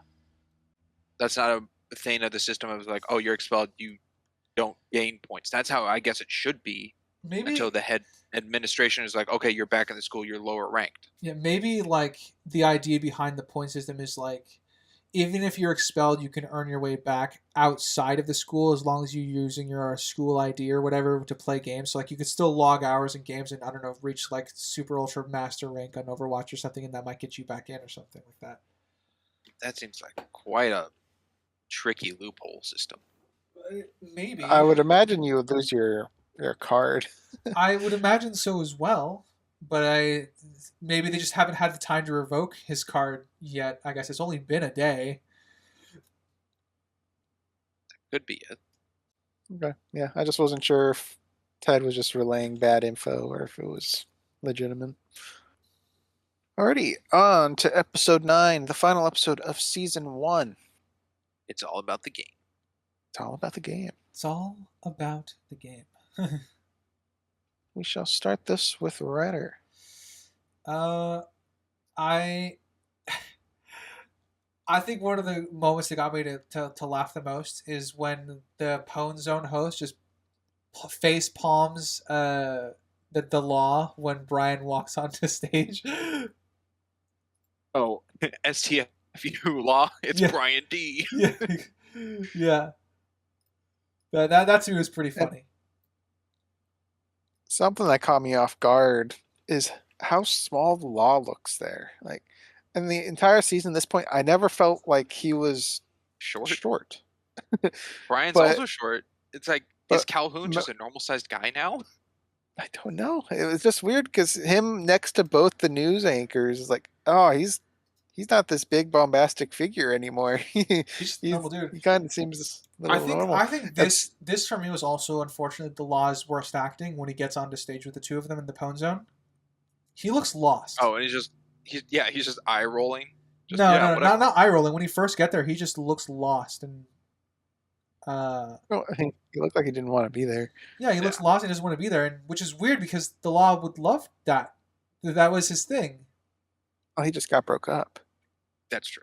Crimson is a point to help of Law never has a scene with Calhoun, but we see Calhoun and Brian D, and Calhoun's pretty, much bigger than Brian D, and we see Brian and Law together, and they're about the same height. And I guess we Probably just don't helps have with any like our law perception. comparisons. It probably helps with the audience perception of the Law. Yeah. He And always the looks like detail a I big like bad. that I liked here with him there as well is his hair. It's all like straight and flattened out because he doesn't have anyone essing his D, Styling his That- do. That's good. Yeah, that's good. Yeah, that was a nice detail because that hair is very different than It his is. in-game hair and outside when he had Jenny as a girlfriend hair. So that was good continuity. I appreciate that that. as well. I also And it was interesting. Oh, sorry. No, One yeah. more thing with it is his attire. He was like in a sweatshirt or something. It was very bland. He's not wearing like a team jersey or anything. I think He's not Jenny looking leaving him really hit him hard. He's not feeling like the Law anymore. Ryder, you were going to say something. yeah, I like that his friends got him his keyboard back and his mouse, so he can be himself. That's the symbolism, in case That's you nice. didn't realize. That's Again, how they found it, no idea. kind of up in the air, but There's room for inference, thankfully, but it is a bit convenient. I wish we had a bit more on it. that's Well, Ted put a GPS chip in it. The very second he met him. So. Oh, Oh yeah, I right. Stalking friend, I forgot. doubt it, but maybe. All possible. We've been tiptoeing around it until we got here. I'm going to go with a pitch that I had. So, All right. the first round, we see they have like 30 seconds in the game, and Jenny and Brian are strategizing with their team on how they're going to get the other team, and there's a wall on their base that dissipates when that 30 seconds is up for then the round to start, and they leave their base to go get the other case. When the Law joins in, and we see them talking in their base and strategizing, that wall isn't present. And then they go, oh, Law is here, the Law's entered the game. And it's not jumping jacks, but it's Jenny. Jenny gets shot by the Law. To me, how I saw it is that they are strategizing while the game is going. Like they're in a match talking. So Law went from his base and walked towards them and just shot them while they're all just standing in their base. Yeah. The game didn't reset, which is why the wall isn't there, I think. That's true. And Law, I guess, he replaced someone, didn't necessarily join the game. He took someone's position. subbed out. Yeah. He Which was an signed issue in. I had. Why didn't Jenny's team have a sub for Brian? They just had an empty slot going into this game, which was ridiculous. Yeah. It's But been that is absurd. my whole workaround to how the Law got the one up on Jenny kind of thing, which I just think is dumb on the team to strategize once the game's going. I mean, Especially with all of them looking at a center and not like... Yeah, keeping I'm fine point. with them adjusting strategy on the go, but they would not. I find it dumb on their part for doing it out in the open. It's way too cocky. I did like, on a compliment for that scene, Jenny's like, let's not lose our heads. And Headshot. Yeah. she got shot in the head, and the game said headshot, overlapping her saying head. So it was, I did like that. that That was was a good fun. detail. I think I would have liked one scene in this whole fight because the team doubts Brian because of what happened earlier. So I would have liked Brian to maybe have saved them once or do something to help them once to show off that he's actually competent at the game to them, so that I don't even need like a full acknowledgement. I just need a nod that they understood what happened, like that he helped them do something. You know? It's simple. He kills the law and wins the game. That's how he helped. Yeah, I mean before that. Yeah. Because remember there at the beginning, as much as I enjoy, it's like, all right, you got all your feelings out, good. Let's focus up. I like that, but it's still not. It's still one thing to just dismiss what his teammates' opinions of him are, rather than just helping them do something minor along the way. And something, I guess, to bolster what Brian could be doing, and something annoyed me was Ace saying, "Boy, that guy or that boy can play," or something like that. And like, Yeah, from what I'm seeing in this match right now, he has done nothing spectacular. He's done nothing stand out to any other player. it's pretty He's standard. just been game side so by far. side with Jenny getting the briefcase. Yeah, Yeah. That's great of you to bring up Ace. Oh, I know. Crimson. You've been holding What on was to. Ace's first rule? What was this? That seed you planted?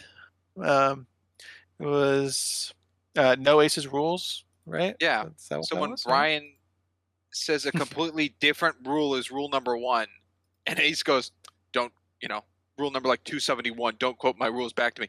That completely false. That was a really weird, dumb thing to do. Why what say was number 1 Brian's rule? answer? I I don't remember. didn't write it down, but it's not the first rule. No. yeah. I think I have a similar issue, Springs, but I don't remember what it was because I think I had a back in the first episode where we are introduced to Ace. I thought the first rule that he says was incongruent with what was on the screen behind him as his first rule. I just didn't go back to check. Oh, no, that matches up. That was right. That was right. That was right. Okay. It is blurred in the back, but what Brian says in episode 9 is rule number 1, Ace, never give up. And Ace says rule number 271, never quote my rules back to me. But rule number 1 is not that rule.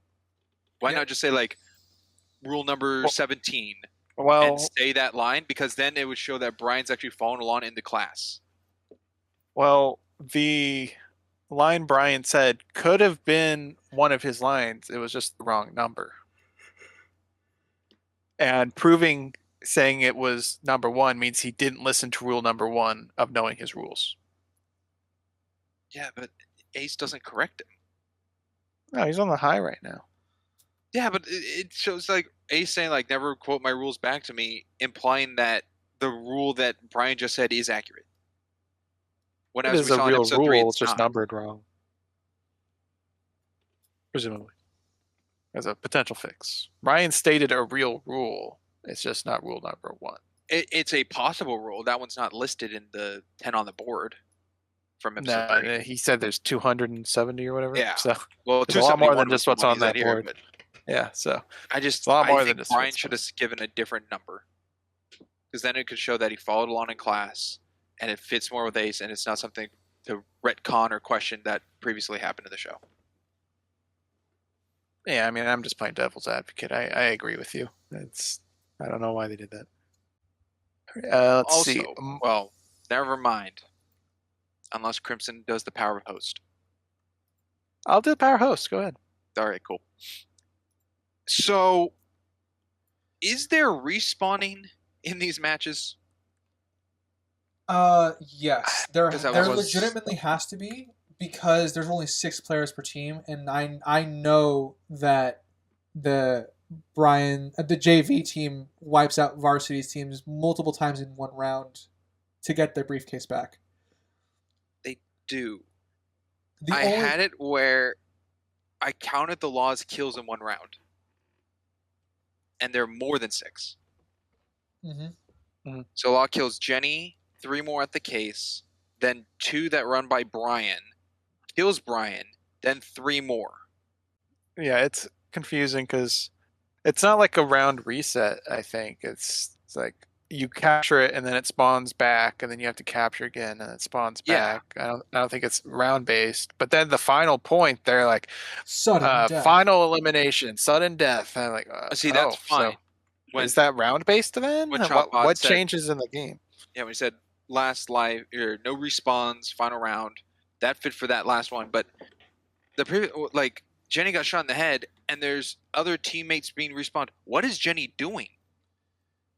I She's don't not know. back in the She- game. She was got the first spawned on one the other out. map.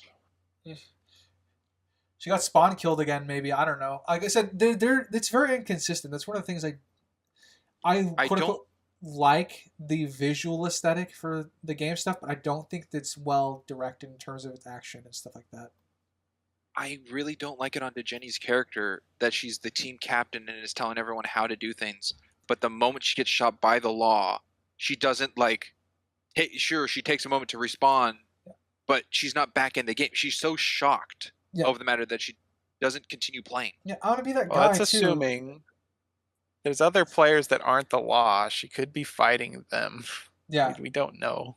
yeah, that would be best faith assumption. But also, I'm gonna be that guy. You can talk in video games even though you're dead. So she could still You be can giving. talk to your partners Yeah, being she less than could a foot next to each other. Yeah, she could still be giving out orders to them. It's the dumbest thing. No one's speaking. They only speak in game, but even speaking in game, they're next to each other. The whole Jenny and Law looking at each other with the guns in each other's faces, everyone in the room can hear that conversation. They're whispering it in their mics. Yeah, I mean that was something I said we would certainly be talking about from episode 1. Is just the mics, how people communicate in this game. And it needs to be said, this one, I think the plot armor is the most egregious in this particular matchup.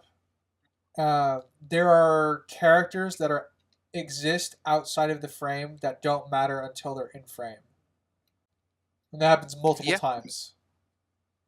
Like the JV team would have been lighting up varsity a couple times for. Oh, that's, I have, what did I write? Varsity team sucks without Law. They're standing still. They're not strafing. They're not taking cover. Yeah.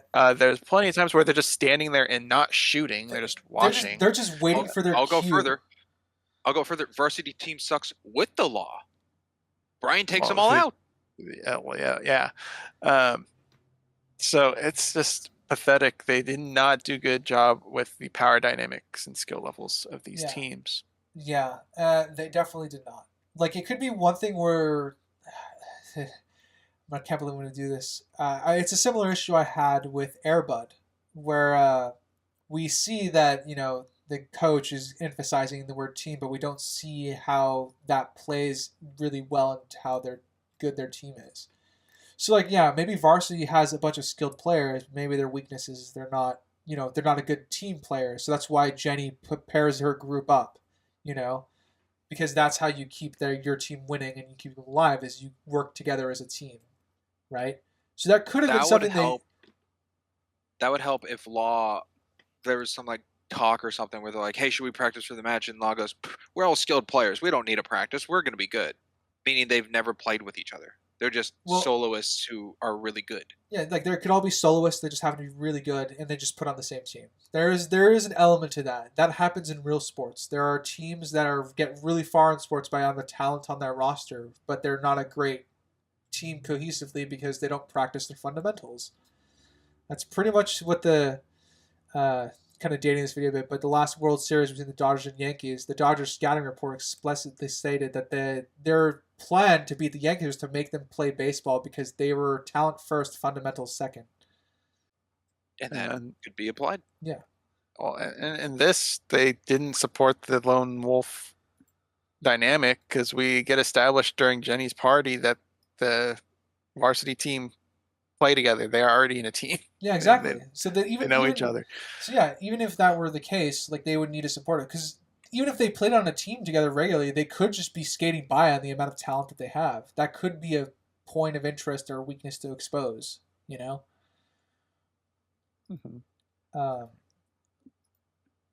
Let's see.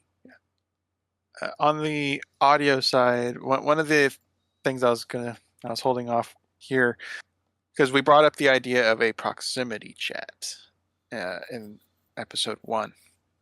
And I was holding off an example where I think it doesn't make sense, is when Brian yells for Law in the game.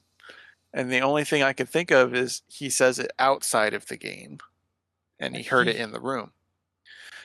Yeah. But we have no visual saying that's what's happening because we're It just in looks the game. it looks cooler in the game. Yeah. It does. So it's just inconsistent with how the audio in this game works. Because Jenny and Law talking to each other, like you said, outside the game, the teammates could hear this conversation probably. Law's teammates or Jenny's teammates could hear each other respectively. If there's other people around the building they're talking in, if it's proximity chat, could they hear that? It's just what? It's a mess. Did the Law overhear Jenny's plan before he shot her in the head? I mean, I don't know anything. Having mics in this setup makes no sense because you'll have double audio of the people talking out of game and in game, which will give you a delay. Even if it's extremely fast, you'll still have a slight delay. Yeah. Well, I mean, in real life gaming competitions, they still use headsets, and that's how they talk and communicate to each other. Yeah, because there's people across the table and stuff. So yeah, I don't have a problem with that. It's just the fact that the enemy team can hear you. That's not conventional for esports. No. Yeah. That is not something that really happens. They definitely clicked for private chat off screen, I guess. Yeah. Weird. Yeah. Also, is Jenny's gun, her pistol, a 3-round burst? Or is she just firing that fast? I think it's just that fast. Oh, wow. Okay.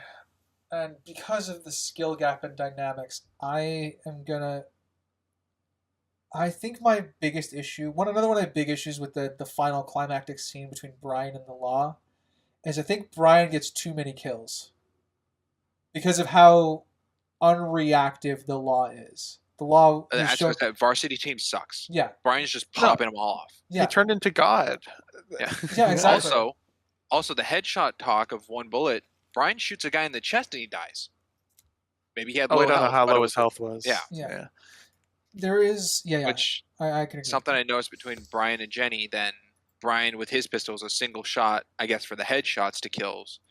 Jenny's, it could be a burst, but it also could just be firing fast. She fires like 3 shots to the chest of someone. Yeah.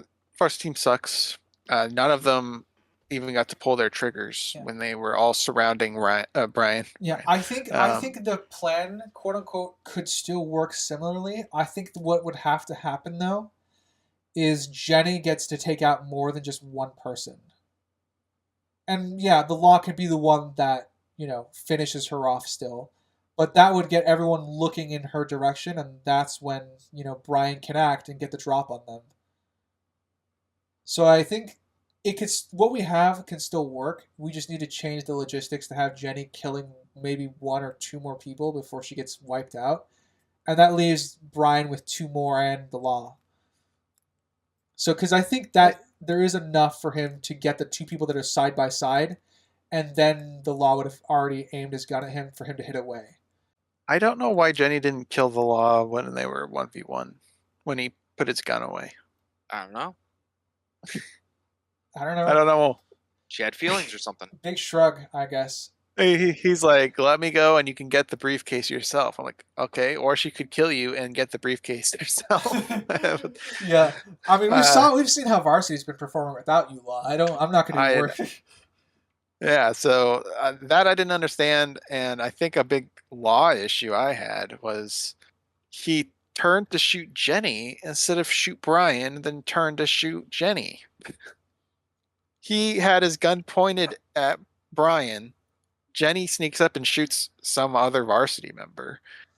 And Law just turns to shoot her instead of killing Brian. Does Law think it's faster to shoot Jenny, who is armed, in the time it takes for Brian to get the gun tossed to him? Because if Brian doesn't have a weapon on him, then he's not much of a threat to attack a Law. So he would aim to go after who has the ranged attack first to Jenny and try to quickly get back to Brian. I think that could work out that way. His gun was already pointed at Brian. He just had to pull the trigger. True, but he was making a big show of it. Yeah, like I said, I can believe in his arrogance that he wouldn't kill Brian because he wants to keep making a show of it first. I think you just need to tweak some things to make it work better, because even if, you know, Jenny was taking a shot at his teammates, he would react to being whoever's firing the gun naturally, because that's what you would naturally do. You react to who's shooting at you. But Yeah. Also, is the shot to the knee a stun? It's got to be, right? I would guess so, because he can't push the grenade off of himself. Well, for the law too, but I mean, for Brian, he gets shot in the knee and is kneeling there. But then when he gets the gun from Jenny, he just runs. Well, I mean, there could be a self-heal over time mechanic in this game. Like, Call of Duty has that and stuff, right? Possibly, but we saw in the episode with the rocket launcher, the guy was dead and passes the rocket launcher to Brian, and he's still alive, and then he dies, unless there's a bleed out. Well, that's just looting the body. That's Yeah, Brian didn't But care talk enough to to him. revive you. well, because the player can talk through the game, as we said.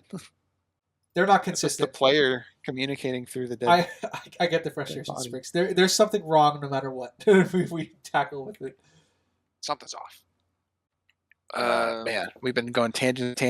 So we'll go with Sprinks. Sure. Boy. Cool shot at 2:47 of Brian, Key, and Ted walking down the hallway. Like that's their poster shot, and it looks cool. Yeah, I agree. I got some outfit notes for you there, Spriggs. Key and Brian are both wearing striped shirts. I just thought that was funny. Oh, how nice. He is also wearing a key. Well, she's been wearing a key for a while. Yeah, picked up on that. Oh, I know. But no one ever said anything about it. Talking about wardrobe. I guess since we're on wardrobes, obviously, since the match that Brian lost the law, he's always wearing dark colors. Yeah, he's less Yeah, flashy. especially at the arcade. Oh. Huh? I said the law, not Brian. Oh, I thought you said Brian. Never mind. Sure. Nice try. That But no. Sure, law. Why not? That was funny. There's teleporting that needs to be said, right? Unless the Pwn Zone Yeah. studio is like right next door. Oh, well, yeah. I don't know where that is. They did say, though, that they're using a mobile news studio, the Grand Theft Auditorium. Yes, they did. And So the match could be taking place in their auditorium. yeah, but if you're shoulder to shoulder with someone, you would know where they left you. So it's not like the law was behind them; he was shoulder to shoulder. They would have seen him walk away. And teleportation within the game. I've never seen a point capture that. Oh my gosh! And another. Yeah, unless Two briefcases were spawned. Yeah, unless one can spawn while the other one's in motion, that's bullshit. Well, I mean, he delivered both though. It's not like he delivered it and then the other varsity teams were waiting for the spawn and then brought it back to him. Yeah, well, Maybe he's so good he's cheating. No one called him out for cheating. Yeah, this is just He's just that good. this is just bad game design, is what it is. He did a capture duplication glitch where he duplicated the briefcase. Yeah. That was, I guess, a gaming thing they didn't really show in the season is cheating. That no one really cheated in anything. I mean, it's about skill level. If you're cheating, you know, At least no one was caught. no one was caught that we know of. Yeah. I guess I like Games Dean being the one on team to trust Brian, because you know, he's the one that fought him. Yeah, some character development. Field of little Fire. thing in there.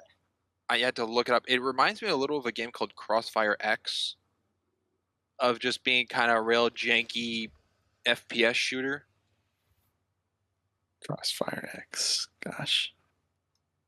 You and I played that game. We did. Very janky. Yes, it was. Very much so. A question more on the Jenny and Law talk. Was the plan for Jenny to kill him there? I'm gonna go with no. What was the plan? I don't know. I Don't know what the plan was. I think the plan was to bait the Law out into the open and let his guard down when he was making a show of it. And So then Jenny would shoot him in the back, or no, I don't know, my guy.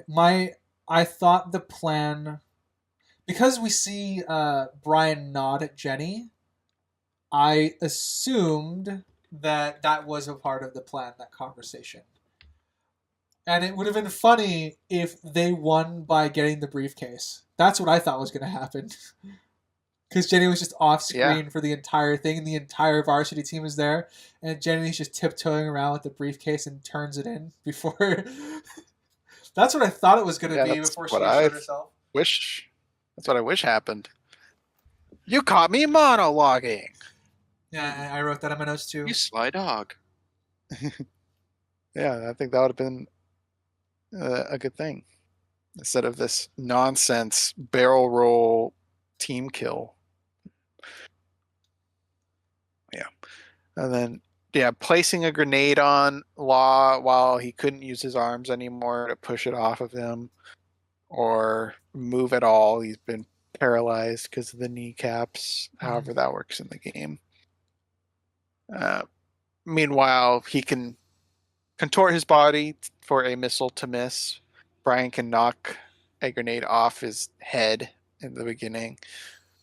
I get the callback, but it just doesn't make sense to me. Like I said, I'm kind of agreeing with Spriggs. The only way this works is if getting shot in the kneecaps is an actual stun in the game, so you can't move. Yeah. Because that would fix a few things.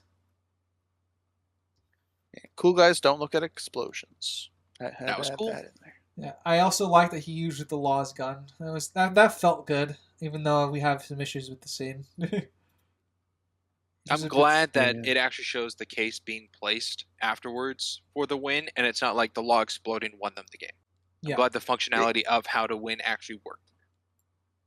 I mean, I wouldn't have had an issue with it because it's sudden Rainbow death. Six Siege. Yeah, the team is is you dead. just wipe out the whole team? Yeah. Yeah, then you automatically win. Well, so I guess so. Especially the last round saying no respawns. Yeah. Could be.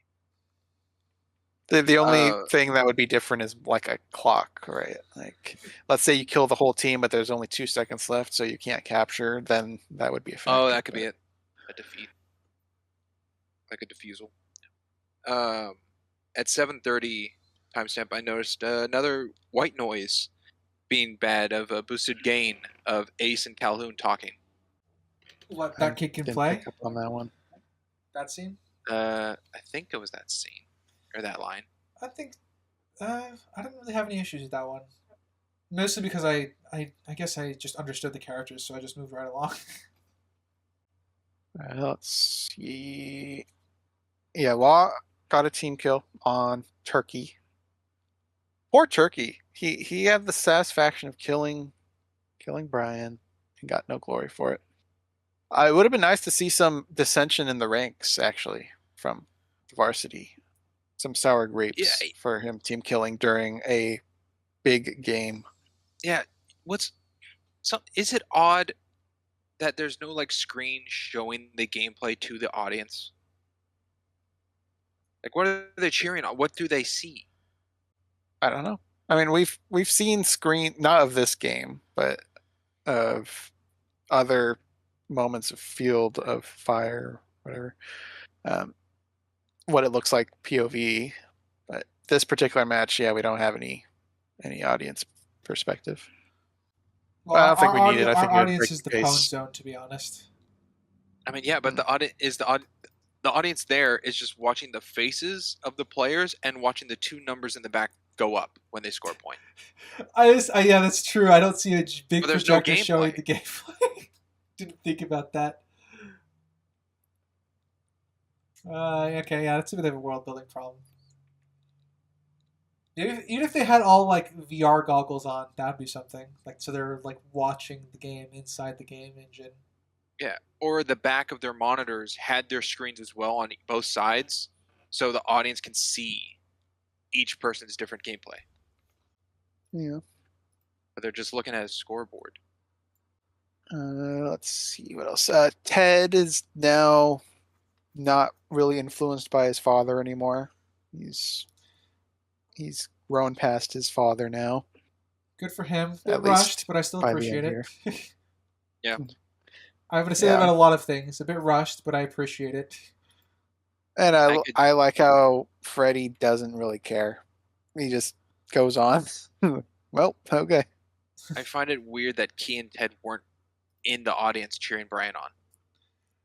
Well, And they they're had their there, own like, tryouts. Yeah, it's I a guess so, tryout but- day for everyone. So it's weird that there's an audience there for VGSS school people to begin with. If everyone's people doing who their aren't tryouts, trying out? yeah. That was odd. Well, is the crowd students or I don't family know. members? Don't know. It's probably family members and I stuff. would guess family members. Or talent scouts for any teams. This feels like a show that definitely would have had a shot of panning to a chair and Cheeto sitting there Yeah, yeah. You with could like do a that. little flag that's saying like "Go Brian D" or something. That would have been a nice payoff, or not really payoff, but a nice little note, I guess. Notes, fellas. Sparse, dude. I'm out.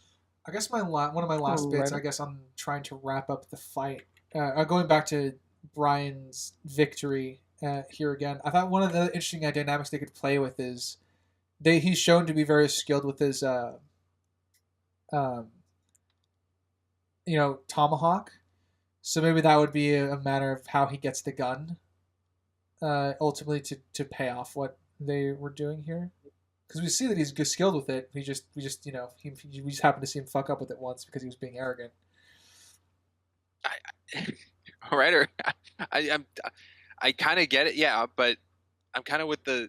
We saw him use the tomahawk once and it worked, and then once and it failed. I don't necessarily see a whole skill of that. No, I'm saying. Never mind. I'm not going to bother.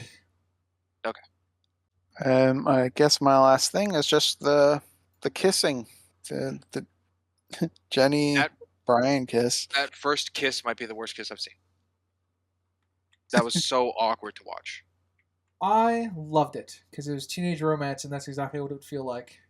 And then I liked that they make a joke about it too. Yeah, and then I didn't like how he flipped and did like a good one, like a really good one. He learned a lot from that first one. Say that much. But yeah, it was an earned kiss there. I like the banter of, well, I'm your captain now. Can't be doing this. He just comments back, "I fucking hate this place." Yeah. So there's some good stuff there. And then I Alrighty. guess Well. Huh? Oh, continue. yeah, Never mind. I guess my last note is I kind of like our trio being reunited at the end and all walking off together in their respective tryout uniforms and their jackets Mhm. for what they're doing. I did appreciate that. Yeah, and Brian is back. He got more than 300 points, Keeps so him in he's the now score. back. Like I said, I'm pretty sure it's style points. I got no evidence for that, but He got a lot for killing the law. Mhm. And being I'd love probably to. he got a lot of points for being the winning player, last alive on a I'm game. getting a team kill pretty much. Yeah, that probably boosted a lot. But he was gaining points throughout the match. I would love to know Law's KD. There's There's, BB before Brian and there's AB after Brian. I know. 2 and however many people was ever killed. 99.999% KD. All right. Time for ratings and reviews. I'm Right? next. Me. Yeah. I'm very interested in writers, so I will go with Sprinks first. Oh, you sneaky devil. Oh boy. Let's start with my subjective. It's fun. It's a fun show. It's enjoyable. It's entertaining. Yeah, it's probably watch it again. 7.5. It's good. Objective. I was dancing between two numbers. Like a 0.5 difference between something. So the acting is okay. Some actors are definitely better than others, but I don't know anyone who's phenomenal in their acting. It's all just kind of like a 6 level ish and lower. Editing's okay. Cinematography is fine. There's some decent shots. Nothing really a couple confusing actually. There's the one in episode 3 that was off. I don't know what that was. The added in one in episode 1 right before the bike takes off. So a couple weird shots. The audio balancing is the worst part. The audio is terrible, I think. There's loud parts, quiet parts, gained, white noise, scuffles, closed room ADR, big room ADR. It's all over the darn place. Let's see what else. The writing, very witty writing, very comedic writing, I think is pretty good with the characters and fits with them. I think the characters themselves stick to their characteristics of what they are and how they're made. I think with that, the world building's sacrificed for the humor. I think a lot of parts actually are sacrificed for the humor in this season, which is a little unfortunate, but the jokes do land most of the time for that. Lighting's pretty normal. There are some artificial lighting shots, like the party scene and everything, but it's not like overexposure too dark or real weird. I guess the weird ones are that overexposure shot in the first one with that weird camera I said when the bike takes off, and then Freddie Wan in his introduction on the bike, the spotlights follow him around the room and aren't focused in like one area. So that's a little weird, but everything else seems to be set and a lot of natural lighting. I think that's. I always forget something usually. But I was dancing between it. I think I'm gonna land at a 4, objectively. I think I will go last. So, Ryder. All right, so this is my first time watching the show. Subjectively, this is an easy one. I very much enjoyed myself. There was a lot of parts where I was very happy to watch. There was some annoyances that are personal, like I don't like manufactured drama. Like when I feel like the writers are forcing drama down my throat. There's a couple instances of that, but overall, I did enjoy myself. I'm on a solid 7. I probably would watch this again. I'll probably go along to season 2 and stuff like that. It was enjoyable. Objectively, I think broad strokes wise, let's see how best to describe this. I think there is a lot of plot armor, and the skill levels rise and fall based on the writers around Brian. And there's only one time where they try to give an excuse for that, being that he's intentionally throwing. But as Crimson pointed out, that doesn't necessarily work wholly.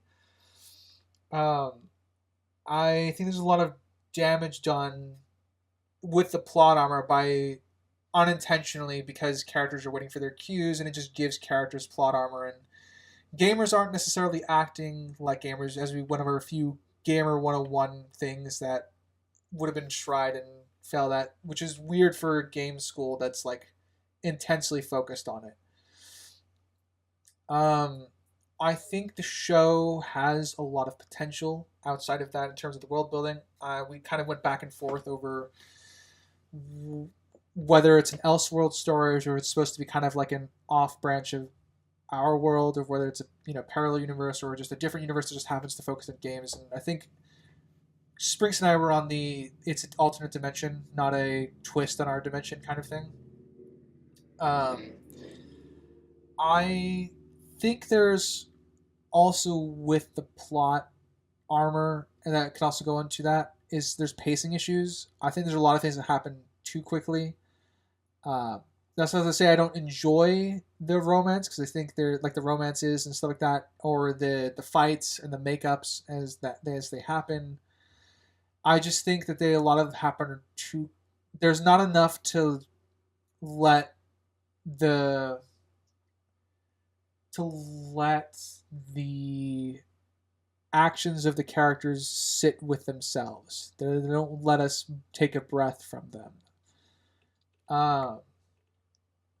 I think with the Knicks, as far as the Knicks and the world building and plot goes, I think the most egregious one is episode 8, and I think we're all going to be on board with that one because we don't, even after talking a lot about the episode, we don't know where the imagination begins and the real world starts. Our best guess is just everything that happens as far as the characters are concerned is what's real, and I think that's really what pushes the show up for me. Even though I think there's definitely some archetypes being used here as far as characters are concerned, there's still variant enough on those archetypes to give the characters their own life.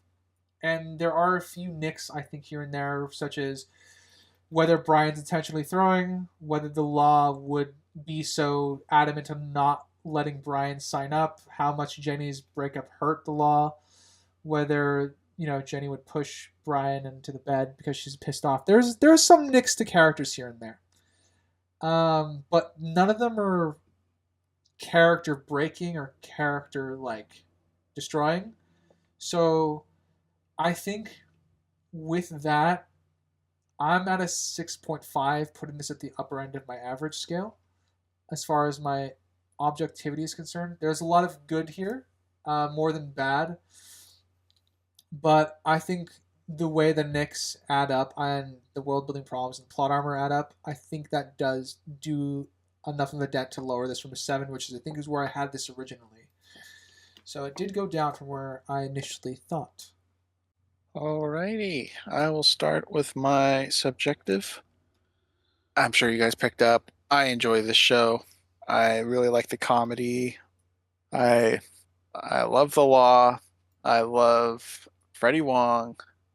Pretty much all the rough, rude comedic characters I I really enjoy.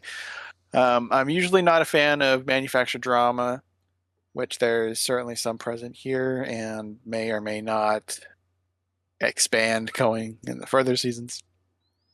But in season 1, I don't find them too annoying to me. I get a lot of enjoyment out of this. I've seen this a lot. So I'm giving this an 8.5. I will watch it again. And this makes me want to watch season 2, like shortly after this, but I won't have time to. Objectively, a lot of my points have been echoed between both of you. I think my biggest complaint objectively through this is just how the game works. It's not like any game I've ever seen. There's so many things you can do. You can grab someone's gun, twirl around them, and shoot them in the back. You can shoot behind yourself. You can kneecap guys and potentially stun them. We don't know, up in the air. I'd like to know if there were emotes, because the law was doing some interesting things in there, and I don't know if it's emotes or Sprinks was kind of going through the whole thing being through the POV of the players, or if it's just for the audience. But whichever perspective it is, I would like to know, but they don't really answer it, and it's pretty inconsistent with that. The gaming 101 rules that Ryder was talking about is definitely true. We are playing with the best of the best. These are varsity players at an exclusive, prestigious school, and they're standing around doing nothing, watching, not taking cover, can't shoot anything. It's poorly portrayed. I mean, even Brian's team on episode 1 with the girl at the ladder, like, shoot the person on the ladder 101. Doesn't do that. So inconsistent with the skills with these professional gamers. Something I think they do very well is implementing a lot of gaming knowledge and references and things people can pick up on, and not to a cringy degree. They do use terminologies, but I don't think it's too egregious. I don't think characters were broken, as Ryder was pointing out. There were some scratches, some nicks to them, Like, I don't know what Jenny's plan was at the end with the law. What was she supposed to kill him? Was she not? Was she acting selfish? Was it part of the plan? Why would the law not want Brian to swipe his card because he wanted to kill him and take him out? I don't know. So it's not perfect. I do think the sound design wasn't great. I don't think it was horrible, like Sprinks was saying. I think there was a couple points where it was dropped in quality, but overall, I think it was good. I think the way they played with sound effects with like DK and with Ted when he was the Gombach and he bounced back. I think they did a good job with the sound effects there. The music choices for the montages were well used. And I am rambling, but I am also matching Riders 6.5. That is season 1 of VGHS. Well, gentlemen. Anything before Ryder takes us out. There we go. I can't think. I think we've covered everything. All right then. Well, audience, thank you for listening, whether it be Spotify, Amazon, Castbox, Good Pods, iHeartRadio, Samsung, and Pocket Casts, and whether it be, thank you for listening, whether it be on, oh, wow, I've already botched this one, damn. And if you happen to be on our visual side of things, be it YouTube or Rumble, please feel free to, thank you for watching, and please feel free to like, comment, subscribe there, and tell us how much you love our opinions or how much you hate them. As always, I've been a Geeky Writer. I'm Cozy Maroon. And I'm Sprinks. And we will catch you next time. Later, everybody. Bye. Toodaloo.